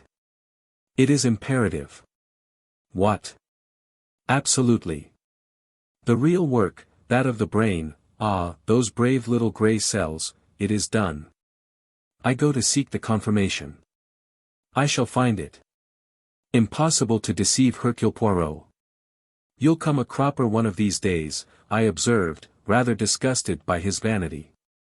Do not be enraged, I beg of you, mon ami. I count on you to do me a service, of your friendship. Of course, I said eagerly, rather ashamed of my moroseness. What is it? The sleeve of my coat that I have taken off, will you brush it? See you, a little white powder has clung to it. You without doubt observed me run my finger round the drawer of the dressing table. No, I didn't. You should observe my actions, my friend. Thus I obtained the powder on my finger, and, being a little overexcited, I rubbed it on my sleeve, an action without method which I deplore, false to all my principles. But what was the powder? I asked, not particularly interested in Poirot's principles. Not the poison of the Borgias, replied Poirot, with a twinkle. I see your imagination mounting. I should say it was French chalk. French chalk. Yes, cabinetmakers use it to make drawers run smoothly. I laughed. You old sinner. I thought you were working up to something exciting. Au revoir, my friend. I save myself. I fly. The door shut behind him. With a smile, half of derision, half of affection, I picked up the coat and stretched out my hand for the clothes brush. The next morning, hearing nothing from Poirot, I went out for a stroll, met some old friends, and lunched with them at their hotel. In the afternoon we went for a spin. A punctured tire delayed us, and it was past 8 when I got back to the Grand Metropolitan. The first sight that met my eyes was Poirot, looking even more diminutive than usual, sandwiched between the Opalsons, beaming in a state of placid satisfaction. Mon ami Hastings! He cried, and sprang to meet me. Embrace me, my friend, all has marched to a marvel. Luckily, the embrace was merely figurative, not a thing one is always sure of with Poirot. Do you mean, I began. Just wonderful, I call it, said Mrs. Opalson, smiling all over her fat face. Didn't I tell you, Ed, that if he couldn't get back my pearls nobody would? You did, my dear, you did. And you were right. I looked helplessly at Poirot, and he answered the glance. My friend Hastings is, as you say in England, all at the seaside. Seat yourself, and I will recount to you all the affair that has so happily ended. Ended? But yes. They are arrested. Who are arrested? The chambermaid and the valet, parbleu. You did not suspect. Not with my parting hint about the French chalk. You said cabinetmakers used it. Certainly they do, to make drawers slide easily. Somebody wanted that drawer to slide in and out without any noise. Who could that be? Obviously, only the chambermaid. The plan was so ingenious that it did not at once leap to the eye, not even to the eye of Hercule Poirot. Listen, this was how it was done. The valet was in the empty room next door, waiting. The French maid leaves the room. Quick as a flash the chambermaid whips open the drawer, takes out the jewel case, and, slipping back the bolt, passes it through the door. The valet opens it at his leisure with the duplicate key with which he has provided himself, extracts the necklace, and waits his time. Celestine leaves the room again, and, PST. In a flash the case is passed back again and replaced in the drawer. Madame arrives, the theft is discovered. The chambermaid demands to be searched, with a good deal of righteous indignation, and leaves the room without a stain on her character. The imitation necklace with which they have provided themselves has been concealed in the French girl's bed that morning by the chambermaid, a master stroke, ca. But what did you go to London for? You remember the card? Certainly. It puzzled me, and puzzles me still. I thought. I hesitated delicately, glancing at Mr. Opalson. Poirot laughed heartily. Unblog. For the benefit of the valet. The card was one with a specially prepared surface, for fingerprints. I went straight to Scotland Yard, asked for our old friend Inspector Japp, and laid the facts before him. As I had suspected, the fingerprints proved to be those of two well-known jewel thieves who have been wanted for some time. Japp came down with me, the thieves were arrested, and the necklace was discovered in the valet's possession. A clever pair, but they failed in method. Have I not told you, Hastings, at least 36 times, that without method? At least 36,000 times. I interrupted. But where did their method break down? Mon ami, it is a good plan to take a place as chambermaid or valet, but you must not shirk your work. They left an empty room undusted. And therefore, when the man put down the jewel case on the little table near the communicating door, it left a square mark. I remember, I cried. Before, I was undecided. Then, I knew. There was a moment's silence. "And I've got my pearls," said Mrs. Opelson as a sort of Greek chorus. "Well," I said, "I'd better have some dinner." Poirot accompanied me. "This ought to mean kudos for you," I observed. "Pas du tout," replied Poirot tranquilly. "Jap and the local inspector will divide the credit between them. But," he tapped his pocket, "I have a check here, from Mr. Opelson, and, how say you, my friend? This weekend has not gone according to plan. Shall we return here next weekend, at my expense this time? The kidnapped Prime Minister.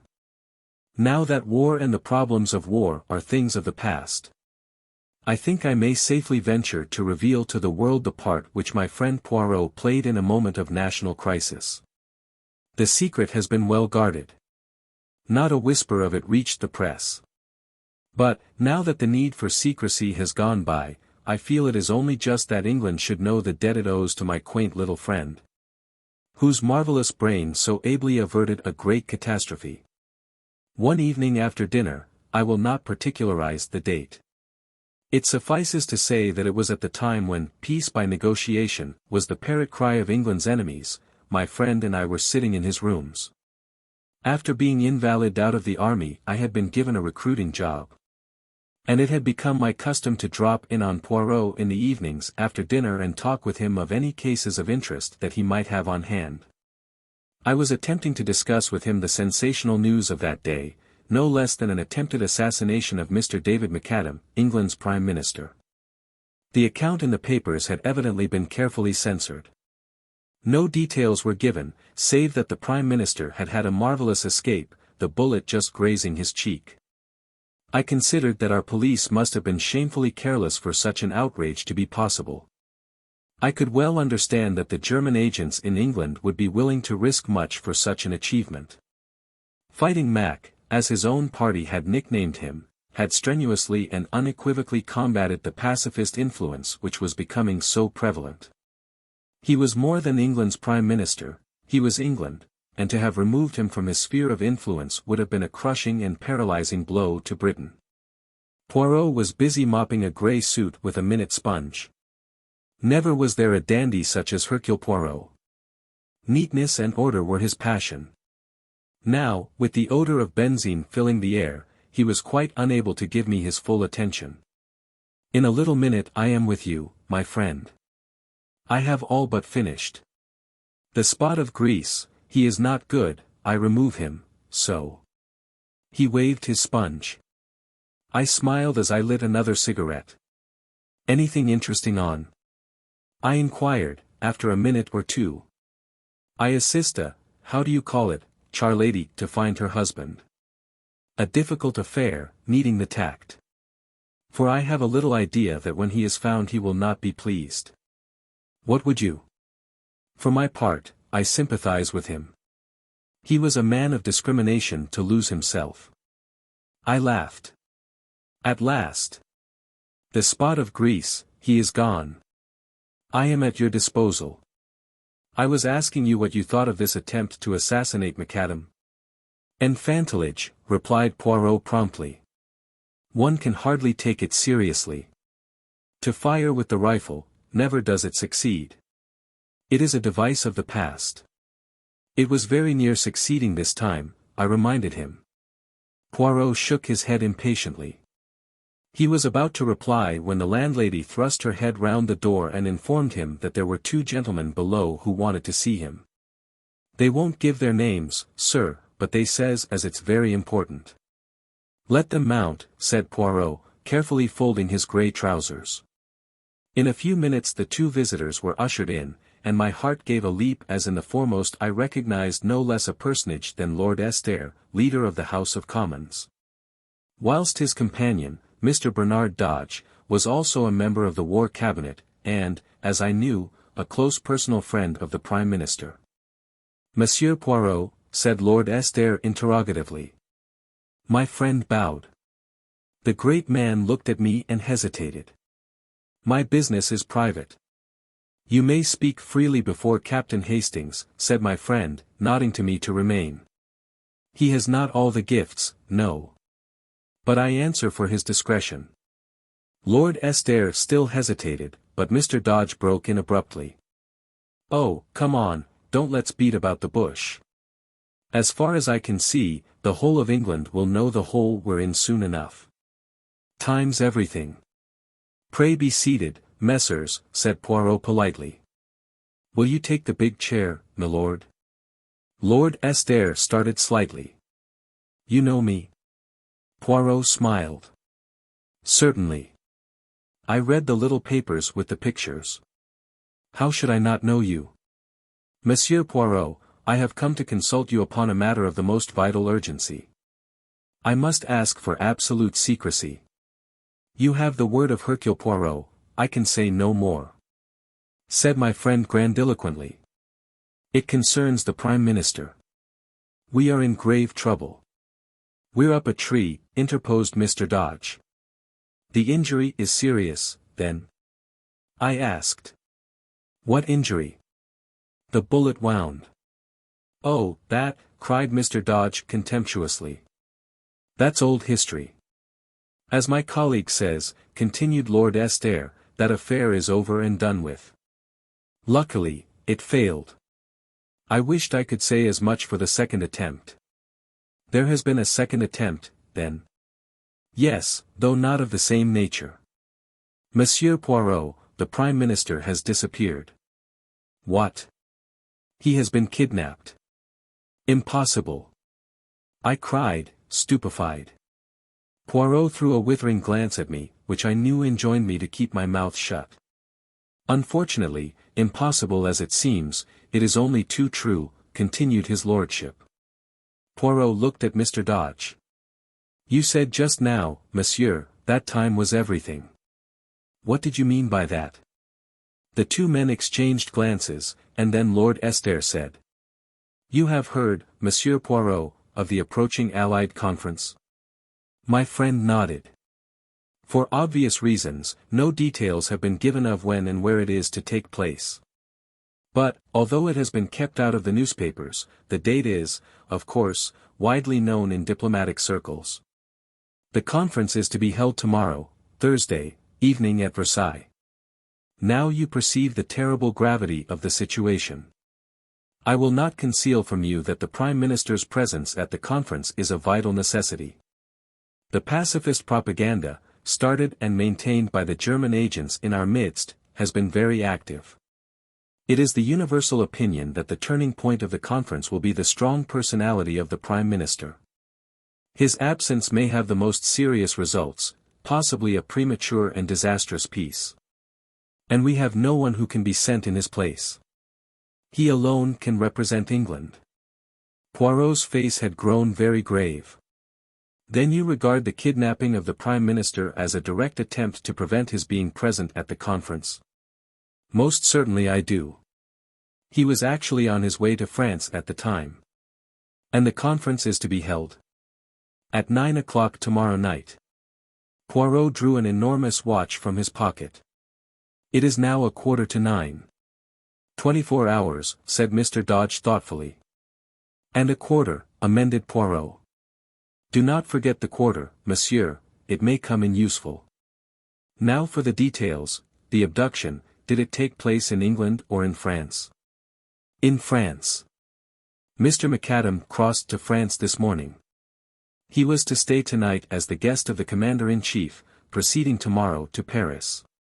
He was conveyed across the Channel by destroyer. At Boulogne he was met by a car from General Headquarters and one of the Commander-in-Chief's ADCS. Eh bien?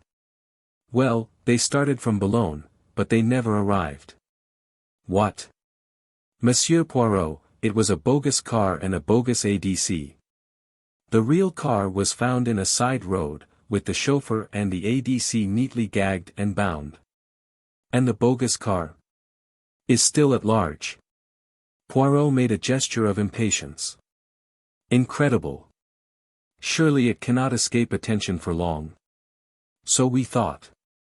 It seemed merely a question of searching thoroughly. That part of France is under military law. We were convinced that the car could not go long unnoticed. The French police and our own Scotland Yard men, and the military are straining every nerve. It is, as you say, incredible, but nothing has been discovered. At that moment a tap came at the door, and a young officer entered with a heavily sealed envelope which he handed to Lord Estair. Just through from France, sir.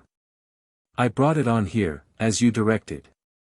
The minister tore it open eagerly, and uttered an exclamation. The officer withdrew. Here is news at last. This telegram has just been decoded. They have found the second car, also the secretary, Daniels, chloroformed, gagged, and bound, in an abandoned farm near C. He remembers nothing, except something being pressed against his mouth and nose from behind, and struggling to free himself. The police are satisfied as to the genuineness of his statement. And they have found nothing else? No. Not the Prime Minister's dead body?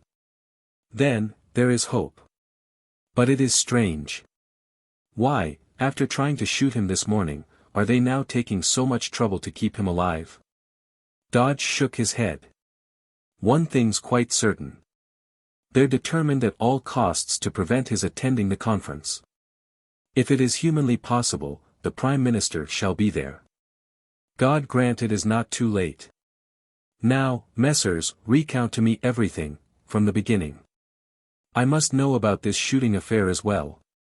Last night, the Prime Minister, accompanied by one of his secretaries, Captain Daniels. The same who accompanied him to France? Yes. As I was saying, they motored down to Windsor, where the Prime Minister was granted an audience. Early this morning, he returned to town, and it was on the way that the attempted assassination took place. One moment, if you please. Who is this Captain Daniels? You have his dossier? Lord Estair smiled. I thought you would ask me that. We do not know very much of him. He is of no particular family. He has served in the English army, and is an extremely able secretary, being an exceptionally fine linguist. I believe he speaks 7 languages. It is for that reason that the Prime Minister chose him to accompany him to France. Has he any relatives in England? 2 aunts. A Mrs. Everard, who lives at Hampstead, and a Miss Daniels, who lives near Ascot. Ascot? That is near to Windsor, is it not? That point has not been overlooked. But it has led to nothing. You regard the Capitaine Daniels, then, as above suspicion? A shade of bitterness crept into Lord Estair's voice, as he replied. No, Monsieur Poirot. In these days, I should hesitate before I pronounced anyone above suspicion. Très bien. Now I understand, my lord, that the Prime Minister would, as a matter of course, be under vigilant police protection, which ought to render any assault upon him an impossibility. Lord Estair bowed his head. That is so. The Prime Minister's car was closely followed by another car containing detectives in plain clothes. Mr. McAdam knew nothing of these precautions. He is personally a most fearless man, and would be inclined to sweep them away arbitrarily. But, naturally, the police make their own arrangements. In fact, the Premier's chauffeur, O'Murphy, is a C.I.D. man. O'Murphy? That is a name of Ireland, is it not so? Yes, he is an Irishman. From what part of Ireland? County Clare, I believe. Tiens. But proceed, my lord. The Premier started for London. The car was a closed one. He and Captain Daniels sat inside. The second car followed as usual. But, unluckily, for some unknown reason, the Prime Minister's car deviated from the main road. At a point where the road curves, interrupted Poirot. Yes, but how did you know? Oh, c'est evident. Continue. For some unknown reason, continued Lord Estair, the Premier's car left the main road. The police car, unaware of the deviation, continued to keep to the high road. At a short distance down the unfrequented lane, the Prime Minister's car was suddenly held up by a band of masked men. The chauffeur. That brave O'Murphy, murmured Poirot thoughtfully. The chauffeur, momentarily taken aback, jammed on the brakes. The Prime Minister put his head out of the window. Instantly a shot rang out, then another. The first one grazed his cheek, the second, fortunately, went wide. The chauffeur, now realizing the danger, instantly forged straight ahead, scattering the band of men. A near escape, I ejaculated, with a shiver. Mr. McAdam refused to make any fuss over the slight wound he had received. He declared it was only a scratch. He stopped at a local cottage hospital, where it was dressed and bound up. He did not, of course, reveal his identity. He then drove, as per schedule, straight to Charing Cross, where a special train for Dover was awaiting him, and, after a brief account of what had happened had been given to the anxious police by Captain Daniels, he duly departed for France. At Dover, he went on board the waiting destroyer.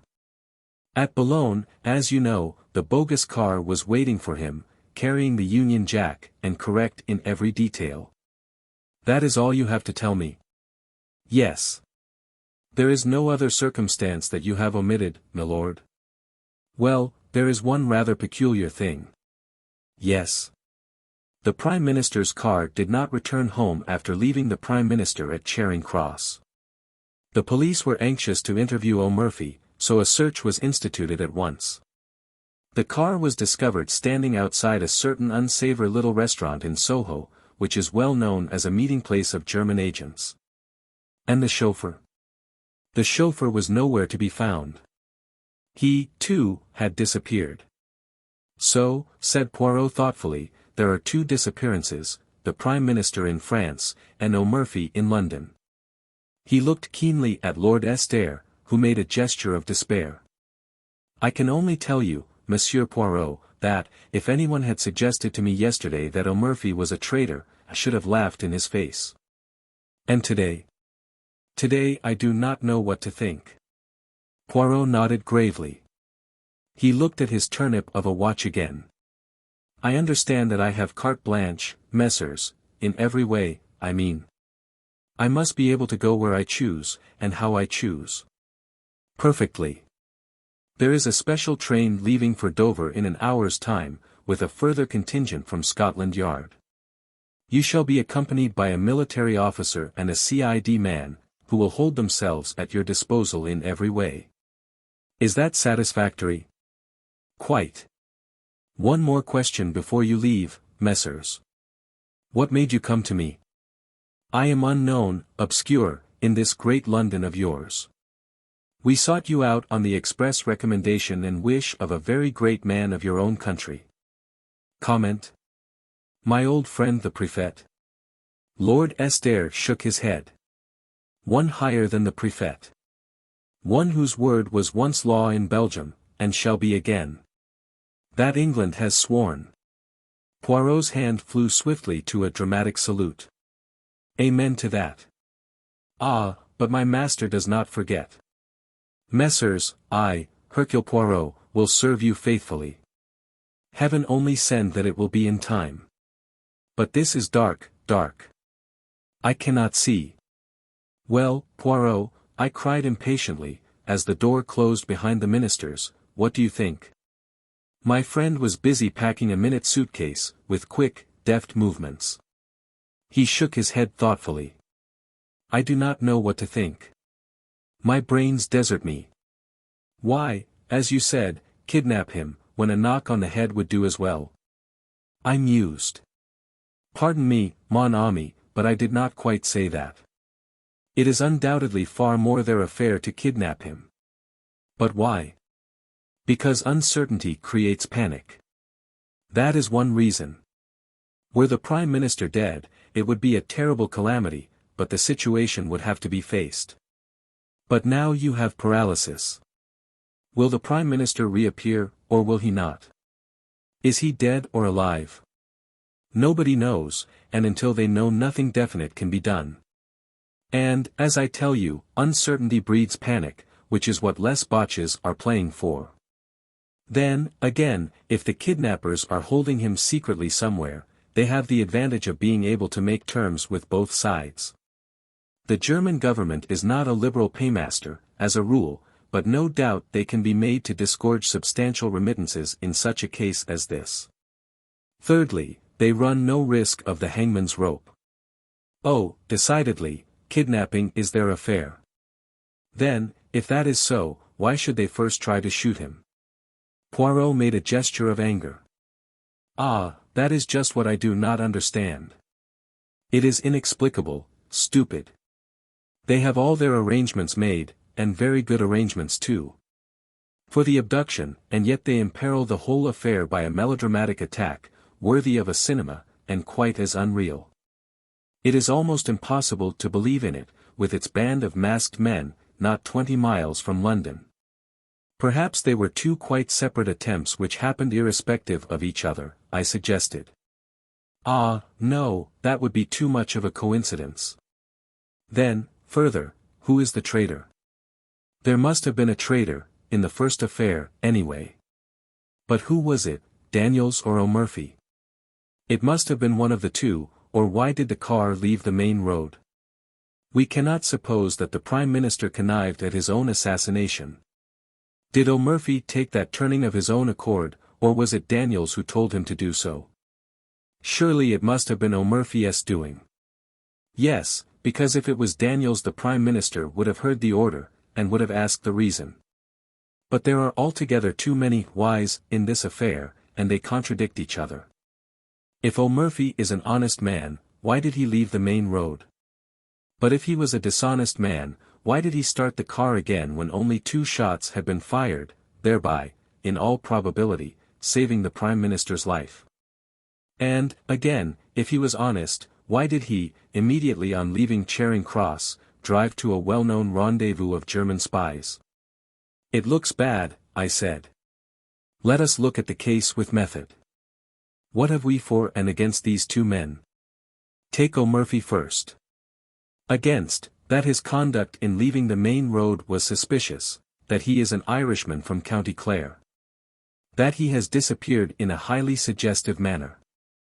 4. That his promptness in restarting the car saved the Premier's life. That he is a Scotland Yard man, and, obviously, from the post allotted to him, a trusted detective. Now for Daniels. There is not much against him, except the fact that nothing is known of his antecedents, and that he speaks too many languages for a good Englishman. Pardon me, mon ami, but, as linguists, you are deplorable. Now for him, we have the fact that he was found gagged, bound, and chloroformed, which does not look as though he had anything to do with the matter.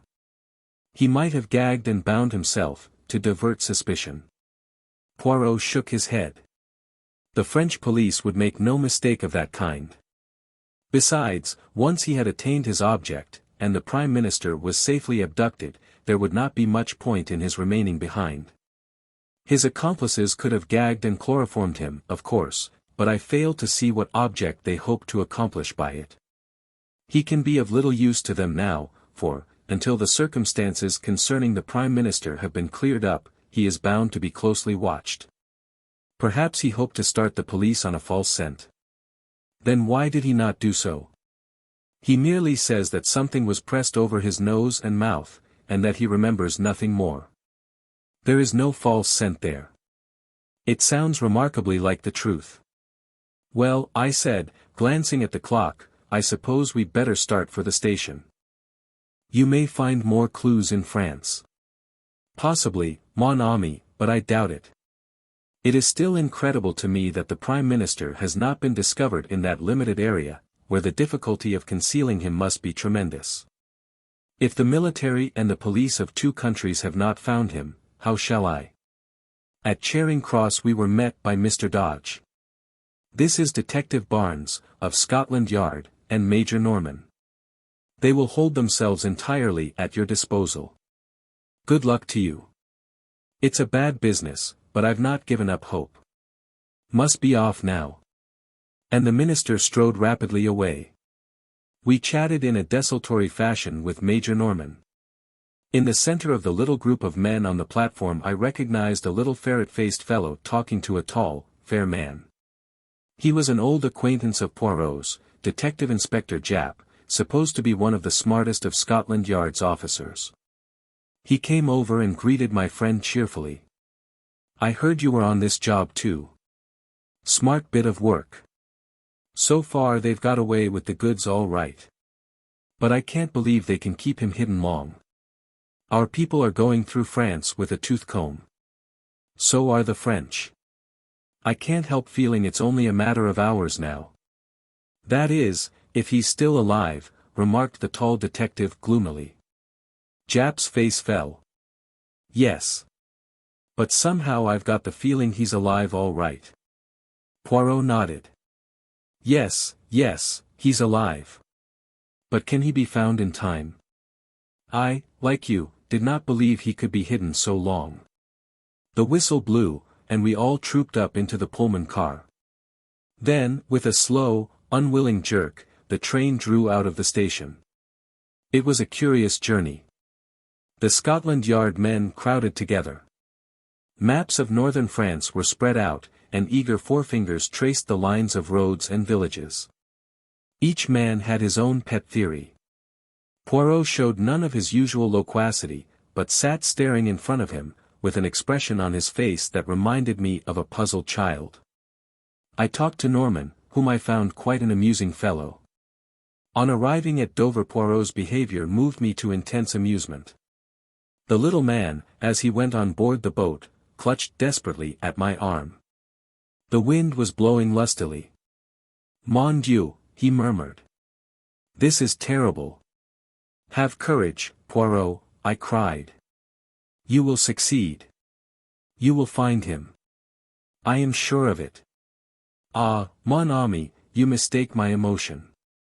It is this villainous sea that troubles me. The mal de mer, it is horrible suffering." "Oh," I said, rather taken aback. The first throb of the engines was felt, and Poirot groaned and closed his eyes. "Major Norman has a map of northern France if you would like to study it." Poirot shook his head impatiently. But no. Leave me, my friend. See you, to think, the stomach and the brain must be in harmony. Laverguier has a method most excellent for averting the mal de mer. You breathe in, and out, slowly, so, turning the head from left to right and counting 6 between each breath. I left him to his gymnastic endeavors, and went on deck. As we came slowly into Boulogne harbor, Poirot appeared, neat and smiling, and announced to me in a whisper that Laverguier's system had succeeded, to a marvel. Japp's forefinger was still tracing imaginary routes on his map. Nonsense. The car started from Boulogne, here they branched off. Now, my idea is that they transferred the Prime Minister to another car. See? Well, said the tall detective, I shall make for the seaports. 10 to 1, they've smuggled him on board a ship. Japp shook his head. Too obvious. The order went out at once to close all the ports. The day was just breaking as we landed. Major Norman touched Poirot on the arm. There's a military car here waiting for you, sir. Thank you, monsieur. But, for the moment, I do not propose to leave Boulogne. What? No, we will enter this hotel here, by the quay. He suited the action to the word, demanded and was accorded a private room. We three followed him, puzzled and uncomprehending. He shot a quick glance at us. It is not so that the good detective should act, eh? I perceive your thought. He must be full of energy. He must rush to and fro. He should prostrate himself on the dusty road and seek the marks of tires through a little glass. He must gather up the cigarette end, the fallen match. That is your idea, is it not? His eyes challenged us. But I, Hercule Poirot, tell you that it is not so. The true clues are within, here. He tapped his forehead. See you, I need not have left London. It would have been sufficient for me to sit quietly in my rooms there. All that matters is the little grey cells within. Secretly and silently they do their part, until suddenly I call for a map, and I lay my finger on a spot, so, and I say, the Prime Minister is there. And it is so. With method and logic one can accomplish anything. This frantic rushing to France was a mistake, it is playing a child's game of hide-and-seek. But now, though it may be too late, I will set to work the right way, from within. Silence, my friends, I beg of you. And for 5 long hours the little man sat motionless, blinking his eyelids like a cat, his green eyes flickering and becoming steadily greener and greener. The Scotland Yard man was obviously contemptuous, Major Norman was bored and impatient, and I myself found the time pass with wearisome slowness. Finally, I got up, and strolled as noiselessly as I could to the window. The matter was becoming a farce. I was secretly concerned for my friend. If he failed, I would have preferred him to fail in a less ridiculous manner. Out of the window I idly watched the Daily Leave boat, belching forth columns of smoke, as she lay alongside the quay. Suddenly I was aroused by Poirot's voice close to my elbow. "Mess Amos, let us start." I turned. An extraordinary transformation had come over my friend. His eyes were flickering with excitement, his chest was swelled to the uttermost. "I have been an imbecile, my friends. But I see daylight at last." Major Norman moved hastily to the door. "I'll order the car." "There is no need. I shall not use it. Thank heaven the wind has fallen."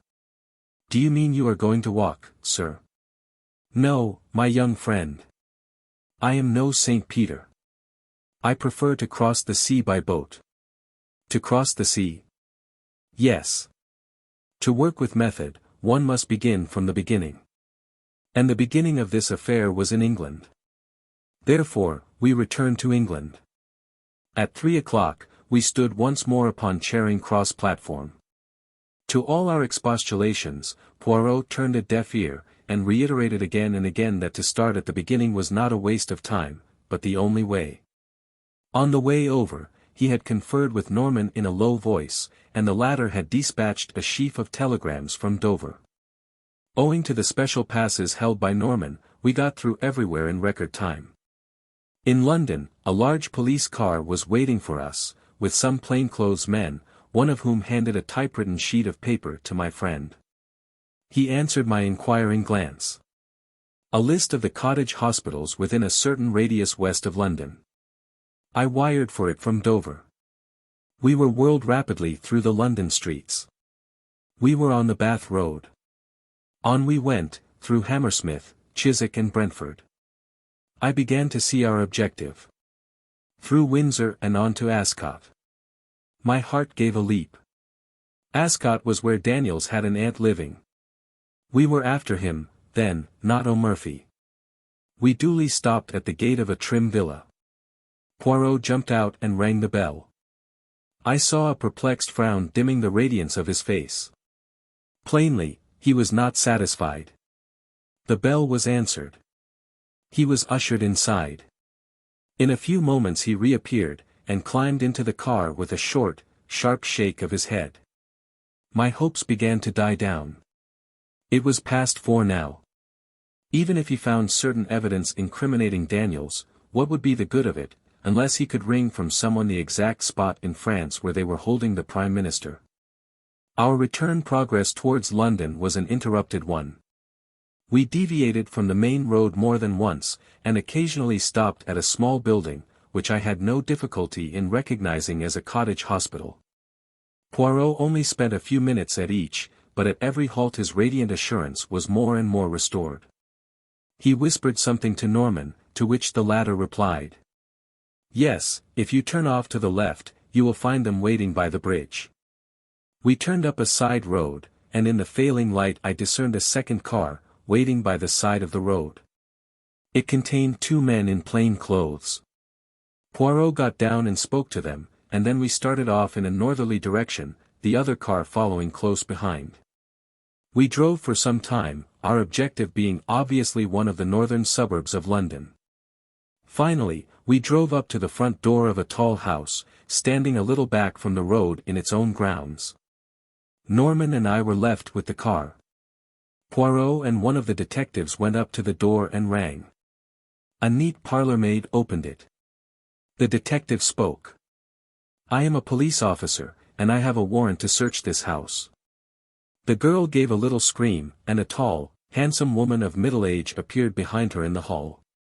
"Shut the door, Edith. They are burglars, I expect." But Poirot swiftly inserted his foot in the door, and at the same moment blew a whistle. Instantly the other detectives ran up, and poured into the house, shutting the door behind them. Norman and I spent about 5 minutes cursing our forced inactivity. Finally the door reopened, and the men emerged, escorting 3 prisoners, a woman and 2 men. The woman, and one of the men, were taken to the second car. The other man was placed in our car by Poirot himself. "I must go with the others, my friend.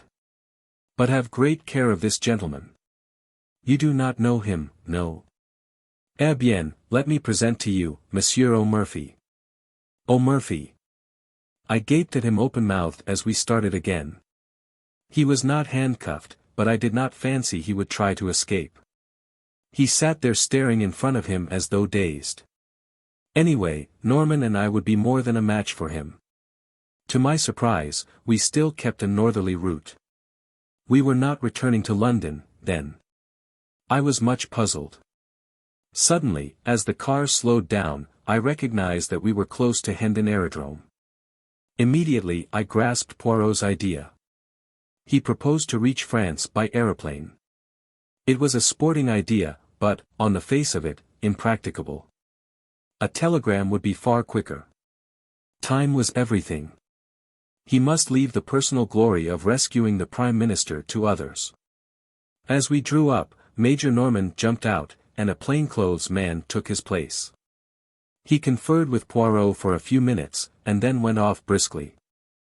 I, too, jumped out, and caught Poirot by the arm. "I congratulate you, old fellow. They have told you the hiding place. But, look here, you must wire to France at once. You'll be too late if you go yourself." Poirot looked at me curiously for a minute or two. "Unfortunately, my friend, there are some things that cannot be sent by telegram." At that moment Major Norman returned, accompanied by a young officer in the uniform of the Flying Corps. "This is Captain Lyle, who will fly you over to France. He can start at once." "Wrap up warmly, sir," said the young pilot. "I can lend you a coat, if you like." Poirot was consulting his enormous watch. He murmured to himself, "Yes, there is time, just time."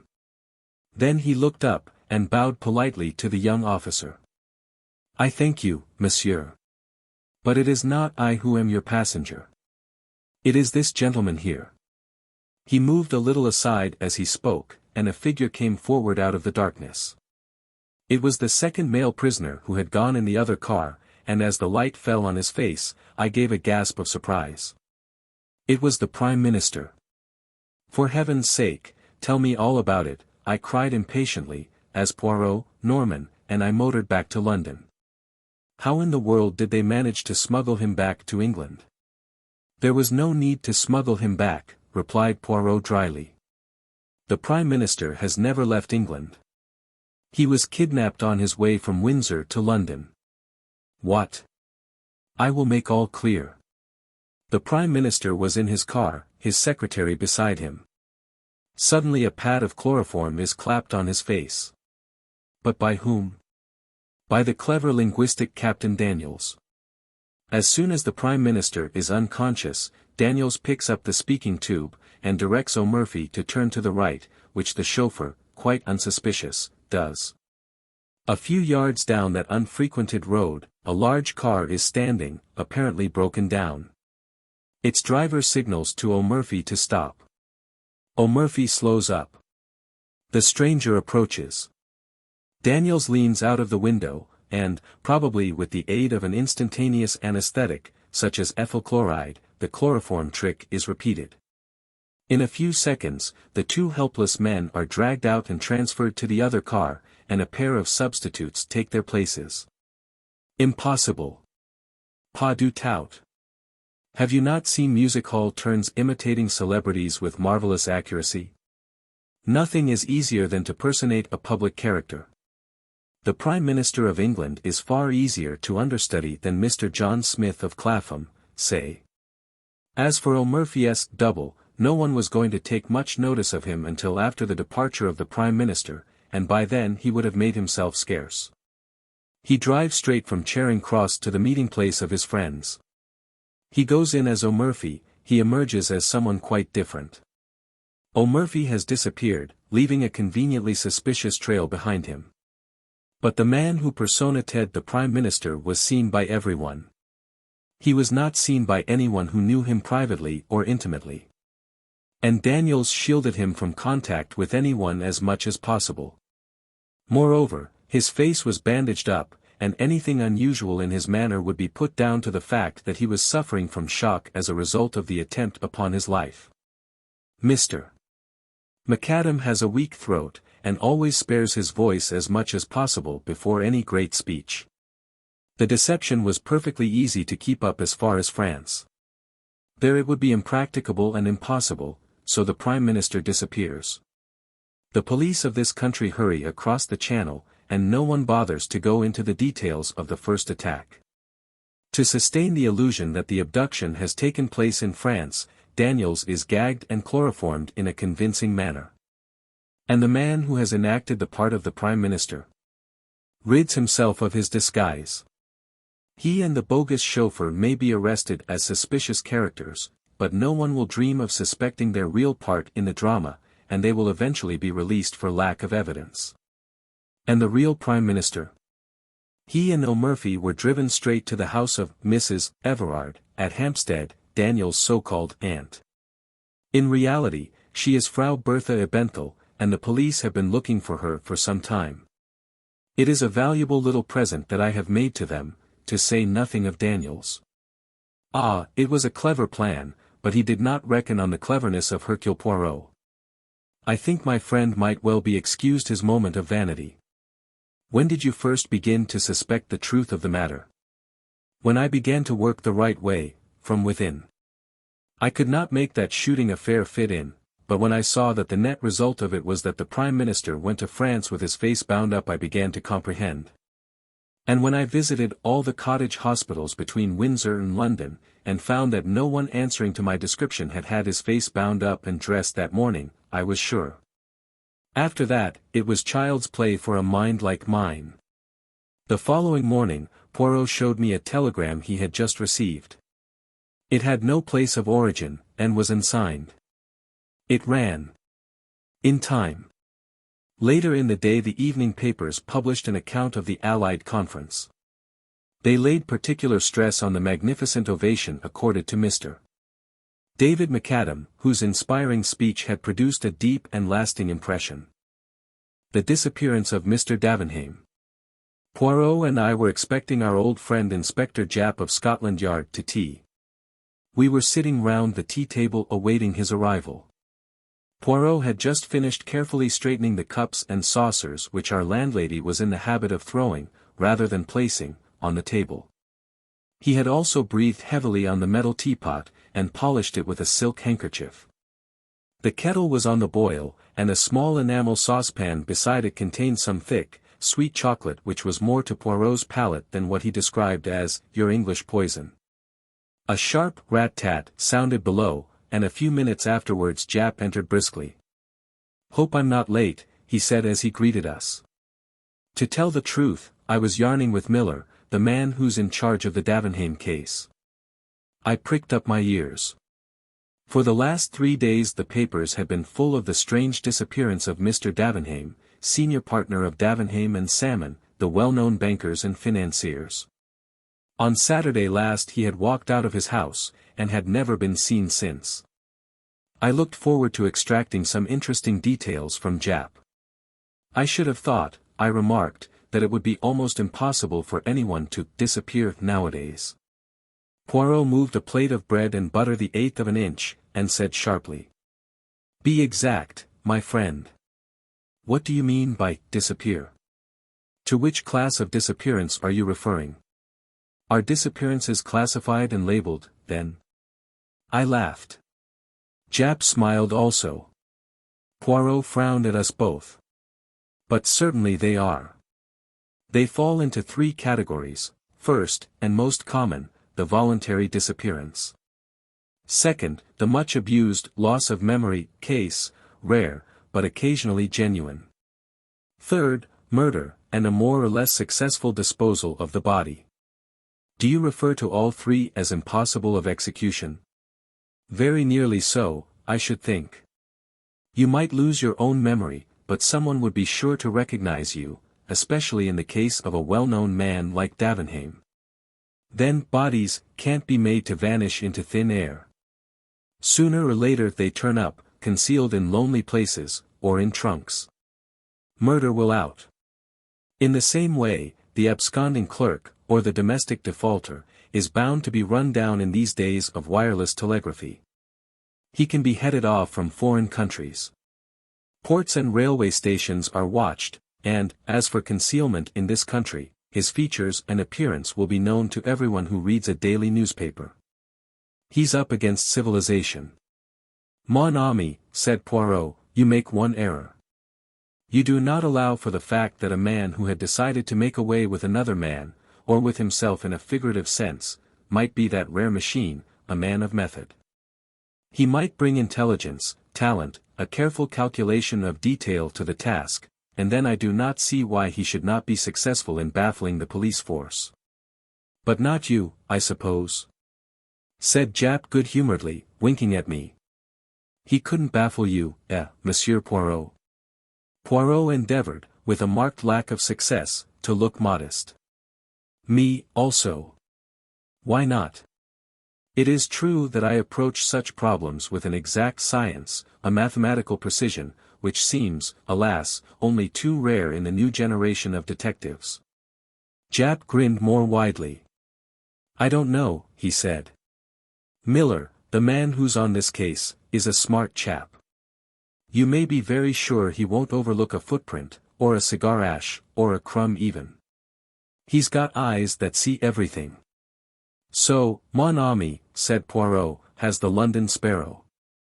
But all the same, I should not ask the little brown bird to solve the problem of Mr. Davenheim.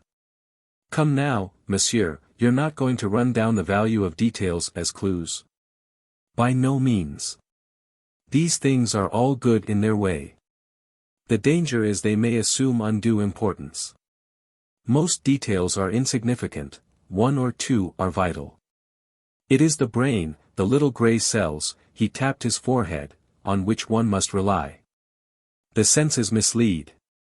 One must seek the truth within, not without. You don't mean to say, Monsieur Poirot, that you would undertake to solve a case without moving from your chair, do you? That is exactly what I do mean, granted the facts were placed before me. I regard myself as a consulting specialist. Japp slapped his knee. Hanged if I don't take you at your word. Bet you a fiver that you can't lay your hand, or rather tell me where to lay my hand, on Mr. Davenheim, dead or alive, before a week is out. Poirot considered. Eh bien, mon ami, I accept. Le sport, it is the passion of you English. Now, the facts.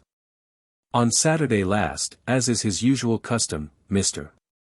Davenheim took the 12:40 train from Victoria to Chingside, where his palatial country place, the Cedars, is situated.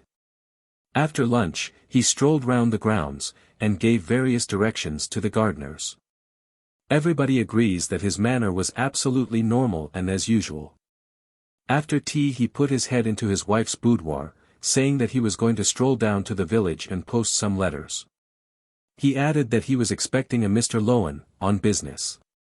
If he should come before he himself returned, he was to be shown into the study and asked to wait. Mr. Davenheim then left the house by the front door, passed leisurely down the drive, and out at the gate, and was never seen again. From that hour, he vanished completely. Pretty, very pretty, altogether a charming little problem, murmured Poirot. Proceed, my good friend.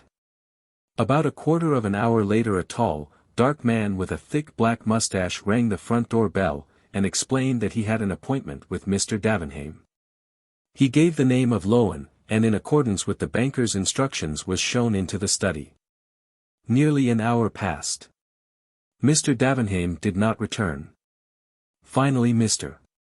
Lowen rang the bell, and explained that he was unable to wait any longer, as he must catch his train back to town. Mrs. Davenheim apologized for her husband's absence, which seemed unaccountable, as she knew him to have been expecting the visitor. Mr. Lowen reiterated his regrets and took his departure. Well, as everyone knows, Mr. Davenheim did not return.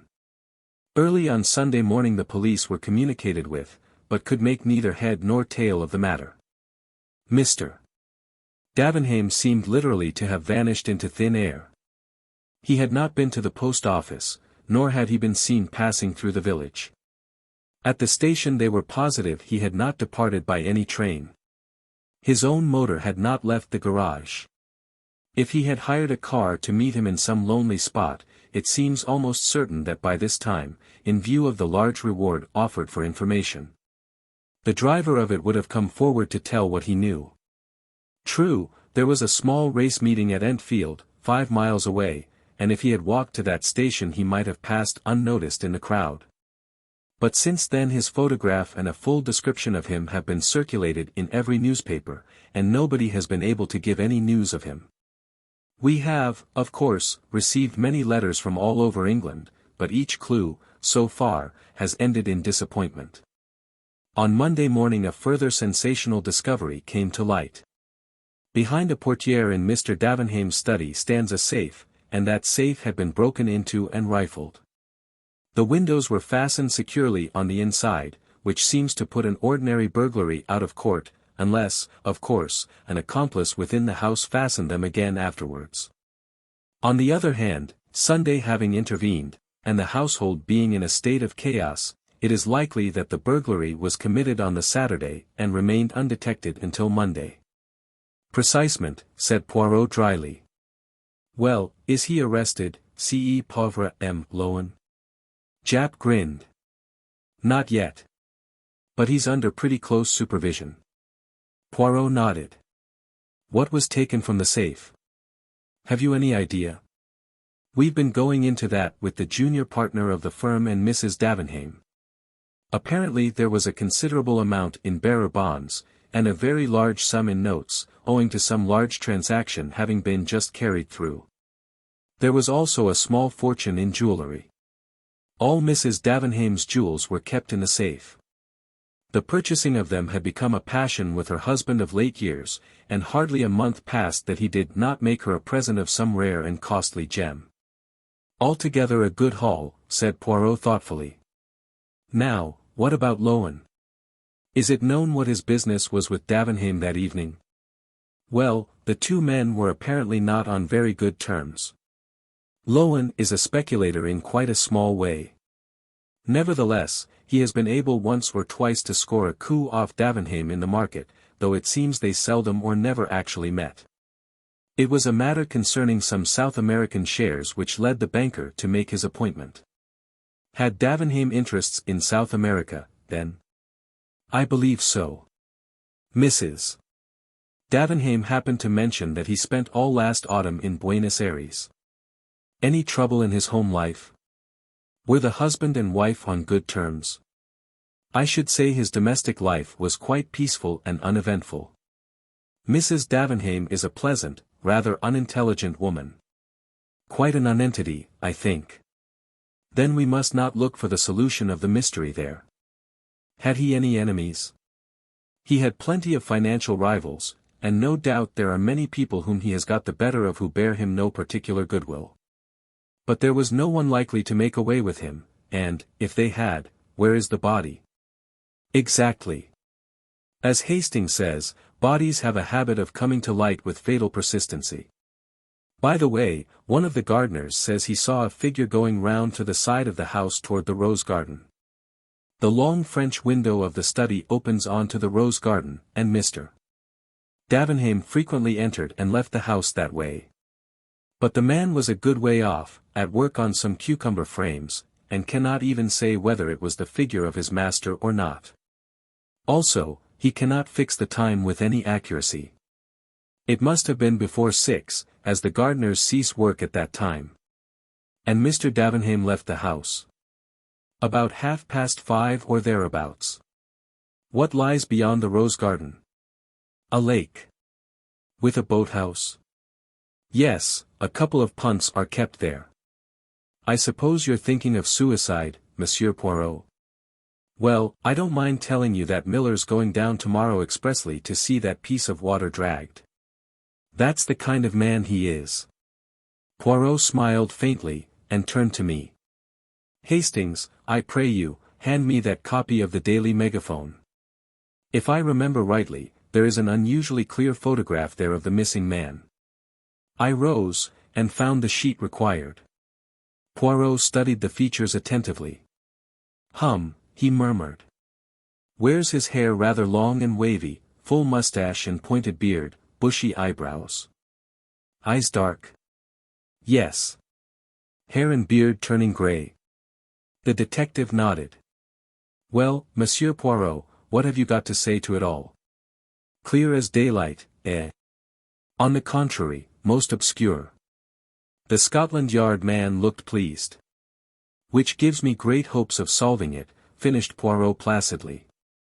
I find it a good sign when a case is obscure.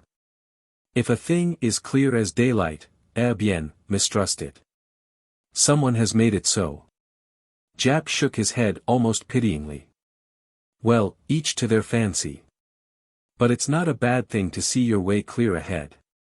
I do not see, murmured Poirot. I shut my eyes, and think. Japp sighed. Well, you've got a clear week to think in. And you will bring me any fresh developments that arise, the result of the labors of the hard-working and lynx-eyed Inspector Miller, for instance. Certainly. That's in the bargain. Seems a shame, doesn't it, said Japp to me as I accompanied him to the door. Like robbing a child. I could not help agreeing with a smile. I was still smiling as I re-entered the room. Bien, said Poirot immediately. You make fun of Papa Poirot, is it not so? He shook his finger at me. You do not trust his grey cells. Ah, do not be confused. Let us discuss this little problem, incomplete as yet, I admit, but already showing 1 or 2 points of interest. The lake. I said significantly. And even more than the lake, the boathouse. I looked sidewise at Poirot. He was smiling in his most inscrutable fashion. I felt that, for the moment, it would be quite useless to question him further.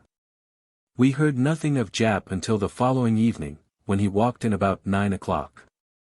I saw at once by his expression that he was bursting with news of some kind. Bien, my friend, remarked Poirot. All goes well. But do not tell me that you have discovered the body of Mr. Davenheim in your lake, because I shall not believe you. We haven't found the body, but we did find his clothes, the identical clothes he was wearing that day. What do you say to that? Any other clothes missing from the house? No, his valet is quite positive on that point. The rest of his wardrobe is intact. There's more. We've arrested Lowen. One of the maids, whose business it is to fasten the bedroom windows, declares that she saw Lowen coming towards the study through the rose garden about 6:15. That would be about 10 minutes before he left the house. What does he himself say to that? Denied first of all that he had ever left the study. But the maid was positive, and he pretended afterwards that he had forgotten just stepping out of the window to examine an unusual species of rose. Rather a weak story. And there's fresh evidence against him come to light. Mr. Davenheim always wore a thick gold ring set with a solitaire diamond on the little finger of his right hand. Well, that ring was pawned in London on Saturday night by a man called Billy Kellett. He's already known to the police, did 3 months last autumn for lifting an old gentleman's watch. It seems he tried to pawn the ring at no less than 5 different places, succeeded at the last one, got gloriously drunk on the proceeds, assaulted a policeman, and was run in consequence. I went to Bow Street with Miller and saw him. He's sober enough now, and I don't mind admitting we pretty well frightened the life out of him, hinting he might be charged with murder. This is his yarn, and a very queer one it is. He was at Enfield races on Saturday, though I dare say scarf pins was his line of business, rather than betting. Anyway, he had a bad day, and was down on his luck. He was tramping along the road to Chingside, and sat down in a ditch to rest just before he got into the village. A few minutes later he noticed a man coming along the road to the village, dark-complexioned gent, with a big mustache, one of them city toffs, is his description of the man. Kellett was half concealed from the road by a heap of stones. Just before he got abreast of him, the man looked quickly up and down the road, and seeing it apparently deserted he took a small object from his pocket and threw it over the hedge. Then he went on towards the station. Now, the object he had thrown over the hedge had fallen with a slight chink which aroused the curiosity of the human derelict in the ditch. He investigated and, after a short search, discovered the ring. That is Kellett's story. It's only fair to say that Lowen denies it utterly, and of course the word of a man like Kellett can't be relied upon in the slightest. It's within the bounds of possibility that he met Davenheim in the lane and robbed and murdered him. Poirot shook his head. Very improbable, mon ami. He had no means of disposing of the body. It would have been found by now.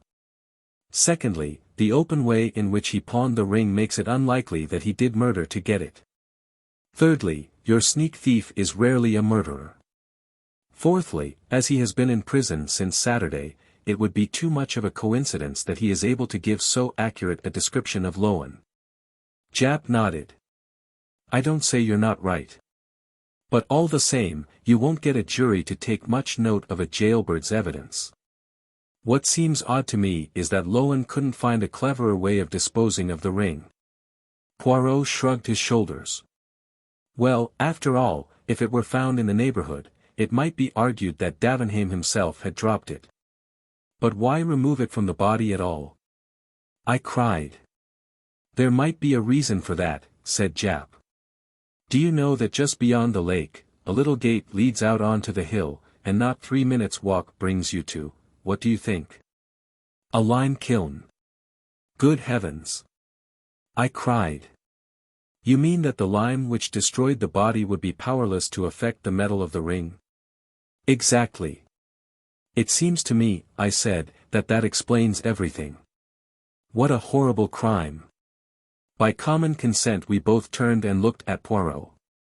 He seemed lost in reflection, his brow knitted, as though with some supreme mental effort. I felt that at last his keen intellect was asserting itself. What would his first words be? We were not long left in doubt. With a sigh, the tension of his attitude relaxed, and turning to Japp, he asked. Have you any idea, my friend, whether Mr. and Mrs. Davenheim occupied the same bedroom? The question seemed so ludicrously inappropriate that for a moment we both stared in silence. Then Japp burst into a laugh. Good Lord, Monsieur Poirot, I thought you were coming out with something startling. As to your question, I'm sure I don't know. You could find out? Asked Poirot with curious persistence. Oh, certainly, if you really want to know. Merci, mon ami. I should be obliged if you would make a point of it. Japp stared at him a few minutes longer, but Poirot seemed to have forgotten us both. The detective shook his head sadly at me, and murmuring, poor old fellow. War's been too much for him. Gently withdrew from the room. As Poirot still seemed sunk in a daydream, I took a sheet of paper, and amused myself by scribbling notes upon it. My friend's voice aroused me. He had come out of his reverie, and was looking brisk and alert. Que faites-vous là, mon ami? I was jotting down what occurred to me as the main points of interest in this affair. You become methodical, at last, said Poirot approvingly. I concealed my pleasure. Shall I read them to you? By all means. I cleared my throat. 1. All the evidence points to Lowen having been the man who forced the safe. 2. He had a grudge against Davenheim. 3. He lied in his first statement that he had never left the study. 4. If you accept Billy Kellett's story as true, Lowen is unmistakably implicated. I paused. Well? I asked, for I felt that I had put my finger on all the vital facts. Poirot looked at me pityingly, shaking his head very gently. Mon pauvre ami.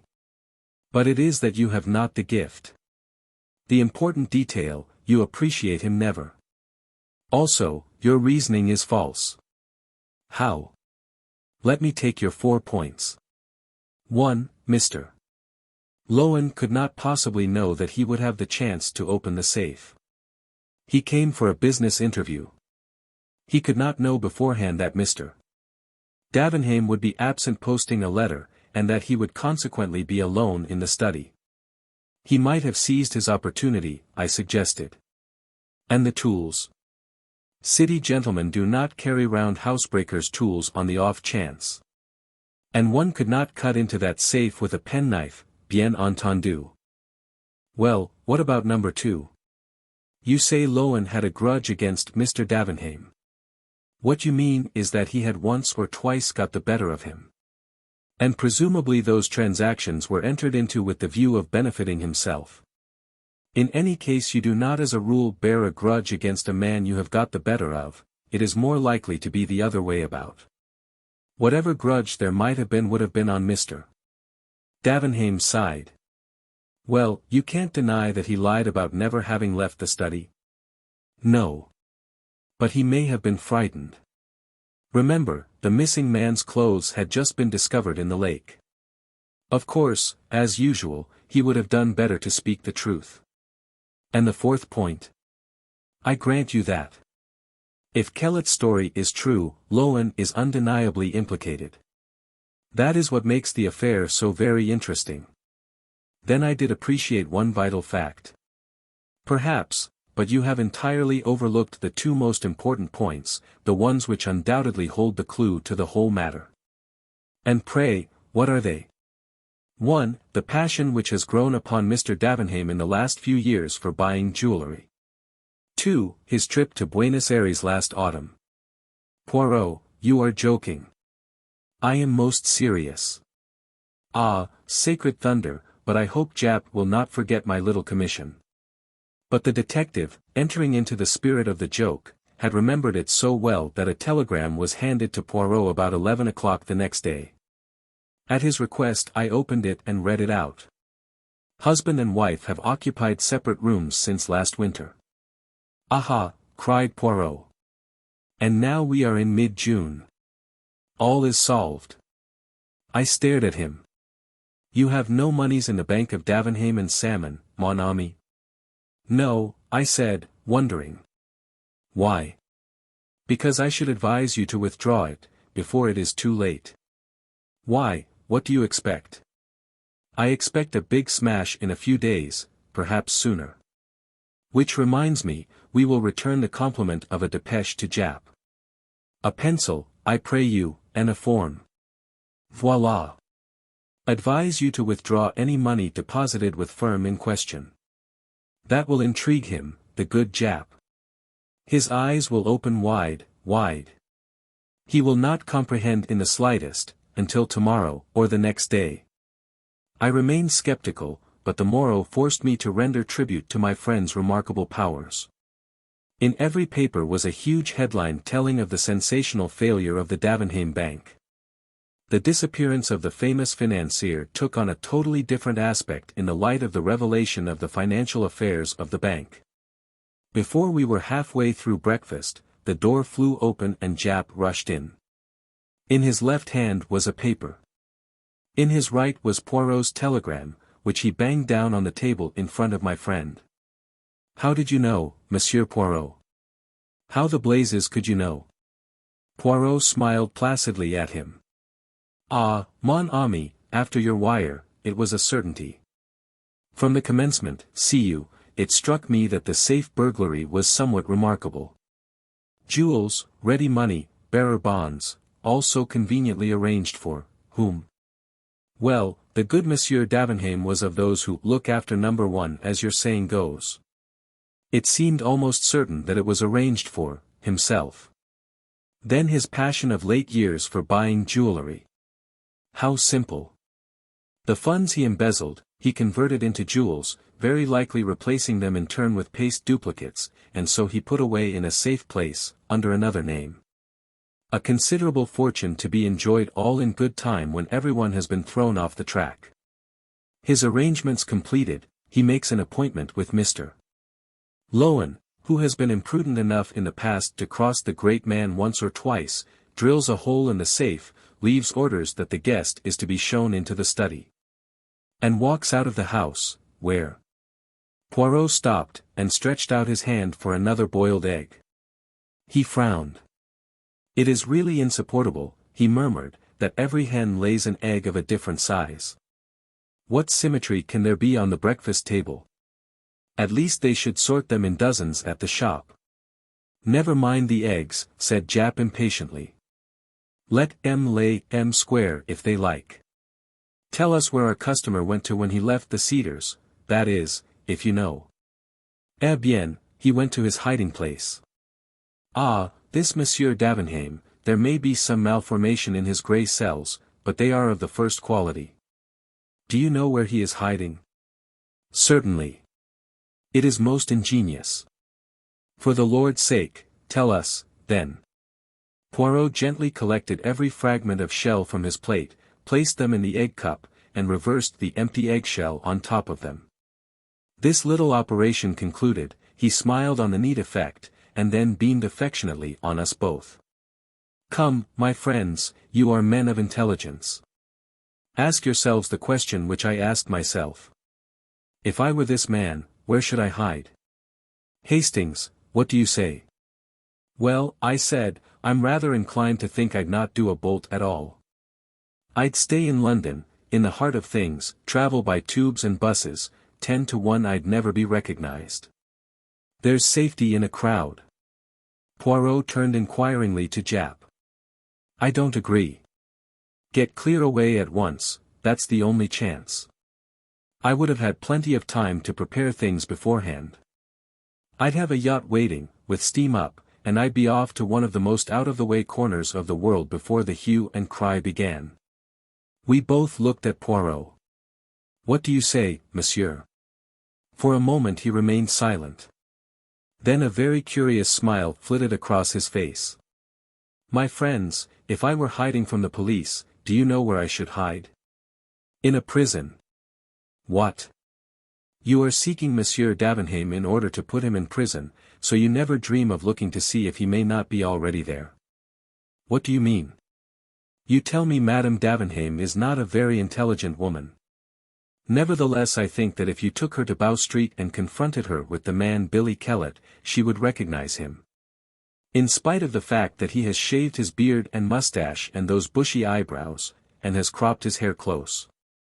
A woman nearly always knows her husband, though the rest of the world may be deceived." "Billy Kellett? But he's known to the police. Did I not tell you Davenheim was a clever man? He prepared his alibi long beforehand. He was not in Buenos Aires last autumn, he was creating the character of Billy Kellett, doing 3 months, so that the police should have no suspicions when the time came. He was playing, remember, for a large fortune, as well as liberty. It was worthwhile doing the thing thoroughly. Only. Yes. Eh bien, afterwards he had to wear a false beard and wig, had to make up as himself again, and to sleep with a false beard is not easy, it invites detection. He cannot risk continuing to share the chamber of Madame his wife. You found out for me that for the last 6 months, or ever since his supposed return from Buenos Aires, he and Mrs. Davenheim occupied separate rooms. Then I was sure. Everything fitted in. The gardener who fancied he saw his master going round to the side of the house was quite right.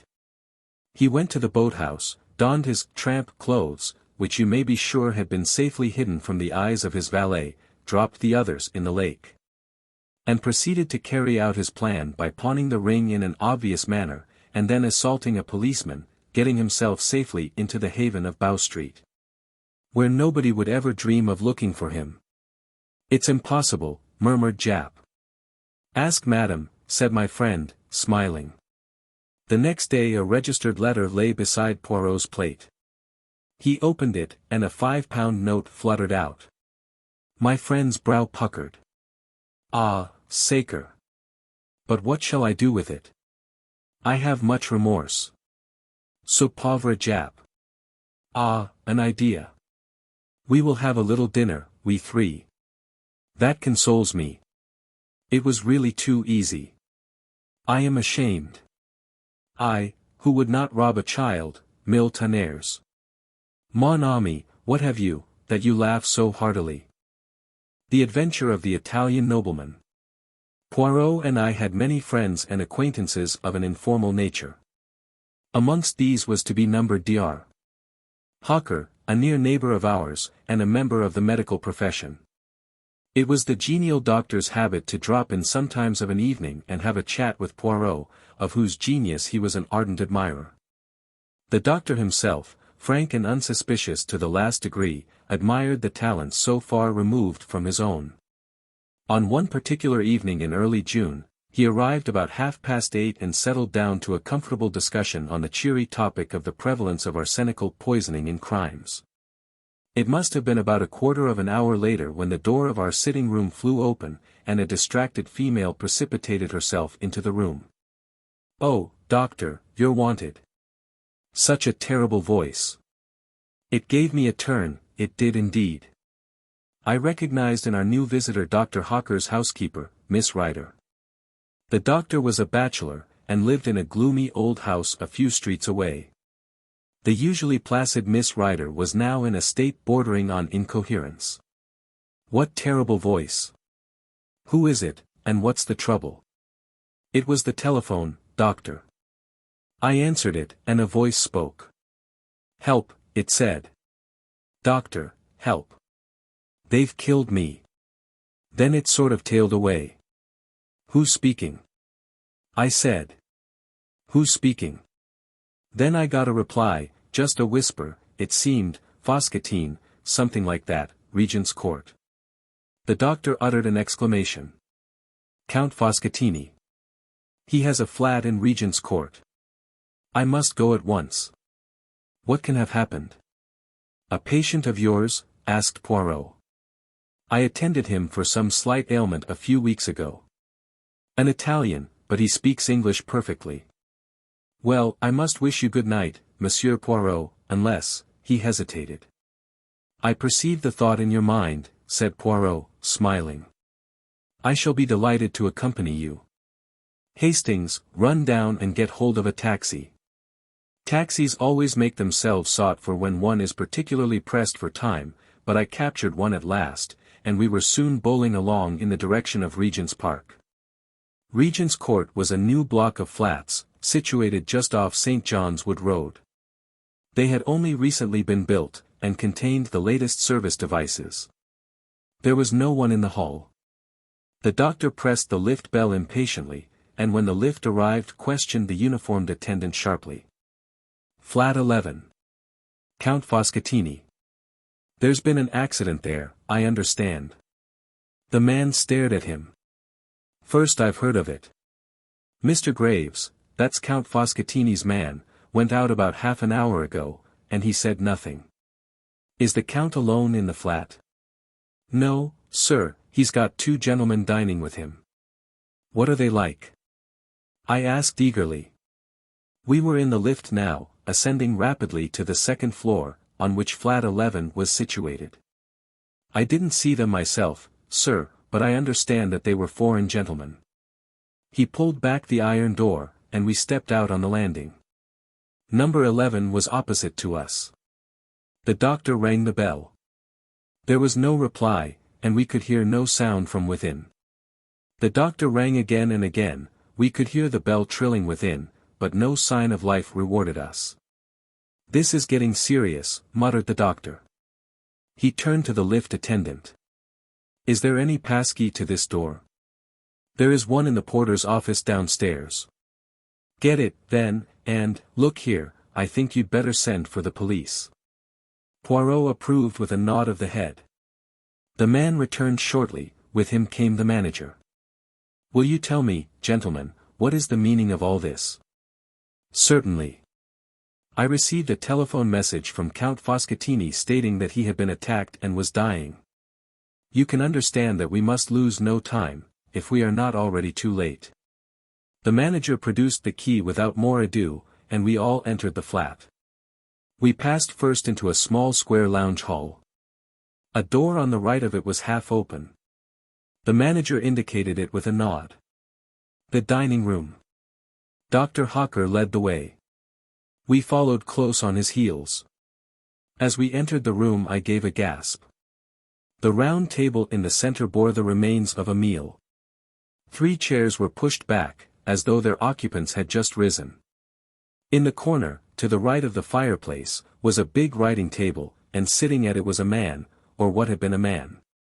His right hand still grasped the base of the telephone, but he had fallen forward, struck down by a terrific blow on the head from behind. The weapon was not far to seek. A marble statuette stood where it had been hurriedly put down, the base of it stained with blood. The doctor's examination did not take a minute. Stone dead. Must have been almost instantaneous. I wonder he even managed to telephone. It will be better not to move him until the police arrive. On the manager's suggestion we searched the flat, but the result was a foregone conclusion. It was not likely that the murderers would be concealed there when all they had to do was to walk out. We came back to the dining room. Poirot had not accompanied us in our tour. I found him studying the center table with close attention. I joined him. It was a well-polished round mahogany table. A bowl of roses decorated the center, and white lace mats reposed on the gleaming surface. There was a dish of fruit, but the 3 dessert plates were untouched. There were 3 coffee cups with remains of coffee in them, 2 black, 1 with milk. All 3 men had taken port, and the decanter, half full, stood before the center plate. One of the men had smoked a cigar, the other 2 cigarettes. A tortoiseshell and silver box, holding cigars and cigarettes, stood open upon the table. I enumerated all these facts to myself, but I was forced to admit that they did not shed any brilliant light on the situation. I wondered what Poirot saw in them to make him so intent. I asked him. Mon ami, he replied, you miss the point. I am looking for something that I do not see. What is that? A mistake, even a little mistake, on the part of the murderer. He stepped swiftly to the small adjoining kitchen, looked in, and shook his head. Monsieur, he said to the manager, explain to me, I pray, your system of serving meals here. The manager stepped to a small hatch in the wall. This is the service lift, he explained. It runs to the kitchens at the top of the building. You order through this telephone, and the dishes are sent down in the lift, 1 course at a time. The dirty plates and dishes are sent up in the same manner. No domestic worries, you understand, and at the same time you avoid the wearying publicity of always dining in a restaurant. Poirot nodded. Then the plates and dishes that were used tonight are on high in the kitchen. You permit that I mount there? Oh, certainly, if you like. Roberts, the lift man, will take you up and introduce you, but I'm afraid you won't find anything that's of any use. They're handling hundreds of plates and dishes, and they'll be all lumped together. Poirot remained firm, however, and together we visited the kitchens and questioned the man who had taken the order from flat 11. The order was given from the à la carte menu, for 3, he explained. Soup julienne, filet de sole normandais, tournedos of beef, and a rice soufflé. What time? Just about 8 o'clock, I should say. No, I'm afraid the plates and dishes have been all washed up by now. Unfortunate. You were thinking of fingerprints, I suppose. Not exactly, said Poirot, with an enigmatical smile. I am more interested in Count Foschettini's appetite. Did he partake of every dish? Yes, but of course I can't say how much of each he ate. The plates were all soiled, and the dishes empty, that is to say, with the exception of the rice soufflé. There was a fair amount of that left. Ah! Said Poirot, and seemed satisfied with the fact. As we descended to the flat again he remarked in a low tone. We have decidedly to do with a man of method. Do you mean the murderer, or Count Foscatini? The latter was undoubtedly an orderly gentleman. After imploring help and announcing his approaching demise, he carefully hung up the telephone receiver. I stared at Poirot. His words now and his recent inquiries gave me the glimmering of an idea. You suspect poison? I breathed. The blow on the head was a blind. Poirot merely smiled. We re-entered the flat to find the local inspector of police had arrived with 2 constables. He was inclined to resent our appearance, but Poirot calmed him with the mention of our Scotland Yard friend, Inspector Japp, and we were accorded a grudging permission to remain.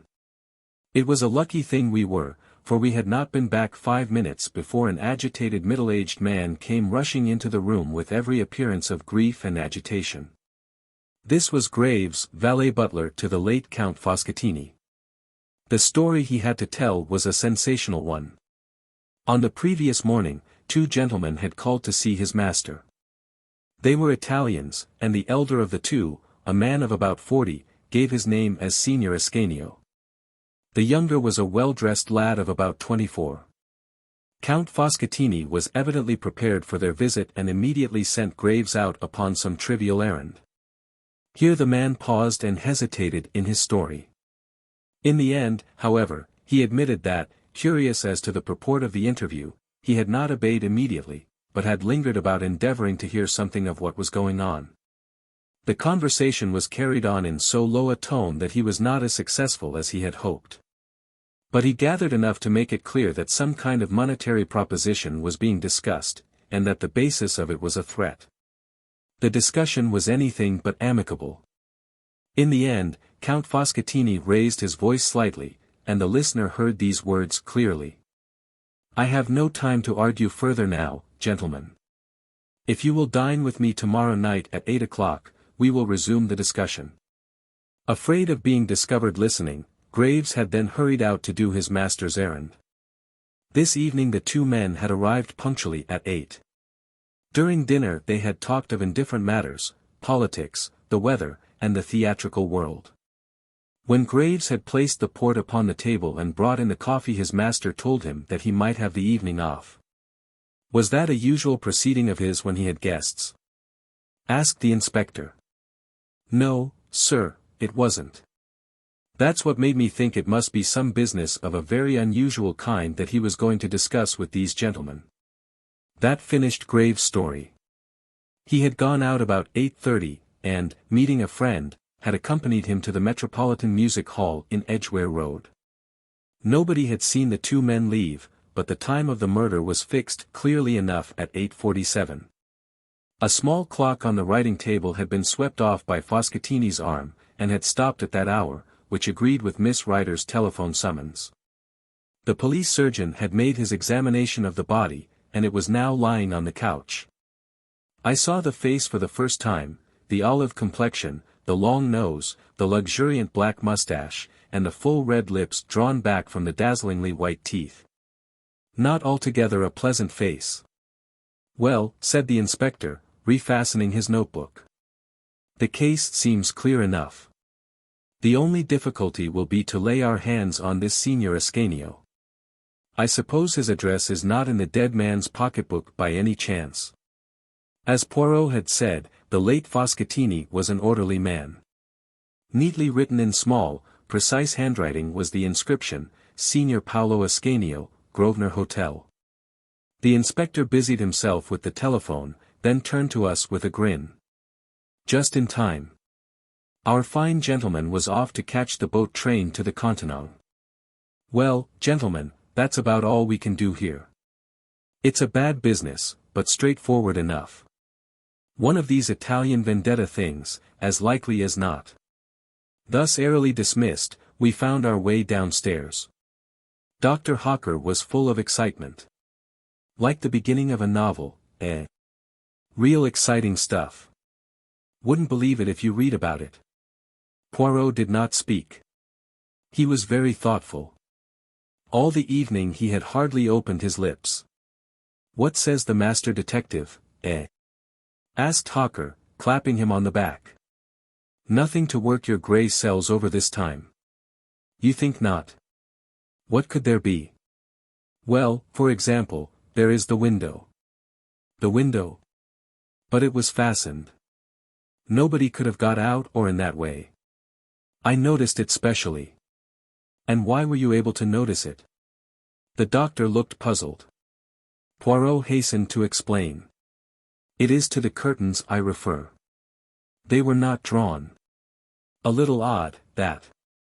And then there was the coffee. It was very black coffee. Well, what of it? Very black, repeated Poirot. In conjunction with that, let us remember that very little of the rice soufflé was eaten, and we get, what? Moonshine, laughed the doctor. You're pulling my leg. Never do I pull the leg. Hastings here knows that I am perfectly serious. I don't know what you are getting at, all the same, I confessed. You don't suspect the manservant, do you? He might have been in with the gang, and put some dope in the coffee. I suppose they'll test his alibi. Without doubt, my friend, but it is the alibi of Signor Ascanio that interests me. You think he has an alibi? That is just what worries me. I have no doubt that we shall soon be enlightened on that point. The Daily Newsmonger enabled us to become conversant with succeeding events. Signor Ascanio was arrested and charged with the murder of Count Foscatini. When arrested, he denied knowing the Count, and declared he had never been near Regent's Court either on the evening of the crime or on the previous morning. The younger man had disappeared entirely.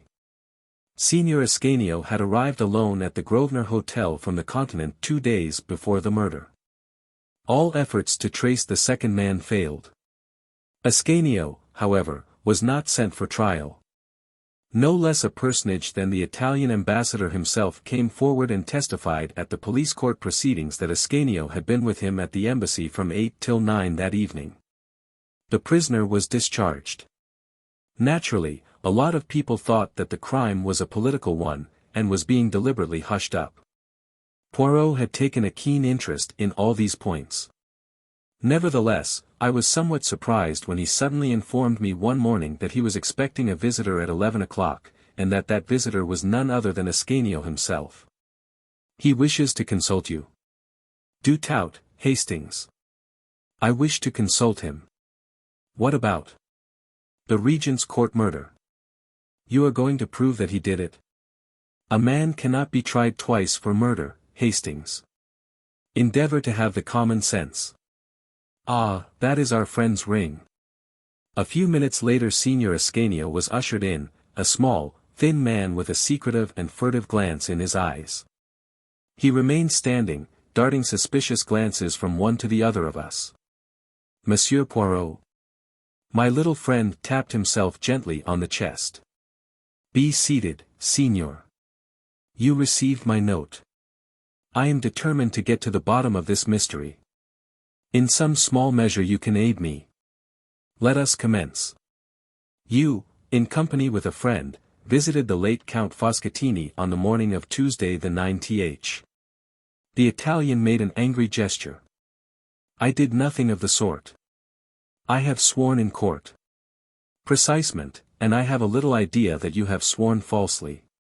You threaten me. Bah! I have nothing to fear from you. I have been acquitted.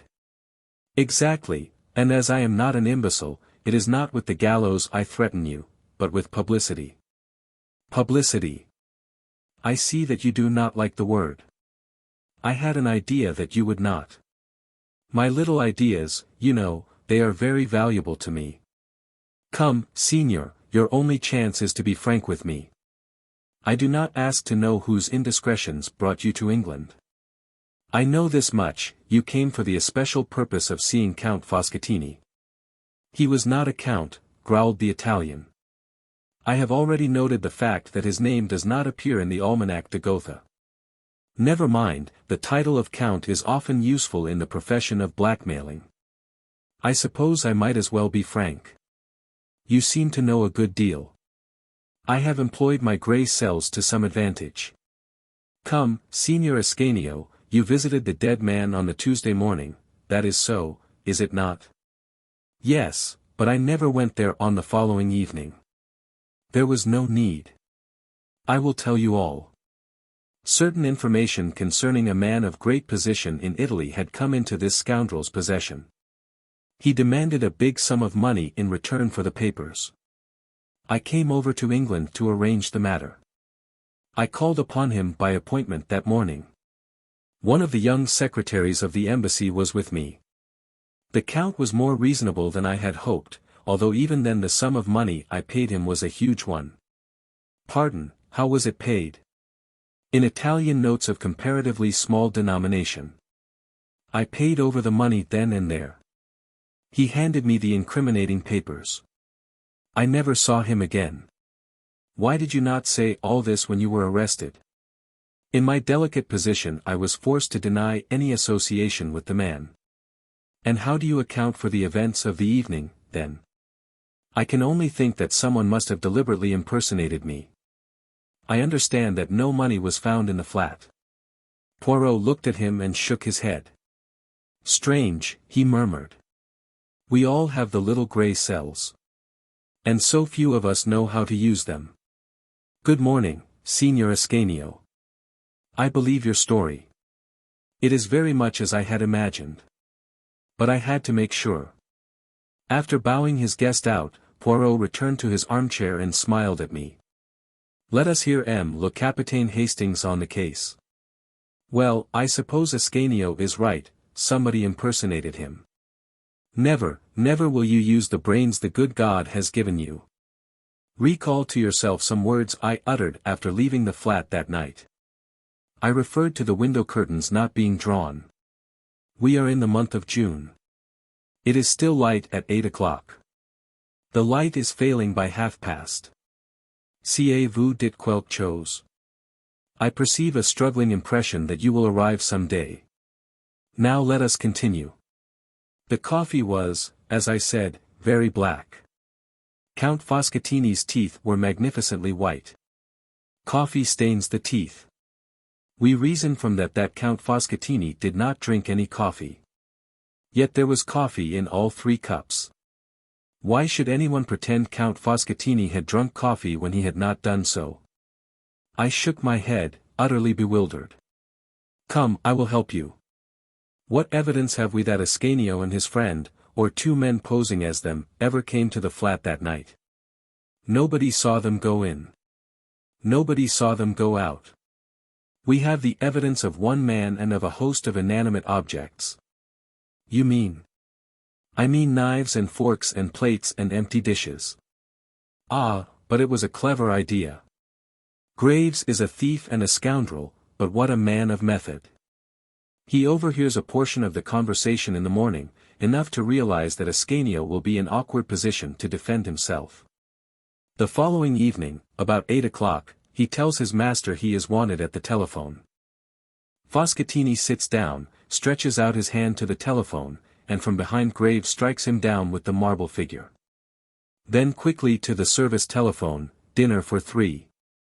It comes, he lays the table, dirties the plates, knives, and forks, etc. But he has to get rid of the food too. Not only is he a man of brain, he has a resolute and capacious stomach. But after eating 3 tornadoes, the rice soufflé is too much for him.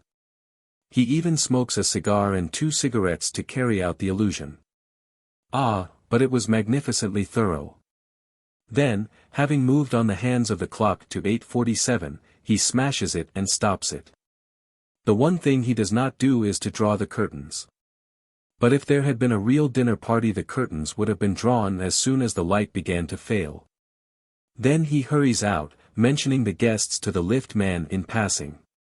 He hurries to a telephone box, and as near as possible to 8:47 rings up the doctor with his master's dying cry. So successful is his idea that no one ever inquires if a call was put through from flat 11 at that time. Except Hercule Poirot, I suppose. I said sarcastically. Not even Hercule Poirot, said my friend, with a smile. I am about to inquire now. I had to prove my point to you first. But you will see, I shall be right.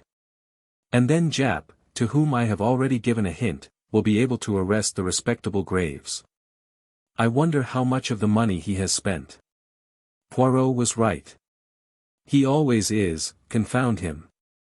The case of the missing will.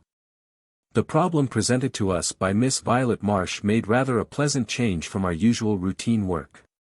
Poirot had received a brisk and businesslike note from the lady asking for an appointment, and he had replied asking her to call upon him at 11 o'clock the following day. She arrived punctually, a tall, handsome young woman, plainly but neatly dressed, with an assured and businesslike manner. Clearly a young woman who meant to get on in the world.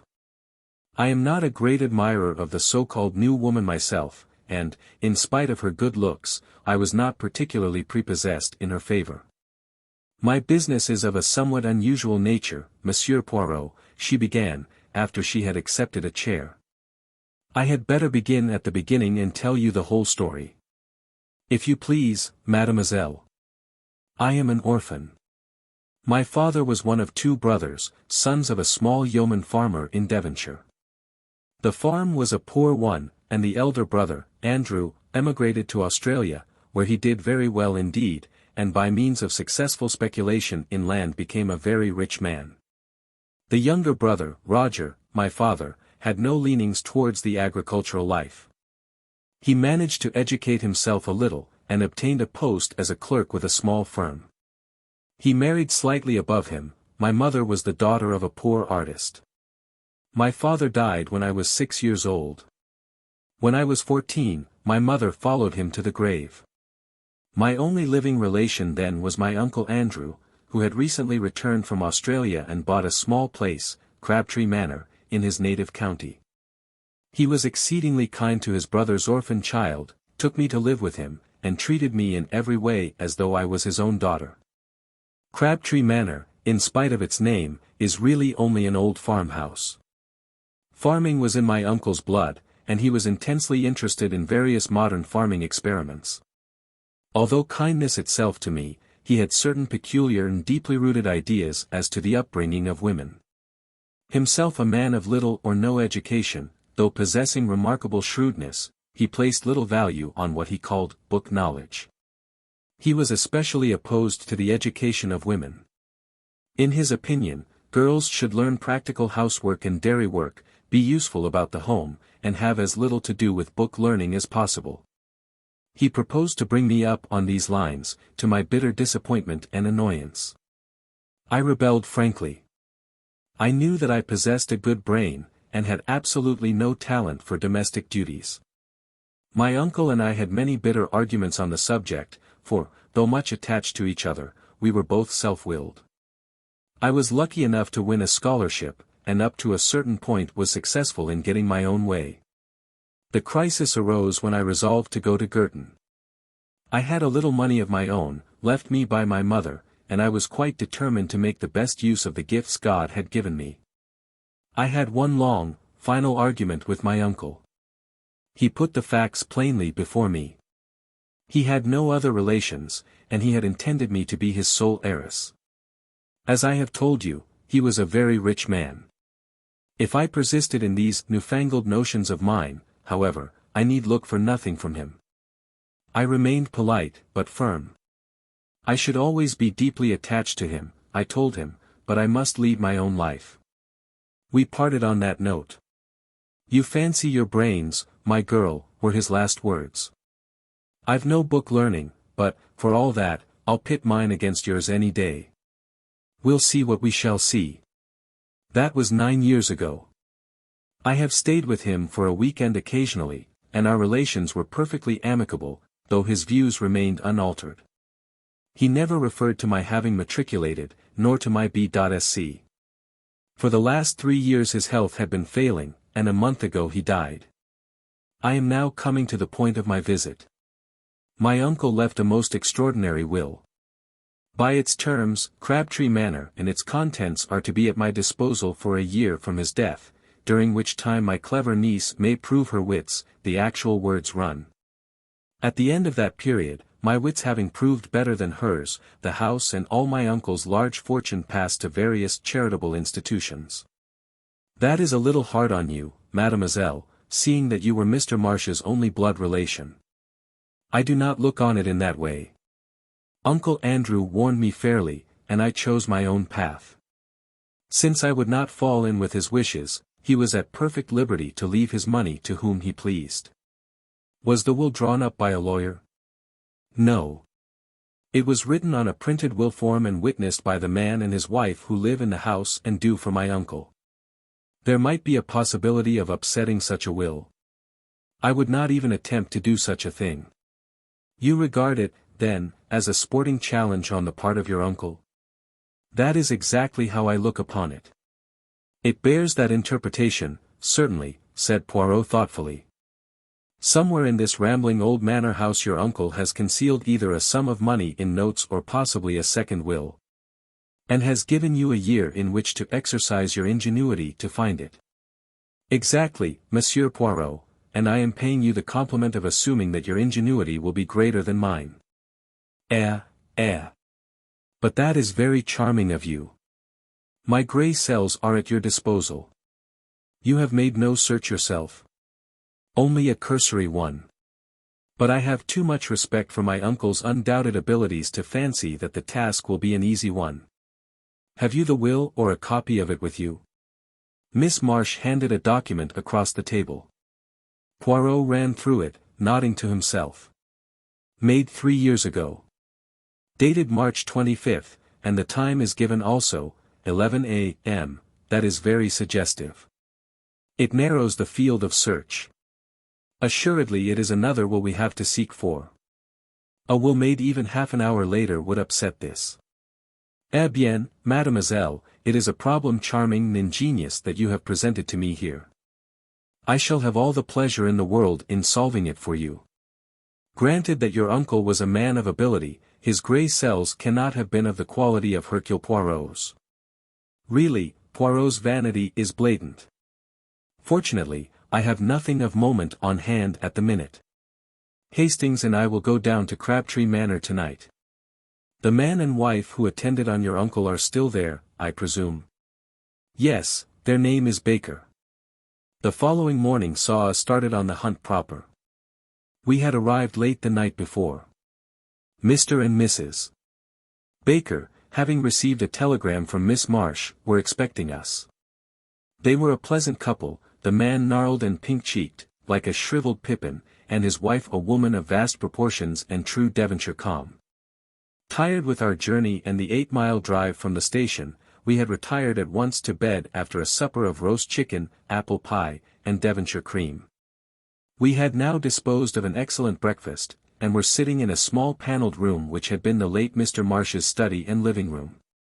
A roll-top desk stuffed with papers, all neatly docketed, stood against the wall, and a big leather armchair showed plainly that it had been its owner's constant resting place.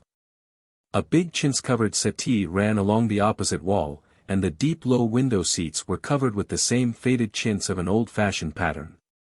Eh bien, mon ami, said Poirot, lighting one of his tiny cigarettes, we must map out our plan of campaign. Already I have made a rough survey of the house, but I am of opinion that any clue will be found in this room. We shall have to go through the documents in the desk with meticulous care. Naturally, I do not expect to find the will amongst them, but it is likely that some apparently innocent paper may conceal the clue to its hiding place. But first we must have a little information. Ring the bell, I pray of you. I did so. While we were waiting for it to be answered, Poirot walked up and down, looking about him approvingly. A man of method this Mr. Marsh. See how neatly the packets of papers are docketed, then the key to each drawer has its ivory label, so has the key of the china cabinet on the wall. And see with what precision the china within is arranged. It rejoices the heart. Nothing here offends the eye. He came to an abrupt pause, as his eye was caught by the key of the desk itself, to which a dirty envelope was affixed. Poirot frowned at it and withdrew it from the lock. On it were scrawled the words, "Key of roll-top desk," in a crabbed handwriting, quite unlike the neat superscriptions on the other keys. An alien note, said Poirot, frowning. I could swear that here we have no longer the personality of Mr. Marsh. But who else has been in the house? Only Miss Marsh, and she, if I mistake not, is also a young lady of method and order. Baker came in answer to the bell. Will you fetch Madam your wife, and answer a few questions?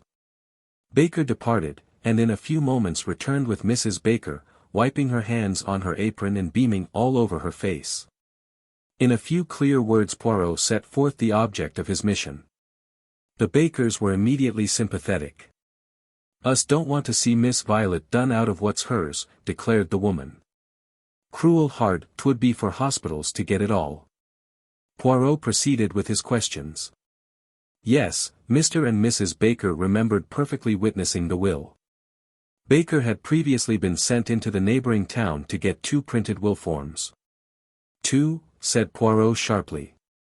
Yes, sir, for safety like, I suppose, in case he should spoil one, and sure enough, so he did do. Us had signed one. What time of day was that? Baker scratched his head, but his wife was quicker. Why, to be sure, I'd just put the milk on for the cocoa at 11. Don't ye remember? It had all boiled over on the stove when us got back to kitchen. And afterwards? 'Twould be about an hour later. Us had to go in again. I've made a mistake, says old master, had to tear the whole thing up. I'll trouble you to sign again, and us did. And afterwards master give us a tidy sum of money each. I've left you nothing in my will, says he, but each year I live you'll have this to be a nest egg when I'm gone, and sure enough, so he did. Poirot reflected. After you had signed the second time, what did Mr. Marsh do?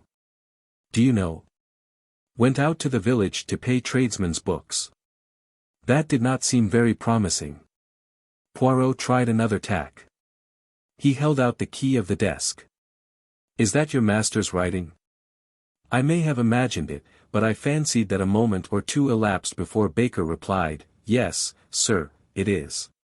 He's lying, I thought. But why? Has your master let the house? Have there been any strangers in it during the last 3 years?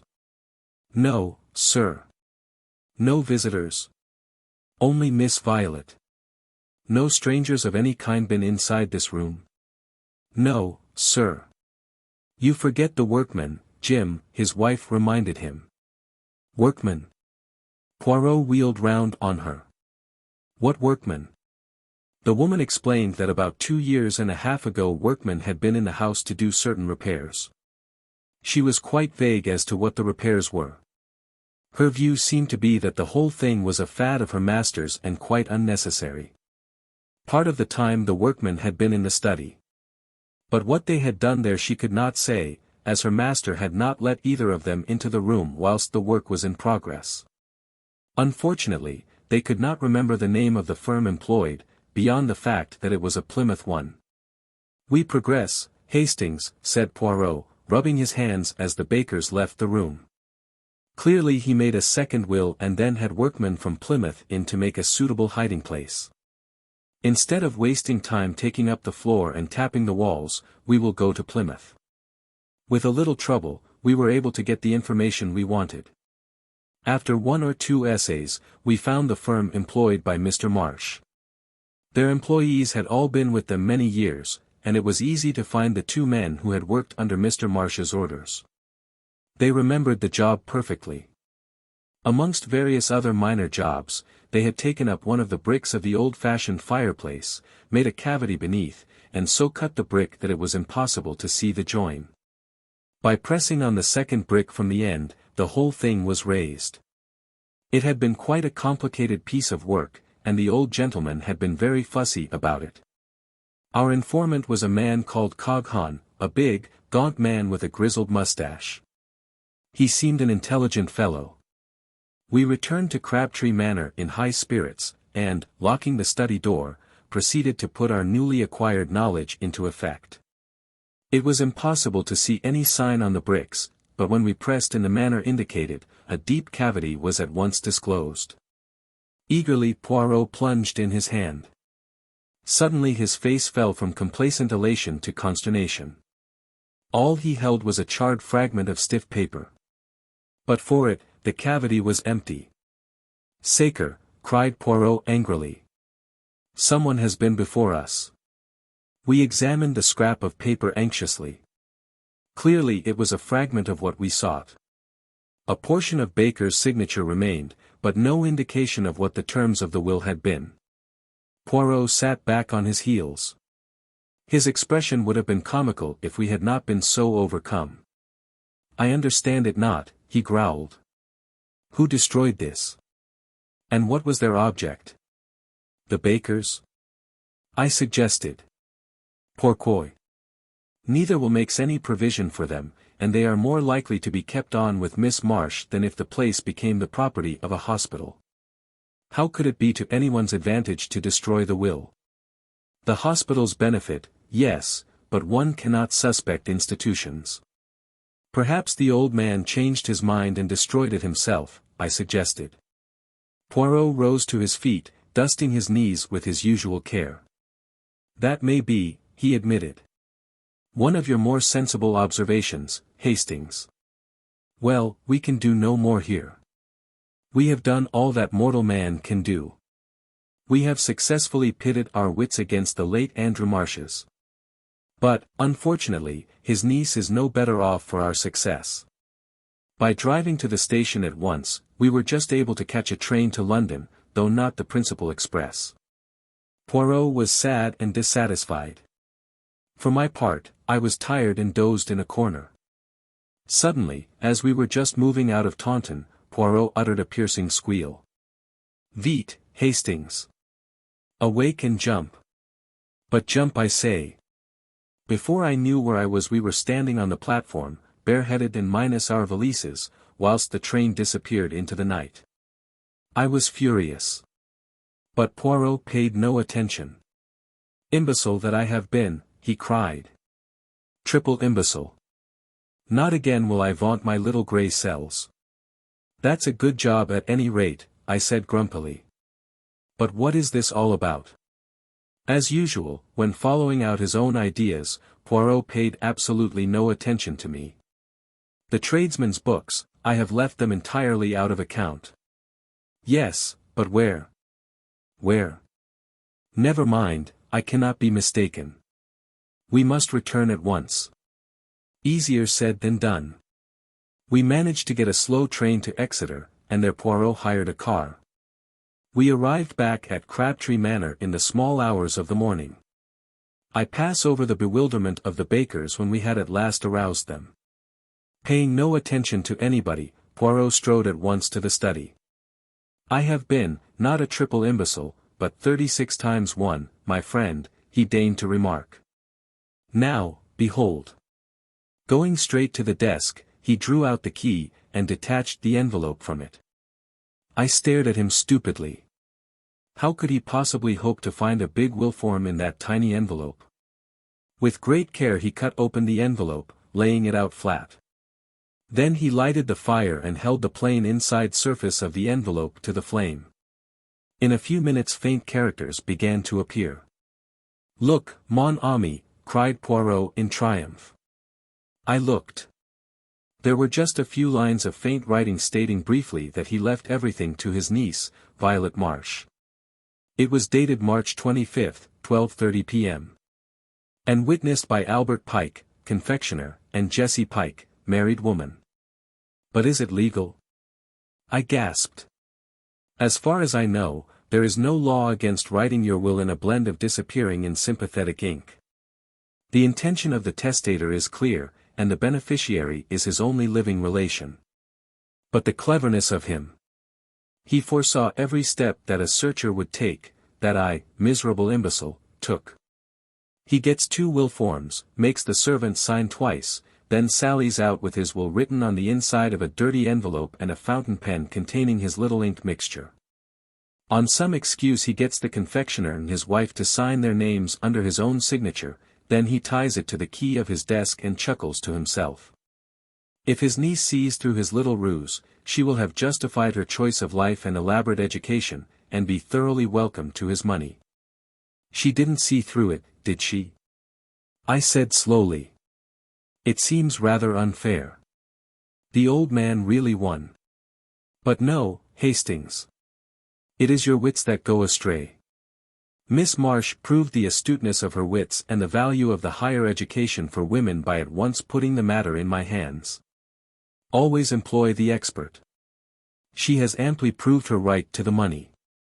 I very much wonder, what old Andrew Marsh would have thought.